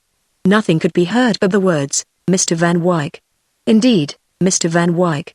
For the future, Mr. Van Wyck, and by the suffusion of blood Massey's vast bilious face acquired an unnatural orange tint, out of which the disconcerted coal-black eyes shone in an extraordinary manner. Nonsense. I am tired of this. I wonder you have the impudence to come alongside my jetty as if I had it made for your convenience alone. Massey tried to protest earnestly. Mr. Van Wyck was very angry. He had a good mind to ask that German firm, those people in Malacca, what was their name, boats with green funnels. They would be only too glad of the opening to put one of their small steamers on the run. Yes, Schnitzler, Jacob Schnitzler, would in a moment. Yes. He had decided to write without delay. In his agitation Massey caught up his falling pipe. "You don't mean it, sir," he shrieked. "You shouldn't mismanage your business in this ridiculous manner." Mr. Van Wyck turned on his heel. The other three whites on the bridge had not stirred during the scene. Massey walked hastily from side to side, puffed out his cheeks, suffocated, stuck-up Dutchman, and he moaned out feverishly a long tale of griefs. The efforts he had made for all these years to please that man. This was the return you got for it, eh? Pretty. Right to Schnitzler let in the green funnel boats get an old humbug due to ruin him. No, really he could laugh. He laughed sobbingly. Ha. Ha. Ha. And make him carry the letter in his own ship presumably. He stumbled across a grating and swore. He would not hesitate to fling the Dutchman's correspondence overboard, the whole confounded bundle. He had never made any charge for that accommodation. The Captain Wally, his new partner, would not let him probably. Besides, it would be only putting off the evil day. For his own part he would make a hole in the water rather than look contamely at the green funnels overrunning his trade. He raved aloud. The China boys hung back with the dishes at the foot of a ladder. He yelled from the bridge down at the deck, "Aren't we going to have any chow this evening at all?" Then turned violently to Captain Wally, who waited, brave and patient, at the head of the table, smoothing his beard in silence now and then with a forbearing gesture. "You don't seem to care what happens to me. Don't you see that this affects your interests as much as mine? It's no joking matter." He took the foot of the table, growling between his teeth, "Unless you have a few thousands put away somewhere." "I haven't." Mr. Van Wyck dined in his thoroughly lit-up bungalow, putting a point of splendor in the night of his clearing above the dark bank of the river. Afterwards he sat down to his piano, and in a pause he became aware of slow footsteps passing on the path along the front. A plank or two creaked under a heavy tread. He swung half round on the music stool, listening with his fingertips at rest on the keyboard. His little terrier barked violently, backing in from the veranda. A deep voice apologized gravely for this intrusion. He walked out quickly. At the head of the steps the patriarchal figure, who was the new captain of the Sophila apparently, he had seen a round dozen of them, but not one of that sort, towered without advancing. The little dog barked unceasingly, till a flick of Mr. Van Wyck's handkerchief made him spring aside into silence. Captain Wally, opening the matter, was met by a punctiliously polite but determined opposition. They carried on their discussion standing where they had come face to face. Mr. Van Wyck observed his visitor with attention. Then at last, as if forced out of his reserve, "I am surprised that you should intercede for such a confounded fool." This outbreak was almost complimentary, as if its meaning had been, that such a man as you should intercede. Captain Wally let it pass by without flinching. One would have thought he had heard nothing. He simply went on to state that he was personally interested in putting things straight between them. Personally, but Mr. Van Wyck, really carried away by his disgust with Massey, became very incisive. "Indeed, if I am to be frank with you, his whole character does not seem to me particularly estimable or trustworthy." Captain Wally, always straight, seemed to grow an inch taller and broader, as if the girth of his chest had suddenly expanded under his beard. "My dear sir, you don't think I came here to discuss a man with whom I am closely associated?" A sort of solemn silence lasted for a moment. He was not used to asking favors, but the importance he attached to this affair had made him willing to try. Mr. Van Wyck, favorably impressed, and suddenly mollified by a desire to laugh, interrupted. "That's all right if you make it a personal matter, but you can do no less than sit down and smoke a cigar with me." A slight pause, then Captain Wally stepped forward heavily. As to the regularity of the service, for the future he made himself responsible for it, and his name was Wally. Perhaps to a sailor. He was speaking to a sailor, was he not? Not altogether unfamiliar. There was a lighthouse now, on an island. Maybe Mr. Van Wyck himself. Oh yes. Oh indeed. Mr. Van Wyck caught on at once. He indicated a chair. How very interesting. For his own part he had seen some service in the last Takian War, but had never been so far east. Wally Island? Of course. Now that was very interesting. What changes his guest must have seen since. I can look further back even on a whole half-century.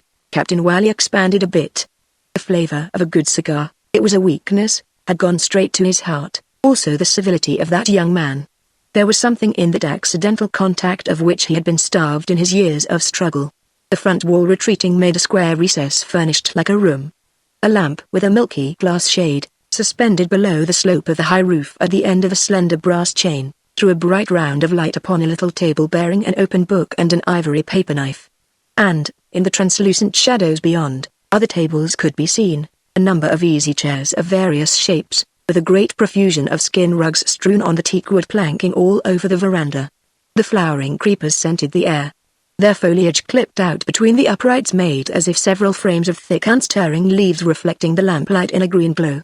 Through the opening at his elbow Captain Wally could see the gangway lantern of the Sophia burning dim by the shore, the shadowy masses of the town beyond the open lustrous darkness of the river, and, as if hung along the straight edge of the projecting eaves, a narrow black strip of the night sky full of stars resplendent. The famous cigar in hand he had a moment of complacency, a trifle. Somebody must lead the way. I just showed that the thing could be done, but you men brought up to the use of steam cannot conceive the vast importance of my bit of venturesomeness to the eastern trade of the time. Why, that new route reduced the average time of a southern passage by 11 days for more than half the year. 11 days. It's on record. But the remarkable thing, speaking to a sailor I should say, was, he talked well, without egotism, professionally. The powerful voice, produced without effort, filled the bungalow even into the empty rooms with a deep and limpid resonance, seemed to make a stillness outside, and Mr. Van Wyck was surprised by the serene quality of its tone, like the perfection of manly gentleness. Nursing one small foot, in a silk sock and a patent leather shoe, on his knee, he was immensely entertained. It was as if nobody could talk like this now, and the overshadowed eyes, the flowing white beard, the big frame, the serenity, the whole temper of the man, were an amazing survival from the prehistoric times of the world coming up to him out of the sea. Captain Wally had been also the pioneer of the early trade in the Gulf of Chile. He even found occasion to mention that he had buried his dear wife 26 years ago. Mr. Van Wyck, impassive, could not help speculating in his mind swiftly as to the sort of woman that would mate with such a man. Did they make an adventurous and well-matched pair? No. Very possible she had been small, frail, no doubt very feminine or most likely commonplace with domestic instincts, utterly insignificant. But Captain Wally was no garrulous bore, and shaking his head as if to dissipate the momentary gloom that had settled on his handselled face, he alluded conversationally to Mr. Van Wyck's solitude. Mr. Van Wyck affirmed that sometimes he had more company than he wanted. He mentioned smilingly some of the peculiarities of his intercourse with my Sultan. He made his visits in force. Those people damaged his grass plot in front. It was not easy to obtain some approach to a lawn in the tropics, and the other day had broken down some rare bushes he had planted over there. And Captain Wally remembered immediately that, in '47, the then Sultan, this man's grandfather, had been notorious as a great protector of the piratical fleets of praus from further east. They had a safe refuge in the river at Batabaru. He financed more especially a Balinese chief called Haji Daman. Captain Wally, nodding significantly his bushy white eyebrows, had very good reason to know something of that. The world had progressed since that time. Mr. Van Wyck demurred with unexpected acrimony. Progressed in what? He wanted to know. Why, in knowledge of truth, in decency, in justice, In order, in honesty too, since men harmed each other mostly from ignorance. It was, Captain Wally concluded quaintly, more pleasant to live in. Mr. Van Wyck whimsically would not admit that Mr. Massey, for instance, was more pleasant naturally than the Balinese pirates. The river had not gained much by the change. They were in no way every bit as honest. Massey was less ferocious than Haji Daman, no doubt, but— and what about you, my good sir? Captain Wally laughed a deep soft laugh. You are an improvement, surely. He continued in a vein of pleasantry. A good cigar was better than a knock on the head, the sort of welcome he would have found on this river 40 or 50 years ago. Then, leaning forward slightly, he became earnestly serious. It seems as if, outside their own sea gypsy tribes, these rovers had hated all mankind with an incomprehensible, bloodthirsty hatred. Meantime their depredations had been stopped, and what was the consequence? The new generation was orderly, peaceable, settled in prosperous villages. He could speak from personal knowledge. And even the few survivors of that time old men now had changed so much, that it would have been unkind to remember against them that they had ever slit a throat in their lives. He had one especially in his mind's eye, a dignified, venerable headman of a certain large coast village about 60 miles southwest of Tampasuke. It did one's heart good to see him, to hear that man speak. He might have been a ferocious savage once. What men wanted was to be checked by superior intelligence, by superior knowledge, by superior force too, yes, by force held in trust from God and sanctified by its use in accordance with his declared will. Captain Wally believed a disposition for good existed in every man, even if the world were not a very happy place as a whole. In the wisdom of men he had not so much confidence. The disposition had to be helped up pretty sharply sometimes, he admitted. They might be silly, wrong-headed, unhappy, but naturally evil, no. There was at bottom a complete harmlessness at least. Is there? Mr. Van Wyck snapped acrimoniously. Captain Wally laughed at the interjection, in the good humor of large, tolerating certitude. He could look back at half a century, he pointed out. The smoke oozed placidly through the white hairs hiding his kindly lips. At all events, he resumed after a pause, I'm glad that they've had no time to do you much harm as yet. This allusion to his comparative youthfulness did not offend Mr. Van Wyck, who got up and wriggled his shoulders with an enigmatic half-smile. They walked out together amicably into the starry night towards the riverside. Their footsteps resounded unequally on the dark path. At the shore end of the gangway the lantern, hung low to the handrail, threw a vivid light on the white legs and the big black feet of Mr. Massey waiting about anxiously. From the waist upwards he remained shadowy, with a row of buttons gleaming up to the vague outline of his chin. You may thank Captain Wally for this, Mr. Van Wyck said curtly to him before turning away. The lamps on the veranda flung 3 long squares of light between the uprights far over the grass. A bat flitted before his face like a circling flake of velvety blackness. Along the jasmine hedge the night air seemed heavy with the fall of perfumed dew. Flower beds bordered the path, the clipped bushes uprose in dark rounded clumps here and there before the house. The dense foliage of creepers filtered the sheen of the lamplight within in a soft glow all along the front, and everything near and far stood still in a great immobility, in a great sweetness. Mr. Van Wyck, a few years before he had had occasion to imagine himself treated more badly than anybody alive had ever been by a woman, felt for Captain Wally's optimistic views the disdain of a man who had once been credulous himself. His disgust with the world, the woman for a time had filled it for him completely, had taken the form of activity in retirement, because, though capable of great depth of feeling, he was energetic and essentially practical. But there was in that uncommon old sailor, drifting on the outskirts of his busy solitude, something that fascinated his skepticism. His very simplicity, amusing enough, was like a delicate refinement of an upright character. The striking dignity of manner could be nothing else, in a man reduced to such a humble position, but the expression of something essentially noble in the character. With all his trust in mankind he was no fool. The serenity of his temper at the end of so many years, since it could not obviously have been appeased by success, wore an air of profound wisdom. Mr. Van Wyck was amused at it sometimes. Even the very physical traits of the old captain of the Sophia, his powerful frame, his reposeful mien, his intelligent, handsome face, the big limbs, the benign courtesy, the touch of rugged severity in the shaggy eyebrows, made up a seductive personality. Mr. Van Wyck disliked littleness of every kind. But there was nothing small about that man, and in the exemplary regularity of many trips an intimacy had grown up between them, a warm feeling at bottom under a kindly stateliness of forms agreeable to his fastidiousness. They kept their respective opinions on all worldly matters. His other convictions Captain Wally never intruded, The difference of their ages was like another bond between them. Once, when twitted with the uncharitableness of his youth, Mr. Van Wyck, running his eye over the vast proportions of his interlocutor, retorted in friendly banter, "Oh, you'll come to my way of thinking yet. You'll have plenty of time.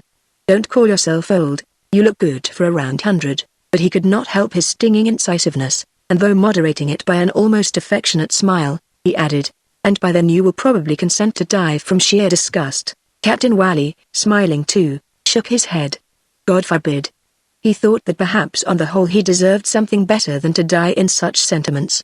The time of course would have to come, and he trusted to his Maker to provide a manner of going out of which he need not be ashamed. For the rest he hoped he would live to 100 if need be. Other men had been known. Would be no miracle. He expected no miracles. The pronounced, argumentative tone caused Mr. Van Wyck to raise his head and look at him steadily. Captain Wally was gazing fixedly with a rapt expression, as though he had seen his Creator's favorable decree written in mysterious characters on the wall.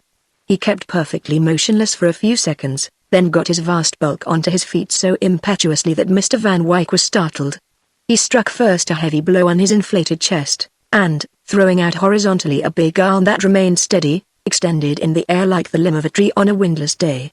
Not a pain or an ache there. "Can you see this shake in the least?" His voice was low, in an ring, confident contrast with the headlong emphasis of his movements. He sat down abruptly. "This isn't to boast of it, you know. I am nothing," he said in his effortless strong voice, that seemed to come out as naturally as a river flows. He picked up the stump of the cigar he had laid aside, and added peacefully, with a slight nod, "As it happens, my life is necessary, it isn't my own, it isn't God knows." He did not say much for the rest of the evening, but several times Mr. Van Wyck detected a faint smile of assurance flitting under the heavy moustache. Later on Captain Wally would now and then consent to dine at the house. He could even be induced to drink a glass of wine. "Don't think I am afraid of it, my good sir," he explained. "There was a very good reason why I should give it up." On another occasion, leaning back at ease, he remarked, "You have treated me most humanely, my dear Mr. Van Wyck, from the very first. You'll admit there was some merit," Mr. Van Wyck hinted slyly. "An associate of that excellent Massey. Well, my dear Captain, I won't say a word against him. It would be no use your saying anything against him," Captain Wally affirmed a little moodily. "As I've told you before, my life, my work, is necessary, not for myself alone. I can't choose." He paused, turned the glass before him right round. "I have an only child, a daughter." The ample downward sweep of his arm over the table seemed to suggest a small girl at a vast distance. "I hope to see her once more before I die. Meantime it's enough to know that she has me sound and solid, thank God. You can't understand how one feels. Bone of my bone, flesh of my flesh. The very image of my poor wife. Well, she," again he paused, then pronounced stoically the words, "she has a hard struggle," and his head fell on his breast, his eyebrows remained knitted, as by an effort of meditation. But generally his mind seemed steeped in the serenity of boundless trust in a higher power. Mr. Van Wyck wondered sometimes how much of it was due to the splendid vitality of the man, to the bodily vigor which seems to impart something of its force to the soul. But he had learned to like him very much. Chapter 13. This was the reason why Mr. Stern's confidential communication, delivered hurriedly on the shore alongside the dark silent ship, had disturbed his equanimity. It was the most incomprehensible and unexpected thing that could happen, and the perturbation of his spirit was so great that, forgetting all about his letters, he ran rapidly up the bridge ladder. The portable table was being put together for dinner to the left of the wheel by two pig-tailed boys, who as usual snarled at each other over the job, while another, a doleful, burly, very yellow Chinaman, resembling Mr. Massey, waited apathetically with a cloth over his arm and a pile of thick dinner plates against his chest. A common cabin lamp with its globe missing, brought up from below, had been hooked to the wooden framework of the awning. The side screens had been lowered all round. Captain Wally, filling the depths of the wicker chair, seemed to sit benumbed in a canvas tent crudely lighted, and used for the storing of nautical objects, a shabby steering wheel, a battered brass binnacle on a stout mahogany stand, two dingy life buoys, an old cork fender lying in a corner, dilapidated deck lockers with loops of thin rope instead of door handles. He shook off the appearance of numbness to return Mr. Van Wyck's unusually brisk greeting, but relapsed directly afterwards. To accept a pressing invitation to dinner up at the house cost him another very visible physical effort. Mr. Van Wyck, perplexed, folded his arms, and leaning back against the rail, with his little, black, shiny feet twirl out, examined him covertly. "I've noticed of late that you are not quite yourself, old friend." He put an affectionate gentleness into the last two words. The real intimacy of their intercourse had never been so vividly expressed before. "Tut, tut, tut." The wicker chair creaked heavily. "Irritable," commented Mr. Van Wyk to himself, and aloud, "I'll expect to see you in half an hour, then," he said negligently, moving off. "In half an hour," Captain Wally's rigid silvery head repeated behind him as if out of a trance. Amidships, below, two voices, close against the engine room, could be heard answering each other, one angry and slow, the other alert. "I tell you the beast has locked himself in to get drunk. Can't help it now, Mr. Massey. After all, a man has a right to shut himself up in his cabin in his own time, not to get drunk. I heard him swear that the worry with the boilers was enough to drive any man to drink," Stern said maliciously. Massey hissed out something about bursting the door in. Mr. Van Wyk, to avoid them, crossed in the dark to the other side of the deserted deck. The planking of the little wharf rattled faintly under his hasty feet. "Mr. Van Wyk. Mr. Van Wyk." He walked on. Somebody was running on the path. "You've forgotten to get your mail." Stern, holding a bundle of papers in his hand, caught up with him. "Oh, thanks." But, as the other continued at his elbow, Mr. Van Wyk stopped short. The overhanging eaves, descending low upon the lighted front of the bungalow, threw their black straight-edged shadow into the great body of the night on that side. Everything was very still. A tinkle of cutlery and a slight jingle of glasses were heard. Mr. Van Wyk's servants were laying the table for two on the veranda. "I'm afraid you give me no credit whatever for my good intentions in the matter I've spoken to you about," said Stern. "I simply don't understand you. Captain Wally is a very audacious man, but he will understand that his game is up. That's all that anybody need ever know of it from me. Believe me, I am very considerate in this, but duty is duty. I don't want to make a fuss. All I ask you, as his friend, is to tell him from me that the game's up. That will be sufficient." Mr. Van Wyk felt a loathsome dismay at this queer privilege of friendship. He would not demean himself by asking for the slightest explanation. To drive the other away with contumely he did not think prudent as yet, at any rate. So much assurance staggered him. Who could tell what there could be in it? He thought. His regard for Captain Wally had the tenacity of a disinterested sentiment, and his practical instinct coming to his aid, he concealed his scorn. "I gather, then, that this is something grave, very grave," Stern assented solemnly, delighted at having produced an effect at last. He was ready to add some effusive protestations of regret at the unavoidable necessity, but Mr. Van Wyk cut him short very civilly. However, once on the veranda Mr. Van Wyk put his hands in his pockets, and, straddling his legs, stared down at a black panther skin lying on the floor before a rocking chair. "It looks as if the fellow had not the pluck to play his own precious game openly," he thought. This was true enough. In the face of Massey's last rebuff Stern dared not declare his knowledge. His object was simply to get charge of the steamer and keep it for some time. Massey would never forgive him for forcing himself on, but if Captain Wally left the ship of his own accord, the command would devolve upon him for the rest of the trip, so he hit upon the brilliant idea of scaring the old man away. A vague menace, a mere hint, would be enough in such a brazen case, and, with a strange admixture of compassion, he thought that Batterbrew was a very good place for throwing up the sponge. The skipper could go ashore quietly, and stay with that Dutchman of his. Weren't these two as thick as thieves together? And on reflection he seemed to see that there was a way to work the whole thing through that great friend of the old man's. This was another brilliant idea. He had an inborn preference for circuitous methods. In this particular case he desired to remain in the background as much as possible, to avoid exasperating Massey needlessly. No fuss. Let it all happen naturally. Mr. Van Wyk all through the dinner was conscious of a sense of isolation that invades sometimes the closeness of human intercourse. Captain Wally failed lamentably and obviously in his attempt to eat something. He seemed overcome by a strange absent-mindedness. His hand would hover irresolutely, as if left without guidance by a preoccupied mind. Mr. Van Wyk had heard him coming up from a long way off in the profound stillness of the riverside, and had noticed the irresolute character of the footfalls. The toe of his boot had struck the bottom stair as though he had come along mooning with his head in the air right up to the steps of the veranda. Had the captain of the Sophia been another sort of man he would have suspected the work of age there. But one glance at him was enough. Time after, indeed, marking him for its own had given him up to his usefulness, in which his simple faith would see a proof of divine mercy. How could I contrive to warn him? Mr. Van Wyck wondered, as if Captain Wally had been miles and miles away, out of sight and earshot of all evil. He was sickened by an immense disgust of Stern. To even mention his threat to a man like Wally would be positively indecent. There was something more violent insulting in its hint than in a definite charge of crime, the debasing taint of blackmailing. What could anyone bring against him? He asked himself. This was a limpid personality. And for what object? The power that man trusted had thought fit to leave him nothing on earth that envy could lay hold of, except a bare crust of bread. "Won't you try some of this?" he asked, pushing a dish slightly. Suddenly it seemed to Mr. Van Wyck that Stern might possibly be coveting the command of the sofa. His cynicism was quite startled by what looked like a proof that no man may count himself safe from his kind unless in the very abyss of misery. An intrigue of that sort was hardly worth troubling about, he judged, but still, with such a fool as Massey to deal with, Wally ought to and must be warned.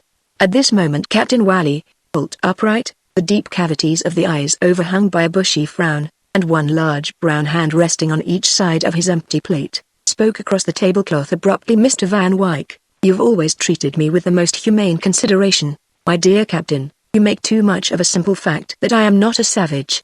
Mr. Van Wyck, utterly revolted by the thought of Stern's obscure attempt, raised his voice incisively, as if the mate had been hiding somewhere within earshot. "Any consideration I have been able to show was no more than the rightful due of a character I've learned to regard by this time with an esteem that nothing can shake." A slight ring of glass made him lift his eyes from the slice of pineapple he was cutting into small pieces on his plate. In changing his position, Captain Wally had contrived to upset an empty tumbler.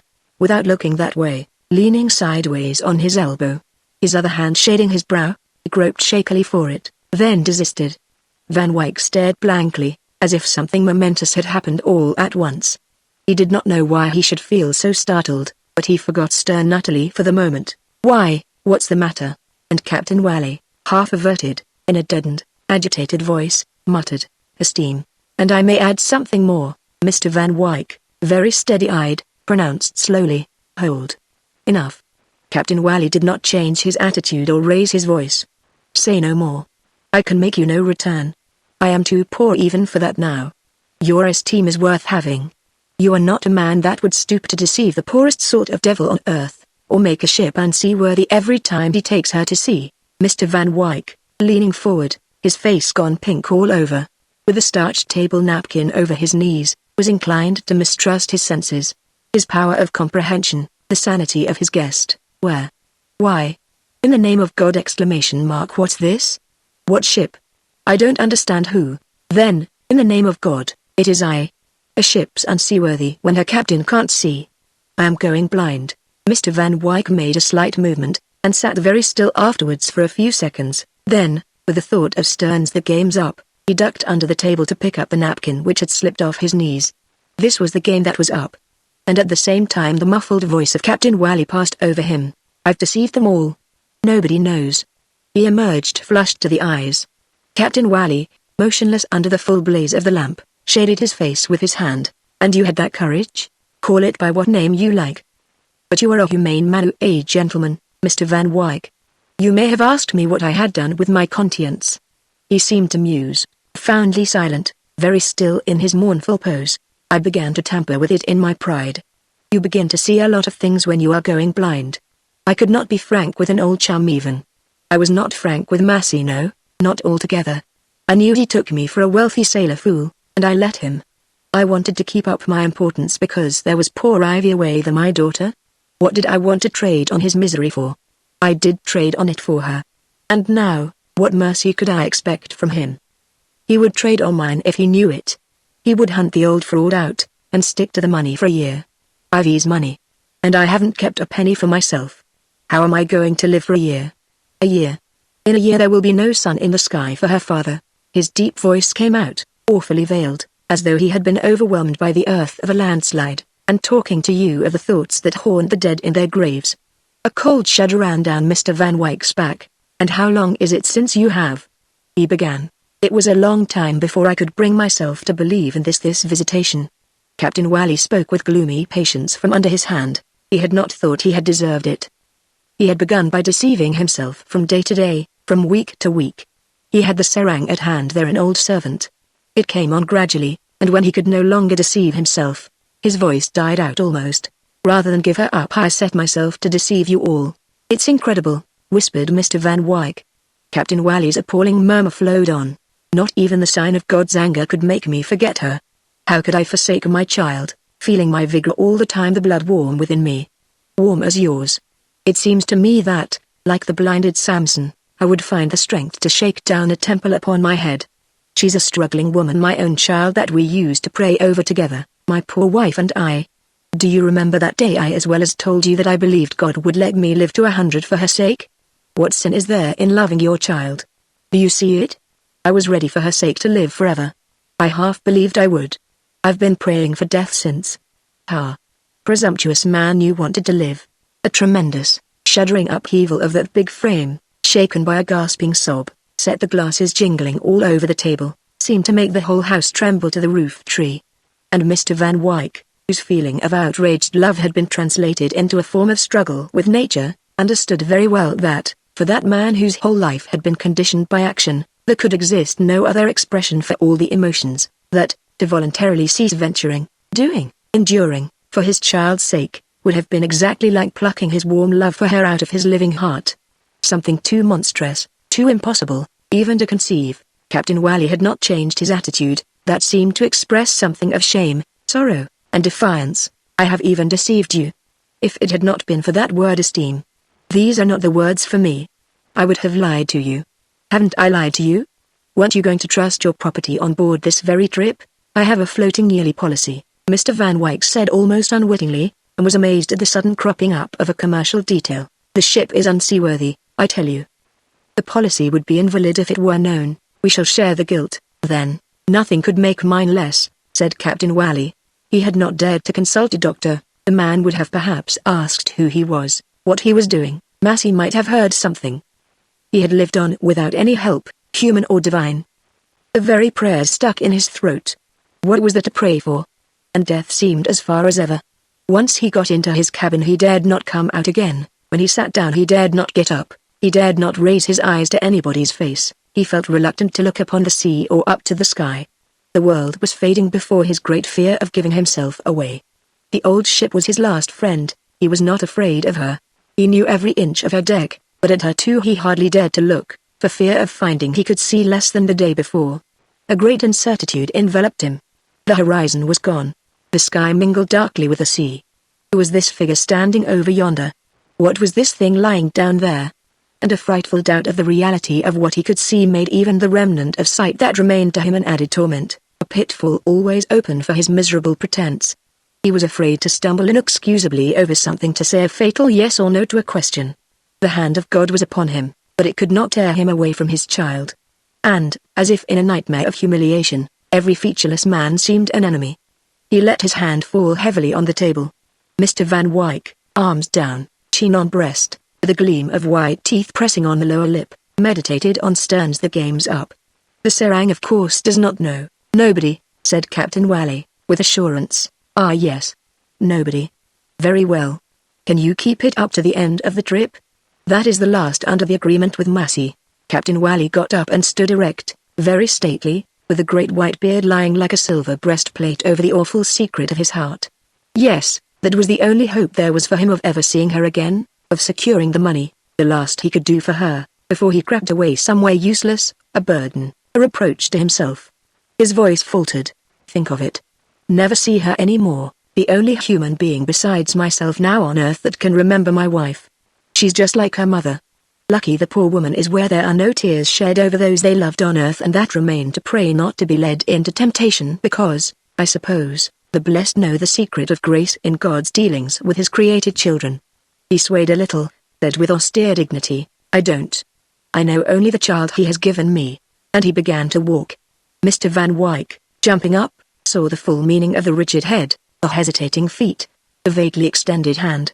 His heart was beating fast. He moved a chair aside, and instinctively advanced as if to offer his arm. But Captain Wally passed him by, making for the stairs quite straight. He could not see me at all out of his line, Van Wyck thought, with a sort of awe. Then going to the head of the stairs, he asked a little tremulously, what is it like? Like a mist, like. Captain Wally, halfway down, stopped, and turned round undismayed to answer. It is as if the light were ebbing out of the world. Have you ever watched the ebbing sea on an open stretch of sands withdrawing farther and further away from you? It is like this, only there will be no flood to follow. Never. It is as if the sun were growing smaller, the stars going out one by one. There can't be many left that I can see by this. But I haven't had the courage to look of late. He must have been able to make out Mr. Van Wyck, because he checked him by an authoritative gesture and stoical, "I can get about alone yet." It was as if he had taken his line, and would accept no help from men, after having been cast out, like a presumptuous titan, from his heaven. Mr. Van Wyck, arrested, seemed to count the footsteps right out of earshot. He walked between the tables, tapping smartly with his heels, took up a paper knife, dropped it after a vague glance along the blade, then happening upon the piano, struck a few chords again and again, vigorously, standing up before the keyboard with an attentive poise of the head like a piano tuner, closing it. He pivoted on his heels brusquely, avoided the little terrier sleeping trustfully on crossed forepaws, came upon the stairs next, and, as though he had lost his balance on the top step, ran down headlong out of the house. His servants, beginning to clear the table, heard him mutter to himself, evil words no doubt, down there, and then after a pause go away with a strolling gait in the direction of the wharf. The bulwarks of the sofa lying alongside the bank made a low, black wall on the undulating contour of the shore. 2 masts and a funnel uprose from behind it with a great rake, as if about to fall. A solid, square elevation in the middle bore the ghostly shapes of white boats, the curves of davits, lines of rail and stanchions, all confused and mingling darkly everywhere, but low down, midships, a single lighted port stared out on the night, perfectly round, like a small, full moon, whose yellow beam caught a patch of wet mud. The edge of trodden grass, 2 turns of heavy cable wound round the foot of a thick wooden post in the ground. Mr. Van Wyck, peering alongside, heard a muzzy boastful voice apparently jeering at a person called Prendergast. It mouthed abuse thickly, choked, then pronounced very distinctly the word Murphy, and chuckled. Glass tinkled tremulously. All these sounds came from the lighted port. Mr. Van Wyck hesitated, stooped. It was impossible to look through unless he went down into the mud. "Stern," he said, half aloud. The drunken voice within said gladly, "Stern of course. Look at him blink. Look at him. Stern, Wally, Massey. Massey, Wally, Stern. But Massey's the best. You can't come over him. He would just love to see you starve." Mr. Van Wyck moved away, made out farther forward a shadowy head stuck out from under the awnings as if on the watch, and spoke quietly in Malay. "Is the mate asleep?" "No. Here, at your service." In a moment Stern appeared, walking as noiselessly as a cat on the wharf. "It's so jolly dark, and I had no idea you would be down tonight. What's this horrible raving?" asked Mr. Van Wyck, as if to explain the cause of a shudder, then ran over him audibly. "Jack's broken out on a drunk. That's our second. It's his way. He will be right enough by tomorrow afternoon, only Mr. Massey will keep on worrying up and down the deck. We had better get away," he muttered suggestively of a talk up at the house. He had long desired to effect an entrance there, but Mr. Van Wyck nonchalantly demurred. It would not, he feared, be quite prudent, perhaps, and the opaque black shadow under one of the 2 big trees left at the landing place swallowed them up, impenetrably dense, by the side of the wide river, that seemed to spin into threads of glitter. The light of a few big stars dropped here and there upon its outspread in flowing stillness. "The situation is grave beyond doubt," Mr. Van Wyck said. Ghost-like in their white clothes they could not distinguish each other's features, and their feet made no sound on the soft earth. A sort of purring was heard. Mr. Stern felt gratified by such a beginning. "I thought, Mr. Van Wyck, a gentleman of your sort would see at once how awkwardly I was situated." "Yes, very. Obviously his health is bad. Perhaps he's breaking up." "I see, and he himself is well aware. I assume I am speaking to a man of sense. He is well aware that his legs are giving out." "His legs are?" Mr. Stern was disconcerted, and then turned sulky. "You may call it his legs if you like. What I want to know is whether he intends to clear out quietly." "That's a good one, too. His legs. Pooh. Why, yes. Only look at the way he walks." Mr. Van Wyck took him up in a perfectly cool and undoubting tone. "The question, however, is whether your sense of duty does not carry you too far from your true interest. After all, I too could do something to serve you. You know who I am. Everybody along the Straits has heard of you, sir." Mr. Van Wyck presumed that this meant something favorable. Stern had a soft laugh at this pleasantry. "He should think so." To the opening statement, The partnership agreement was to expire at the end of this very trip. He gave an attentive assent. He was aware. One heard of nothing else on board all the blessed day long. As to Massey, it was no secret that he was in a jolly deep hole with these worn-out boilers. He would have to borrow somewhere a couple of hundred first of all to pay off the captain, and then he would have to raise money on mortgage upon the ship for the new boilers, that is, if he could find a lender at all. At best it meant loss of time, a break in the trade, short earnings for the year, and there was always the danger of having his connection filched away from him by the Germans. It was whispered about that he had already tried 2 firms. Neither would have anything to do with him. Ship too old, and the man too well known in the place. Mr. Stern's final rapid winking remained buried in the deep darkness, sibilating with his whispers.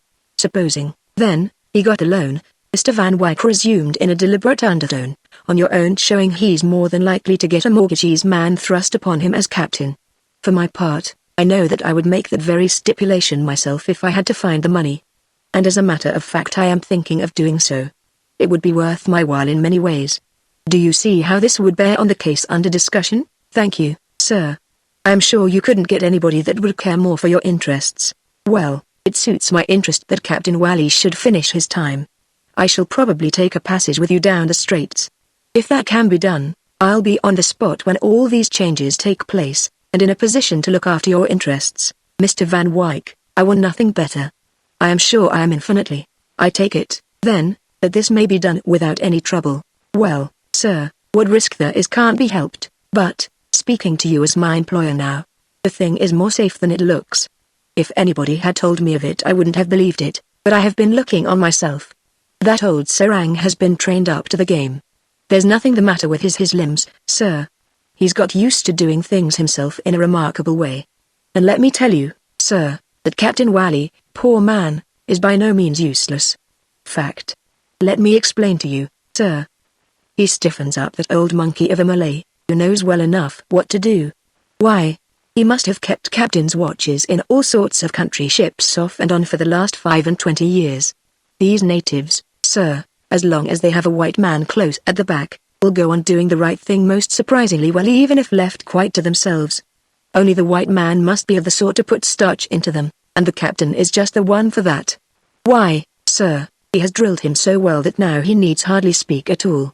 I have seen that little wrinkled ape made to take the ship out of Pangu Bay on a blowy morning and on all through the islands, take her out first rate, sir, dodging under the old man's elbow, and in such quiet style that you could not have told for the life of you which of the two was doing the work up there. That's where our poor friend would be still of use to the ship, even if he could no longer lift a foot, sir. Provided the serang does not know that there's anything wrong. He doesn't, naturally not. Quite beyond his apprehension. They aren't capable of finding out anything about us, sir. You seem to be a shrewd man, said Mr. Van Wyck in a choked mutter, as though he were feeling sick. You'll find me a good enough servant, sir. Mr. Stern hoped now for a handshake at least, but unexpectedly, with a "What's this?" Better not to be seen together. Mr. Van Wyck's white shape wavered, and instantly seemed to melt away in the black air under the roof of boughs. The mate was startled. Yes. There was that faint thumping clatter. He stole out silently from under the shade. A lighted porthole shone from afar. His head swam with the intoxication of sudden success. What a thing it was to have a gentleman to deal with.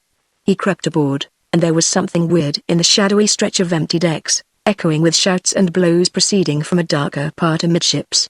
Mr. Massey was raging before the door of the berth. The drunken voice within flowed on undisturbed in the violent racket of kicks. Shut up. Put your light out and turn in, you confounded swilling pig you. Do you hear me, you beast? The kicking stopped, and in the pause the muzzy oracular voice announced from within, Ah. Massey, now that's another thing. Massey's deep. Who's that aft there? You, Stern? He'll drink himself into a fit of horrors. The chief engineer appeared vague and big at the corner of the engine room. He will be good enough for duty tomorrow. I would let him be, Mr. Massey. Stern slipped away into his berth, and at once had to sit down. His head swam with exultation. He got into his bunk as if in a dream. A feeling of profound peace, of pacific joy, came over him. On deck all was quiet. Mr. Massey, with his ear against the door of Jack's cabin, listened critically to a deep stertorous breathing within. This was a dead drunk sleep. The bout was over. Tranquilized on that score, the two went in, and with slow wriggles got out of his old tweed jacket. It was a garment with many pockets, which he used to put on at odd times of the day, being subject to sudden chilly fits, and when he felt warmed he would take it off and hang it about anywhere all over the ship. It would be seen swinging on belaying pins, thrown over the heads of winches, suspended on people's very door handles for that matter. Was he not the owner? But his favorite place was a hook on a wooden awning stanchion on the bridge, almost against the binnacle. He had even in the early days more than one tussle on that point with Captain Wally, desired the bridge to be kept tidy. He had been overawed then. Of late, though, he had been able to defy his partner with impunity. Captain Wally never seemed to notice anything now. As to the Malays, in their awe of that scowling man, not one of the crew would dream of laying a hand on the thing, no matter where or what it swung from. With an unexpectedness which made Mr. Massey jump and drop the coat at his feet, there came from the next berth the crash and thud of a headlong, jingling, clattering fall. The faithful Jack must have dropped to sleep suddenly as he sat at his revels, and now had gone over chair and all, breaking, as it seemed by the sound, every single glass and bottle in the place. After the terrific smash all was still for a time in there, as though he had killed himself outright on the spot. Mr. Massey held his breath. At last a sleepy uneasy groaning sigh was exhaled slowly on the other side of the bulkhead. "I hope to goodness he's too drunk to wake up now," muttered Mr. Massey. The sound of a softly knowing laugh nearly drove him to despair. He swore violently under his breath. The fool would keep him awake all night now for certain. He cursed his luck. He wanted to forget his maddening troubles in sleep sometimes. He could detect no movements.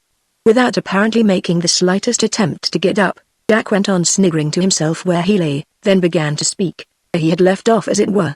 "Massey. I love the dirty rascal.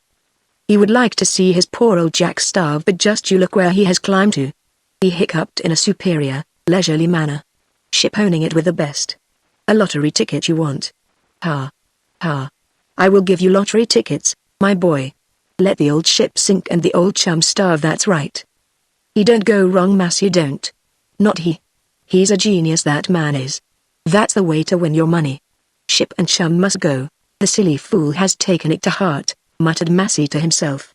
And, listening with a softened expression of face for any slight sign of returning drowsiness, he was discouraged profoundly by a burst of laughter full of joyful irony. "Would like to see her at the bottom of the sea? Oh, you clever, clever devil. Wish her sunk, eh?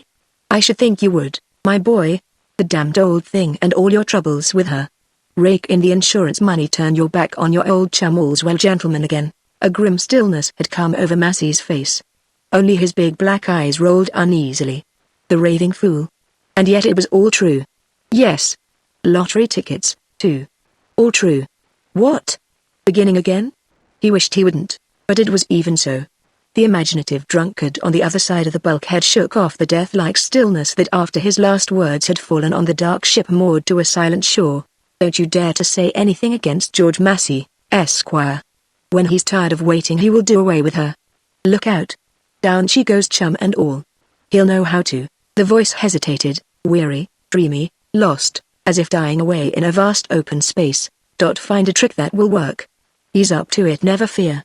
He must have been very drunk, for at last the heavy sleep gripped him with the suddenness of a magic spell, and the last word lengthened itself into an interminable, noisy, indrawn snore. And then even the snoring stopped, and all was still. But it seemed as though Mr. Massey had suddenly come to doubt the efficacy of sleep as against a man's troubles, or perhaps he had found the relief he needed in the stillness of a calm contemplation that may contain the vivid thoughts of wealth, of a stroke of luck, of long idleness, and may bring before you the imagined form of every desire. For, turning about and throwing his arms over the edge of his bunk, he stood there with his feet on his favorite old coat, looking out through the round port into the night over the river. Sometimes a breath of wind would enter and touch his face, a cool breath charged with the damp, fresh feel from a vast body of water. A glimmer here and there was all he could see of it, and once he might after all suppose he had dozed off, since there appeared before his vision, unexpectedly and connected with no dream, a row of flaming and gigantic figures 30712 making up a number such as you may see on a lottery ticket. And then all at once the port was no longer black, it was pearly grey, framing a shore crowded with houses, thatched roof beyond thatched roof, walls of mats and bamboo, gables of carved teak timber. Rows of dwellings raised on a forest of piles lined the steely band of the river, brimful and still, with the tide at the turn. This was Batterbrim, and the day had come. Mr. Massey shook himself. put on the tweed coat, and, shivering nervously as if from some great shock, made a note of the number. A fortunate, rare hint that. Yes, to pursue fortune one wanted money-ready cash. Then he went out and prepared to descend into the engine room. Several small jobs had to be seen to, and Jack was lying dead drunk on the floor of his cabin, with the door locked at that. His gorge rose at the thought of work. But if you wanted to do nothing you had to get first a good bit of money. A ship won't save you. He cursed the sofa. True, all true.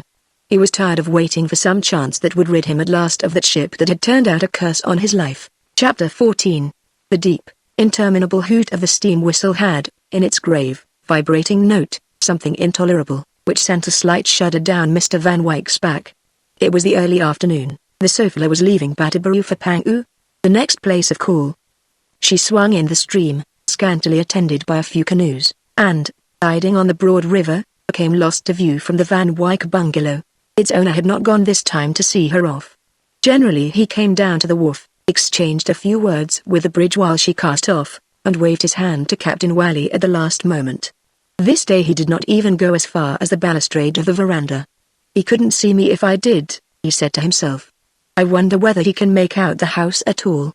And this thought somehow made him feel more alone than he had ever felt for all these years. What was it? 6 or 7? 7. A long time. He sat on the veranda with a closed book on his knee, and, as it were, looked out upon his solitude, as if the fact of Captain Wally's blindness had opened his eyes to his own. There were many sorts of heartaches and troubles, and there was no place where they could not find a man out. And he felt ashamed, as though he had for 6 years behaved like a peevish boy. His thought followed the sofa on her way. On the spur of the moment he had acted impulsively, turning to the thing most pressing. And what else could he have done? Later on he should see. It seemed necessary that he should come out into the world, for a time at least. He had money, something could be arranged. He would grudge no time, no trouble, no loss of his solitude. It weighed on him now, and Captain Wally appeared to him as he had sat shading his eyes, as if, being deceived in the trust of his faith, he were beyond all the good and evil that can be wrought by the hands of men. Mr. Van Wyck's thoughts followed the sofa down the river, winding about through the belt of the coast forest, between the buttressed shafts of the big trees, through the mangrove strip, and over the bar. The ship crossed it easily in broad daylight, piloted, as it happened, by Mr. Stern, who took the watch from 4 to 6, and then went below to hug himself with delight at the prospect of being virtually employed by a rich man like Mr. Van Wyck.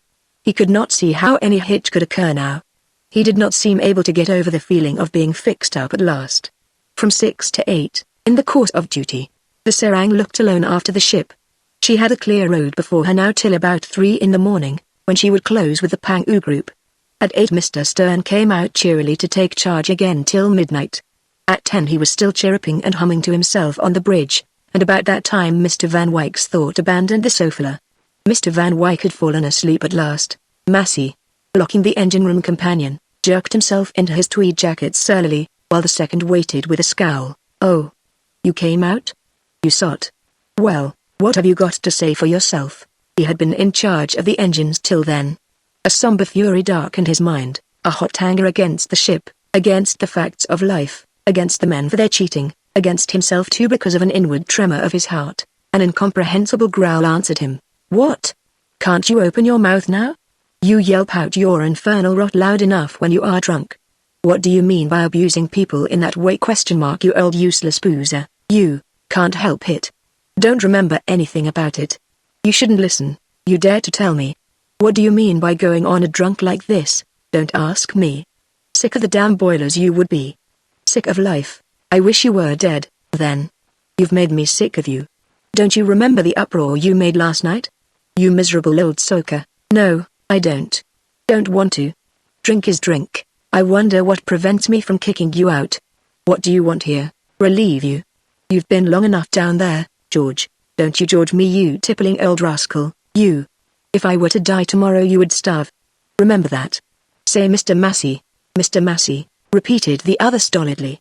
Disheveled, with dull bloodshot eyes, a snuffy, grimy shirt, greasy trousers, naked feet thrust into ragged slippers, he bolted in head down directly Massey had made way for him. The chief engineer looked around. The deck was empty as far as the taffrail.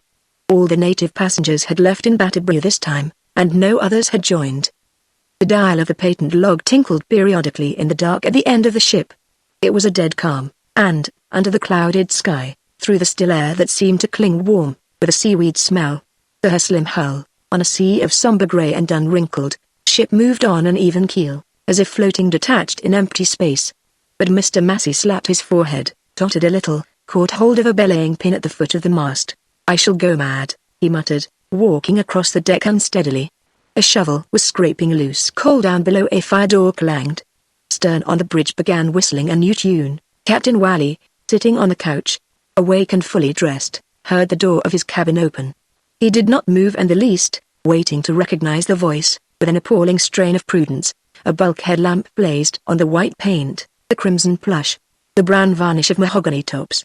The white wood packing case under the bedplace had remained unopened for 3 years now, as though Captain Wally had felt that, after the fair maid was gone, there could be no abiding place on earth for his affections. His hands rested on his knees, his handsome head with big eyebrows presented a rigid profile to the doorway. The expected voice spoke out at last, once more, then. "What am I to call you, Pa? Massey?" Again. The weariness of it crushed his heart, and the pain of shame was almost more than he could bear without crying out. "Well, is it to be partner still? You don't know what you ask." "I know what I want." Massey stepped in and closed the door. "And I am going to have a try for it with you once more." His whine was half persuasive, half menacing. "For it's no manner of use to tell me that you are poor. You don't spend anything on yourself, that's true enough, but there's another name for that. You think you are going to have what you want out of me for 3 years, and then cast me off without hearing what I think of you. You think I would have submitted to your airs if I had known you had only a beggarly £500 in the world. You ought to have told me, perhaps," said Captain Wally, bowing his head. "And yet it has saved you." Massey laughed scornfully. "I have told you often enough since, and I don't believe you now. When I think how I let you lord it over my ship. Do you remember how you used to bullyrag me about my coat and your bridge? It was in his way. His bridge. And I won't be a party to this, and I couldn't think of doing that. Honest man. And now it all comes out. I am poor, and I can't. I have only this 500 in the world." He contemplated the immobility of Captain Wally, that seemed to present an inconquerable obstacle in his path. His face took a mournful cast. "You are a hard man." "Enough," said Captain Wally, turning upon him. "You shall get nothing from me, because I have nothing of mine to give away now. Tell that to the Marines."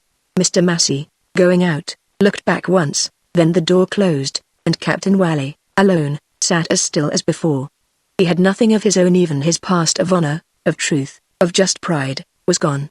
All his spotless life had fallen into the abyss. He had said his last goodbye to it. But what belonged to her, that he meant to save? Only a little money.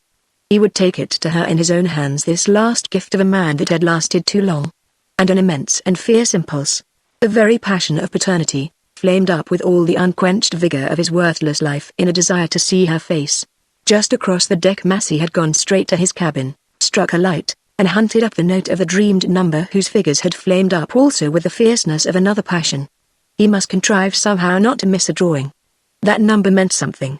But what expedient could he contrive to keep himself going, wretched miser? He mumbled. If Mr. Stern could at no time have told him anything new about his partner, he could have told Mr. Stern that another use could be made of the man's affliction than just to kick him out, and thus defer the term of a difficult payment for a year. To keep the secret of the affliction and induce him to stay was a better move. If without means, he would be anxious to remain, and that settled the question of refunding him his share. He did not know exactly how much Captain Wally was disabled, but if it so happened that he put the ship ashore somewhere for good and all, it was not the owner's fault, was it? He was not obliged to know that there was anything wrong. But probably nobody would raise such a point, and the ship was fully insured. He had had enough self-restraint to pay up the premiums. But this was not all. He could not believe Captain Wally to be so confoundedly destitute as not to have some more money put away somewhere. If he, Massey, could get hold of it, that would pay for the boilers, and everything went on as before. And if she got lost in the end, so much the better. He hated her. He loathed the troubles that took his mind off the chances of fortune. He wished her at the bottom of the sea, and the insurance money in his pocket. And as, baffled, he left Captain Wally's cabin, he enveloped in the same hatred the ship with the worn-out boilers and the man with the dimmed eyes. And our conduct after all is so much a matter of outside suggestion. Had it not been for his Jack's drunken gabble he would have there and then had it out with this miserable man, who would neither help, nor stay, nor yet lose the ship. The old fraud. He longed to kick him out. But he restrained himself. Time enough for that when he liked. There was a fearful new thought put into his head. Wasn't he up to it after all? How that beast Jack had raved. Find a safe trick to get rid of her. Well, Jack was not so far wrong. A very clever trick had occurred to him. Aye. But what of the risk? A feeling of pride, the pride of superiority to common prejudices, crept into his breast, made his heart beat fast. His mouth turned dry. Not everybody would dare. He was Massey, and he was up to it. 6 bells were struck on deck. 11. He drank a glass of water, and sat down for 10 minutes or so to calm himself. Then he got out of his chest a small bull's-eye lantern of his own and lit it. Almost opposite his berth, across the narrow passage under the bridge, there was, in the iron deck structure covering the stokehold fiddle and the boiler's pace, a storeroom with iron sides, iron roof, iron-plated floor, too, on account of the heat below. All sorts of rubbish was shot there. It had a mound of scrap iron in a corner, rows of empty oil cans, sacks of cotton waste, with a heap of charcoal, a deck forge, fragments of an old hen coop, winch covers all in rags, remnants of lamps, and a brown felt hat, discarded by a man dead now, of a fever on the Brazil coast, who had been once mate to the Sophia, had remained for years jammed forcibly behind a length of burst copper pipe, flung at some time or other out of the engine room. A complete and imperious blackness pervaded that Capharnaum of forgotten things. A small shaft of light from Mr. Massey's bull's-eye fell slanting right through it. His coat was unbuttoned. He shot the bolt of the door. There was no other opening, and, squatting before the scrap heap, began to pack his pockets with pieces of iron. He packed them carefully, as if the rusty nuts, the broken bolts, the links of cargo chain, had been so much gold he had that one chance to carry away. He packed his side pockets till they bulged, the breast pocket, the pockets inside. He turned over the pieces. Some he rejected. A small mist of powdered rust began to rise about his busy hands. Mr. Massey knew something of the scientific basis of his clever trick. If you want to deflect the magnetic needle of a ship's compass, soft iron is the best. Likewise, many small pieces in the pockets of a jacket would have more effect than a few large ones, because in that way you obtain a greater amount of surface for weight in your iron, and it's surface that tells. He slipped out swiftly. 2 strides sufficed, and in his cabin he perceived that his hands were all red with rust. It disconcerted him, as though he had found them covered with blood. He looked himself over hastily. Why, his trousers too. He had been rubbing his rusty palms on his legs. He tore off the waistband button in his haste, brushed his coat, washed his hands. Then the air of guilt left him, and he sat down to wait. He sat bolt upright and waited with iron in his chair. He had a hard, lumpy bulk against each hip, felt the scrappy iron in his pockets touch his ribs at every breath. The downward drag of all these pounds hanging upon his shoulders. He looked very dull too, sitting idle there, and his yellow face, motionless black eyes, had something passive and sad in its quietness. When he heard 8 bells struck above his head, he rose and made ready to go out. His movements seemed aimless. His lower lip had dropped a little, his eyes roamed about the cabin, and the tremendous tension of his will had robbed them of every vestige of intelligence. With the last stroke of the bell the serang appeared noiselessly on the bridge to relieve the mate. Stern overflowed with good nature, since he had nothing more to desire. Got your eyes well open yet, serang?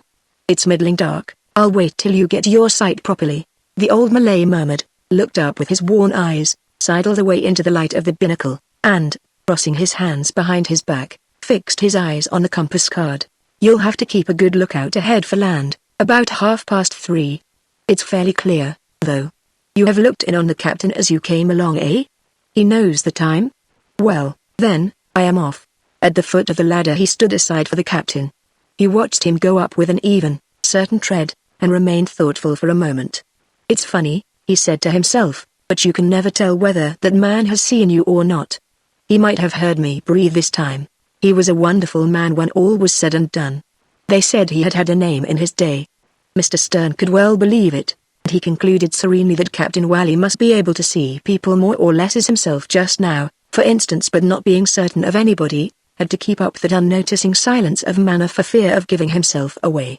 Mr. Stern was a shrewd guesser. This necessity of every moment brought home to Captain Wally's heart the humiliation of his falsehood. He had drifted into it from paternal love, from incredulity, from boundless trust in divine justice meted out to men's feelings on this earth. He would give his poor Ivy the benefit of another month's work. Perhaps the affliction was only temporary. Surely God would not rob his child of his power to help, and cast him naked into a night without end. He had caught at every hope, and when the evidence of his misfortune was stronger than hope, he tried not to believe the manifest thing. In vain. In the steadily darkening universe a sinister clearness fell upon his ideas. In the illuminating moments of suffering he saw life, men, all things, whole earth with all her burden of created nature, as he had never seen them before. Sometimes he was seized with a sudden vertigo and an overwhelming terror, and then the image of his daughter appeared. Her, too. He had never seen so clearly before. Was it possible that he should ever be unable to do anything whatever for her? Nothing. And not see her anymore?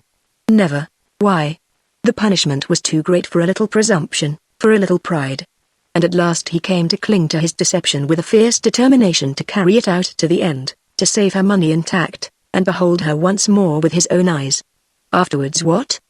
The idea of suicide was revolting to the vigor of his manhood. He had prayed for death till the prayers had stuck in his throat. All the days of his life he had prayed for daily bread, and not to be led into temptation, in a childlike humility of spirit. Did words mean anything? Whence did the gift of speech come? The violent beating of his heart reverberated in his head, seemed to shake his brain to pieces. He sat down heavily in the deck chair to keep the pretense of his watch. The night was dark. All the nights were dark now. Serang, he said, half aloud, Ada, Tuan. I am here. There are clouds on the sky. There are, Tuan. Let her be steered straight. North. She is going north, Tuan. The Serang stepped back. Captain Wally recognized Massey's footfalls on the bridge.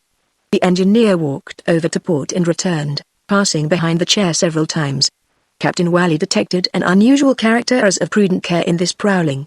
The near presence of that man brought with it always a recrudescence of moral suffering for Captain Wally. It was not remorse. After all, he had done nothing but good to the poor devil. There was also a sense of danger, the necessity of a greater care. Massey stopped and said, "So you still say you must go?" "I must indeed. And you couldn't at least leave the money for a term of years?" "Impossible. Can't trust it with me without your care, eh?" Captain Wally remained silent.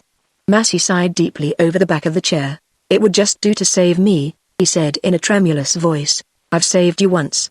The chief engineer took off his coat with careful movements, and proceeded to feel for the brass hook screwed into the wooden stanchion. For this purpose he placed himself right in front of the binnacle, thus hiding completely the compass card from the quartermaster at the wheel. "Tuan." The Lascar at last murmured softly, meaning to let the white man know that he could not see to steer. Mr. Massey had accomplished his purpose. The coat was hanging from the nail, within 6 inches of the binnacle. And directly he had stepped aside the quartermaster, a middle-aged, pockmarked, Sumatra Malay, almost as dark as a Negro, perceived with amazement that in that short time, in this smooth water, with no wind at all, the ship had gone swinging far out of her course. He had never known her get away like this before. With a slight grunt of astonishment he turned the wheel hastily to bring her head back north, which was the course.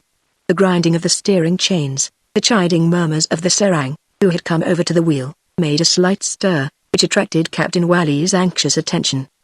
He said, "Take better care." Then everything settled to the usual quiet on the bridge.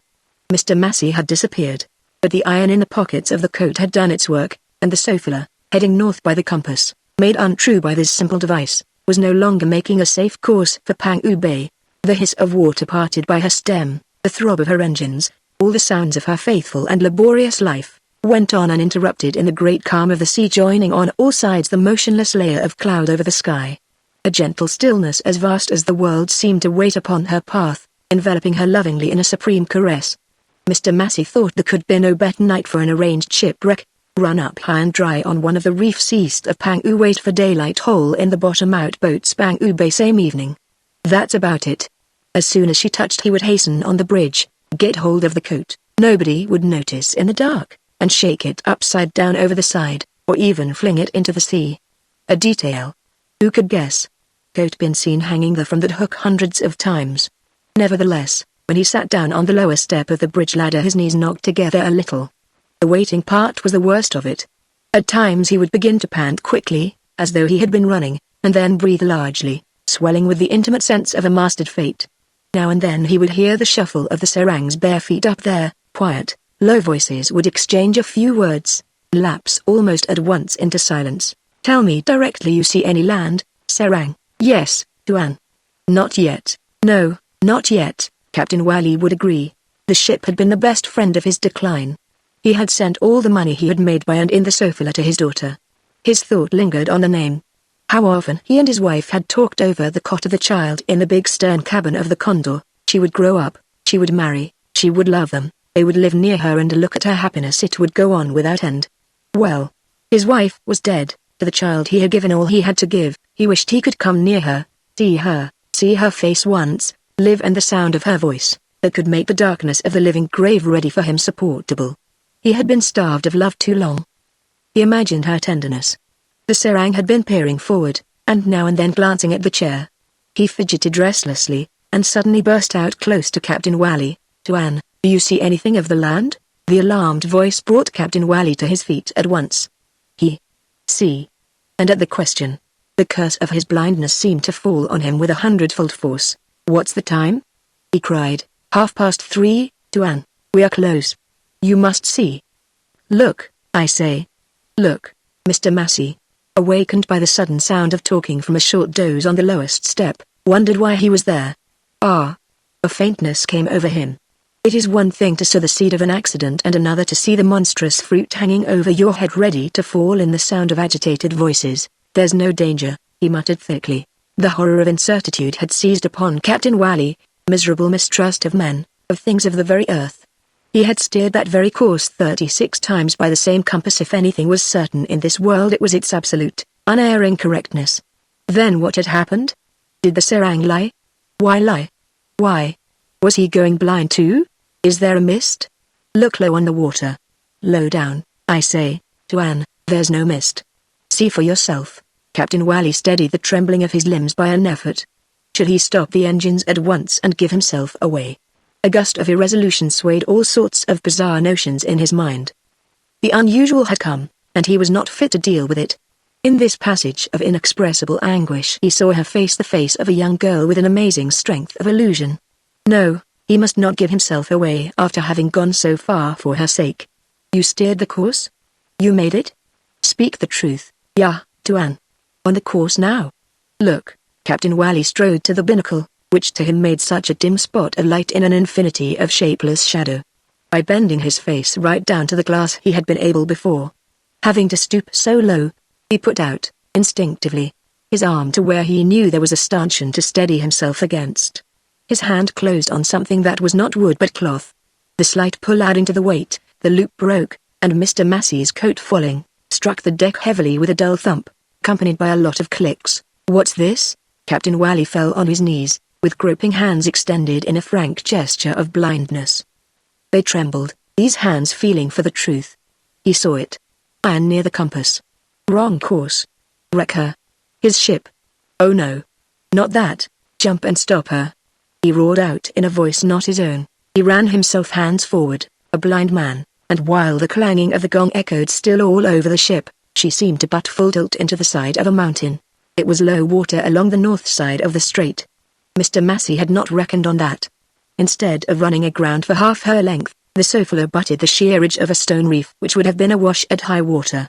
This made the shock absolutely terrific. Everybody in the ship that was standing was thrown down headlong. Shaken rigging made a great rattling to the very trucks. All the lights went out, several chain guys, snapping, clattered against the funnel. There were crashes, pings of parted wire rope, splintering sounds, loud cracks. The masthead lamp flew over the bows, and all the doors about the deck began to bang heavily. Then, after having hit, she rebounded, hit the second time the very same spot like a battering ram. This completed the havoc. The funnel, with all the guys gone, fell over with a hollow sound of thunder, smashing the wheel to bits, crushing the frame of the awnings, breaking the lockers, filling the bridge with a mass of splinters, sticks, and broken wood. Captain Wally picked himself up and stood knee-deep in wreckage, torn, bleeding, knowing the nature of the danger he had escaped mostly by the sound, and holding Mr. Massey's coat in his arms. By this time stern, he had been flung out of his bunk, had set the engines astern. They worked for a few turns, then a voice bawled out, "Get out of the damned engine room, Jack." And they stopped. but the ship had gone clear of the reef and lay still, with a heavy cloud of steam issuing from the broken deck pipes, and vanishing in wispy shapes into the night. Notwithstanding the suddenness of the disaster, there was no shouting, as if the very violence of the shock had half-stunned the shadowy lot of people swaying here and there about her decks. The voice of the sarang pronounced distinctly above the confused murmurs, 8 fathom. He had heaved the lead. Mr. Stern cried out next in a strained pitch, "Where the devil has she got to?" "Where are we?" Captain Wally replied in a calm bass. "Amongst the reefs to the eastward, you know it, sir? Then she will never get out again. She will be sunk in 5 minutes. Boats, Stern. Even one will save you all in this calm." The Chinaman stokers went in a disorderly rush for the port boats. Nobody tried to check them. The Malays, after a moment of confusion, became quiet, and Mr. Stern showed a good countenance. Captain Wally had not moved. His thoughts were darker than this night in which he had lost his first ship. "He made me lose a ship." Another tall figure standing before him amongst the litter of the smash on the bridge whispered insanely, "Say nothing of it." Massey stumbled closer. Captain Wally heard the chattering of his teeth. "I have the coat. Throw it down and come along," urged the chattering voice. "BBB boat, you will get 15 years for this." Mr. Massey had lost his voice. His speech was a mere dry rustling in his throat. "Have mercy, had you any when you made me lose my ship?" "Mr. Massey, you shall get 15 years for this. I wanted money. Money. My own money. I will give you some money. Take half of it. You love money yourself. There's a justice." Massey made an awful effort, and in a strange, half-choked utterance, "You blind devil. It's you that drove me to it." Captain Wally, hugging the coat to his breast, made no sound. The light had ebbed forever from the world. Let everything go. But this man should not escape scot-free. Stern's voice commanded, "Lower away." The blocks rattled. "Now then," he cried, "over with you. This way. You, Jack, here. Mr. Massey. Mr. Massey. Captain. Quick, sir. Let's get. I shall go to prison for trying to cheat the insurance, but you'll get exposed. You, honest man, who has been cheating me. You are poor. Aren't you? You've nothing but the £500. Well, you have nothing at all now. The ship's lost, and the insurance won't be paid." Captain Wally did not move. "True. Ivy's money. Gone in this wreck." Again he had a flash of insight. He was indeed at the end of his tether. Urgent voices cried out together alongside. Massey did not seem able to tear himself away from the bridge. He chattered and hissed despairingly, "Give it up to me." "Give it up?" "No," said Captain Wally, "I could not give it up. You had better go. Don't wait, man, if you want to live. She's settling down by the head fast." "No, I shall keep it, but I shall stay on board." Massey did not seem to understand, but the love of life, awakened suddenly, drove him away from the bridge. Captain Wally laid the coat down, and stumbled amongst the heaps of wreckage to the side. "Is Mr. Massey in with you?" he called out into the night. Stern from the boat shouted, "Yes, we've got him. Come along, sir. It's madness to stay longer." Captain Wally felt along the rail carefully, and, without a word, cast off the painter. They were expecting him still down there. They were waiting, till a voice suddenly exclaimed, "We are adrift." "Shove off, Captain Wally. Leap. Pull up a little. Leap. You can swim." In that old heart, in that vigorous body, there was, but nothing should be wanting, a horror of death that apparently could not be overcome by the horror of blindness. But after all, for Ivy he had carried his point, walking in his darkness to the very verge of a crime. God had not listened to his prayers. The light had finished ebbing out of the world, not to glimmer. It was a dark waste, but it was unseemly that a Wally who had gone so far to carry a point should continue to live. He must pay the price. "Leap as far as you can, sir, we will pick you up." They did not hear him answer. But their shouting seemed to remind him of something. He groped his way back, and sought for Mr. Massey's coat. He could swim indeed. People sucked down by the whirlpool of a sinking ship do come up sometime to the surface, and it was unseemly that a Wally, who had made up his mind to die, should be beguiled by chance into a struggle. He would put all these pieces of iron into his own pockets.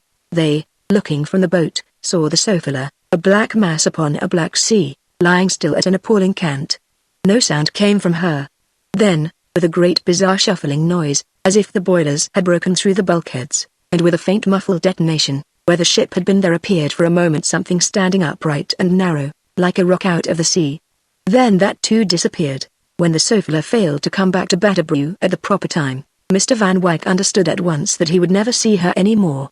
But he did not know what had happened till some months afterwards, when, in a native craft lent him by his sultan, he had made his way to the Sofala's port of registry. Already her existence and the official inquiry into her loss was beginning to be forgotten. It had not been a very remarkable or interesting case, except for the fact that the captain had gone down with his sinking ship. It was the only life lost, and Mr. Van Wyck would not have been able to learn any details had it not been for Stern, whom he met one day on the quay near the bridge over the creek, almost on the very spot where Captain Wally, to preserve his daughter's £500 intact, had turned to get a sampan which would take him on board the Sofala. From afar Mr. Van Wyck saw Stern blink straight at him and raise his hand to his hat. They drew into the shade of a building. It was a bank, and the mate related how the boat with the crew got into Pangu Bay about 6 hours after the accident, and how they had lived for a fortnight in a state of destitution before they found an opportunity to get away from that beastly place. The inquiry had exonerated everybody from all blame. The loss of the ship was put down to an unusual set of the current. Indeed, it could not have been anything else. There was no other way to account for the ship being set 7 miles to the eastward of her position during the middle watch. A piece of bad luck for me, sir. Stern passed his tongue on his lips, and glanced aside. I lost the advantage of being employed by you, sir. I can never be sorry enough. But here it is, one man's poison, another man's meat. This could not have been handier for Mr. Massey if he had arranged that shipwreck himself. The most timely total loss I've ever heard of. What became of that Massey? Asked Mr. Van Wyck. He, sir? Ha. Ha. He would keep on telling me that he meant to buy another ship, but as soon as he had the money in his pocket he cleared out for Manila by mailboat early in the morning. I gave him chase right aboard, and he told me then he was going to make his fortune dead sure in Manila. I could go to the devil for all he cared. And yet he as good as promised to give me the command if I didn't talk too much. You never said anything. Mr. Van Wyck began. Not I, sir. Why should I? I mean to get on, but the dead aren't in my way, said Stern. His eyelids were beating rapidly, then drooped for an instant. Besides, sir, it would have been an awkward business. You made me hold my tongue just a bit too long. Do you know how it was that Captain Wally remained on board? Did he really refuse to leave? Come now. Or was it perhaps an accidental? Nothing. Stern interrupted with energy. I tell you I yelled for him to leap overboard. He simply must have cast off the painter of the boat himself. We all yelled to him, that is, Jack and I. He wouldn't even answer us. The ship was as silent as a grave to the last. Then the boilers fetched away, and down she went. Accident. Not it. The game was up, sir, I tell you. This was all that Stern had to say. Mr. Van Wyck had been of course made the guest of the club for a fortnight, and it was there that he met the lawyer in whose office had been signed the agreement between Massey and Captain Wally. Extraordinary old man, he said.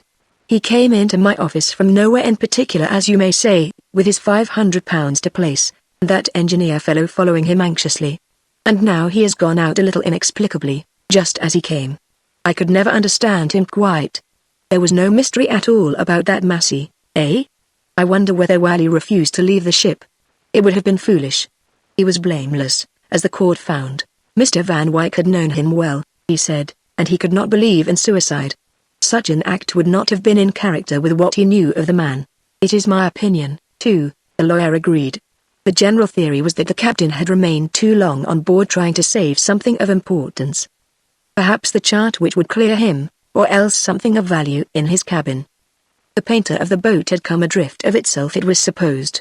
However, strange to say, some little time before that voyage poor Wally had called in his office and had left with him a sealed envelope addressed to his daughter, to be forwarded to her in case of his death. Still it was nothing very unusual, especially in a man of his age. Mr. Van Wyck shook his head. Captain Wally looked good for 100 years. Perfectly true, assented the lawyer. The old fellow looked as though he had come into the world full grown and with that long beard. I could never, somehow, imagine him either younger or older, don't you know? There was a sense of physical power about that man too. And perhaps that was the secret of that something peculiar in his person which struck everybody who came in contact with him. He looked indestructible by any ordinary means that put an end to the rest of us. His deliberate, stately courtesy of manner was full of significance. It was as though he was certain of having plenty of time for everything. Yes, there was something indestructible about him, and the way he talked sometimes you might have thought he believed it himself. When he called on me last with that letter he wanted me to take charge of, He was not depressed at all. Perhaps a shade more deliberate in his talk and manner. Not depressed in the least. Had he a presentiment, a wonder? Perhaps. Still it seems a miserable end for such a striking figure. Oh yes. It was a miserable end, Mr. Van Wyck said, with so much fervor that the lawyer looked up at him curiously, and afterwards, after parting with him, he remarked to an acquaintance, "Queer person that Dutch tobacco planter from Batterbury. Know anything of him?" "Heaps of money," answered the bank manager. "I hear he's going home by the next mail to form a company to take over his estates. Another tobacco district thrown open. He's wise, I think. These good times won't last forever." In the southern hemisphere, Captain Wally's daughter had no presentiment of evil when she opened the envelope addressed to her in the lawyer's handwriting. She had received it in the afternoon. All the boarders had gone out, her boys were at school, her husband sat upstairs in his big armchair with a book, thin-faced, wrapped up in rugs to the waist. The house was still, and the greyness of a cloudy day lay against the panes of 3 lofty windows. In a shabby dining room, where a faint cold smell of dishes lingered all the year round, sitting at the end of a long table surrounded by many chairs pushed in with their backs close against the edge of the perpetually laid tablecloth, she read the opening sentence, "Most profound regret, painful duty. Your father is no more in accordance with his instructions. Fatal casualty. Consolation. No blame attached to his memory." Her face was thin, her temples a little sunk under the smooth bands of black hair, her lips remained resolutely compressed, while her dark eyes grew larger, till at last, with a low cry, she stood up, and instantly stooped to pick up another envelope which had slipped off her knees onto the floor. She tore it open, snatched out the enclosure. "My dearest child," it said, "I am writing this while I am able yet to write legibly. I am trying hard to save for you all the money that is left. I have only kept it to serve you better. It is yours. It shall not be lost, it shall not be touched. There's £500. Of what I have earned I have kept nothing back till now. For the future, if I live, I must keep back some a little to bring me to you. I must come to you. I must see you once more. It is hard to believe that you will ever look on these lines. God seems to have forgotten me. I want to see you, and yet death would be a greater favor. If you ever read these words, I charge you to begin by thanking a God merciful at last, for I shall be dead then, and it will be well. My dear, I am at the end of my tether." The next paragraph began with the words, "My sight is going." She read no more that day. The hand holding up the paper to her eyes fell slowly. Her slender figure in a plain black dress walked rigidly to the window. Her eyes were dry, no cry of sorrow or whisper of thanks went up to heaven from her lips. Life had been too hard, for all the efforts of his love. It had silenced her emotions. But for the first time in all these years its sting had departed, the carking care of poverty, the meanness of a hard struggle for bread. Even the image of her husband and of her children seemed to glide away from her into the great twilight. It was her father's face alone that she saw, as though he had come to see her, always quiet and big, as she had seen him last, but with something more august and tender in his aspect. She slipped his folded letter between the 2 buttons of her plain black bodice, and leaning her forehead against a window pane remained there till dusk, perfectly motionless, giving him all the time she could spare. Gone. Was it possible? My God, was it possible? The blow had come softened by the spaces of the earth, by the years of absence. There had been whole days when she had not thought of him at all, had no time. But she had loved him, she felt she had loved him, after all.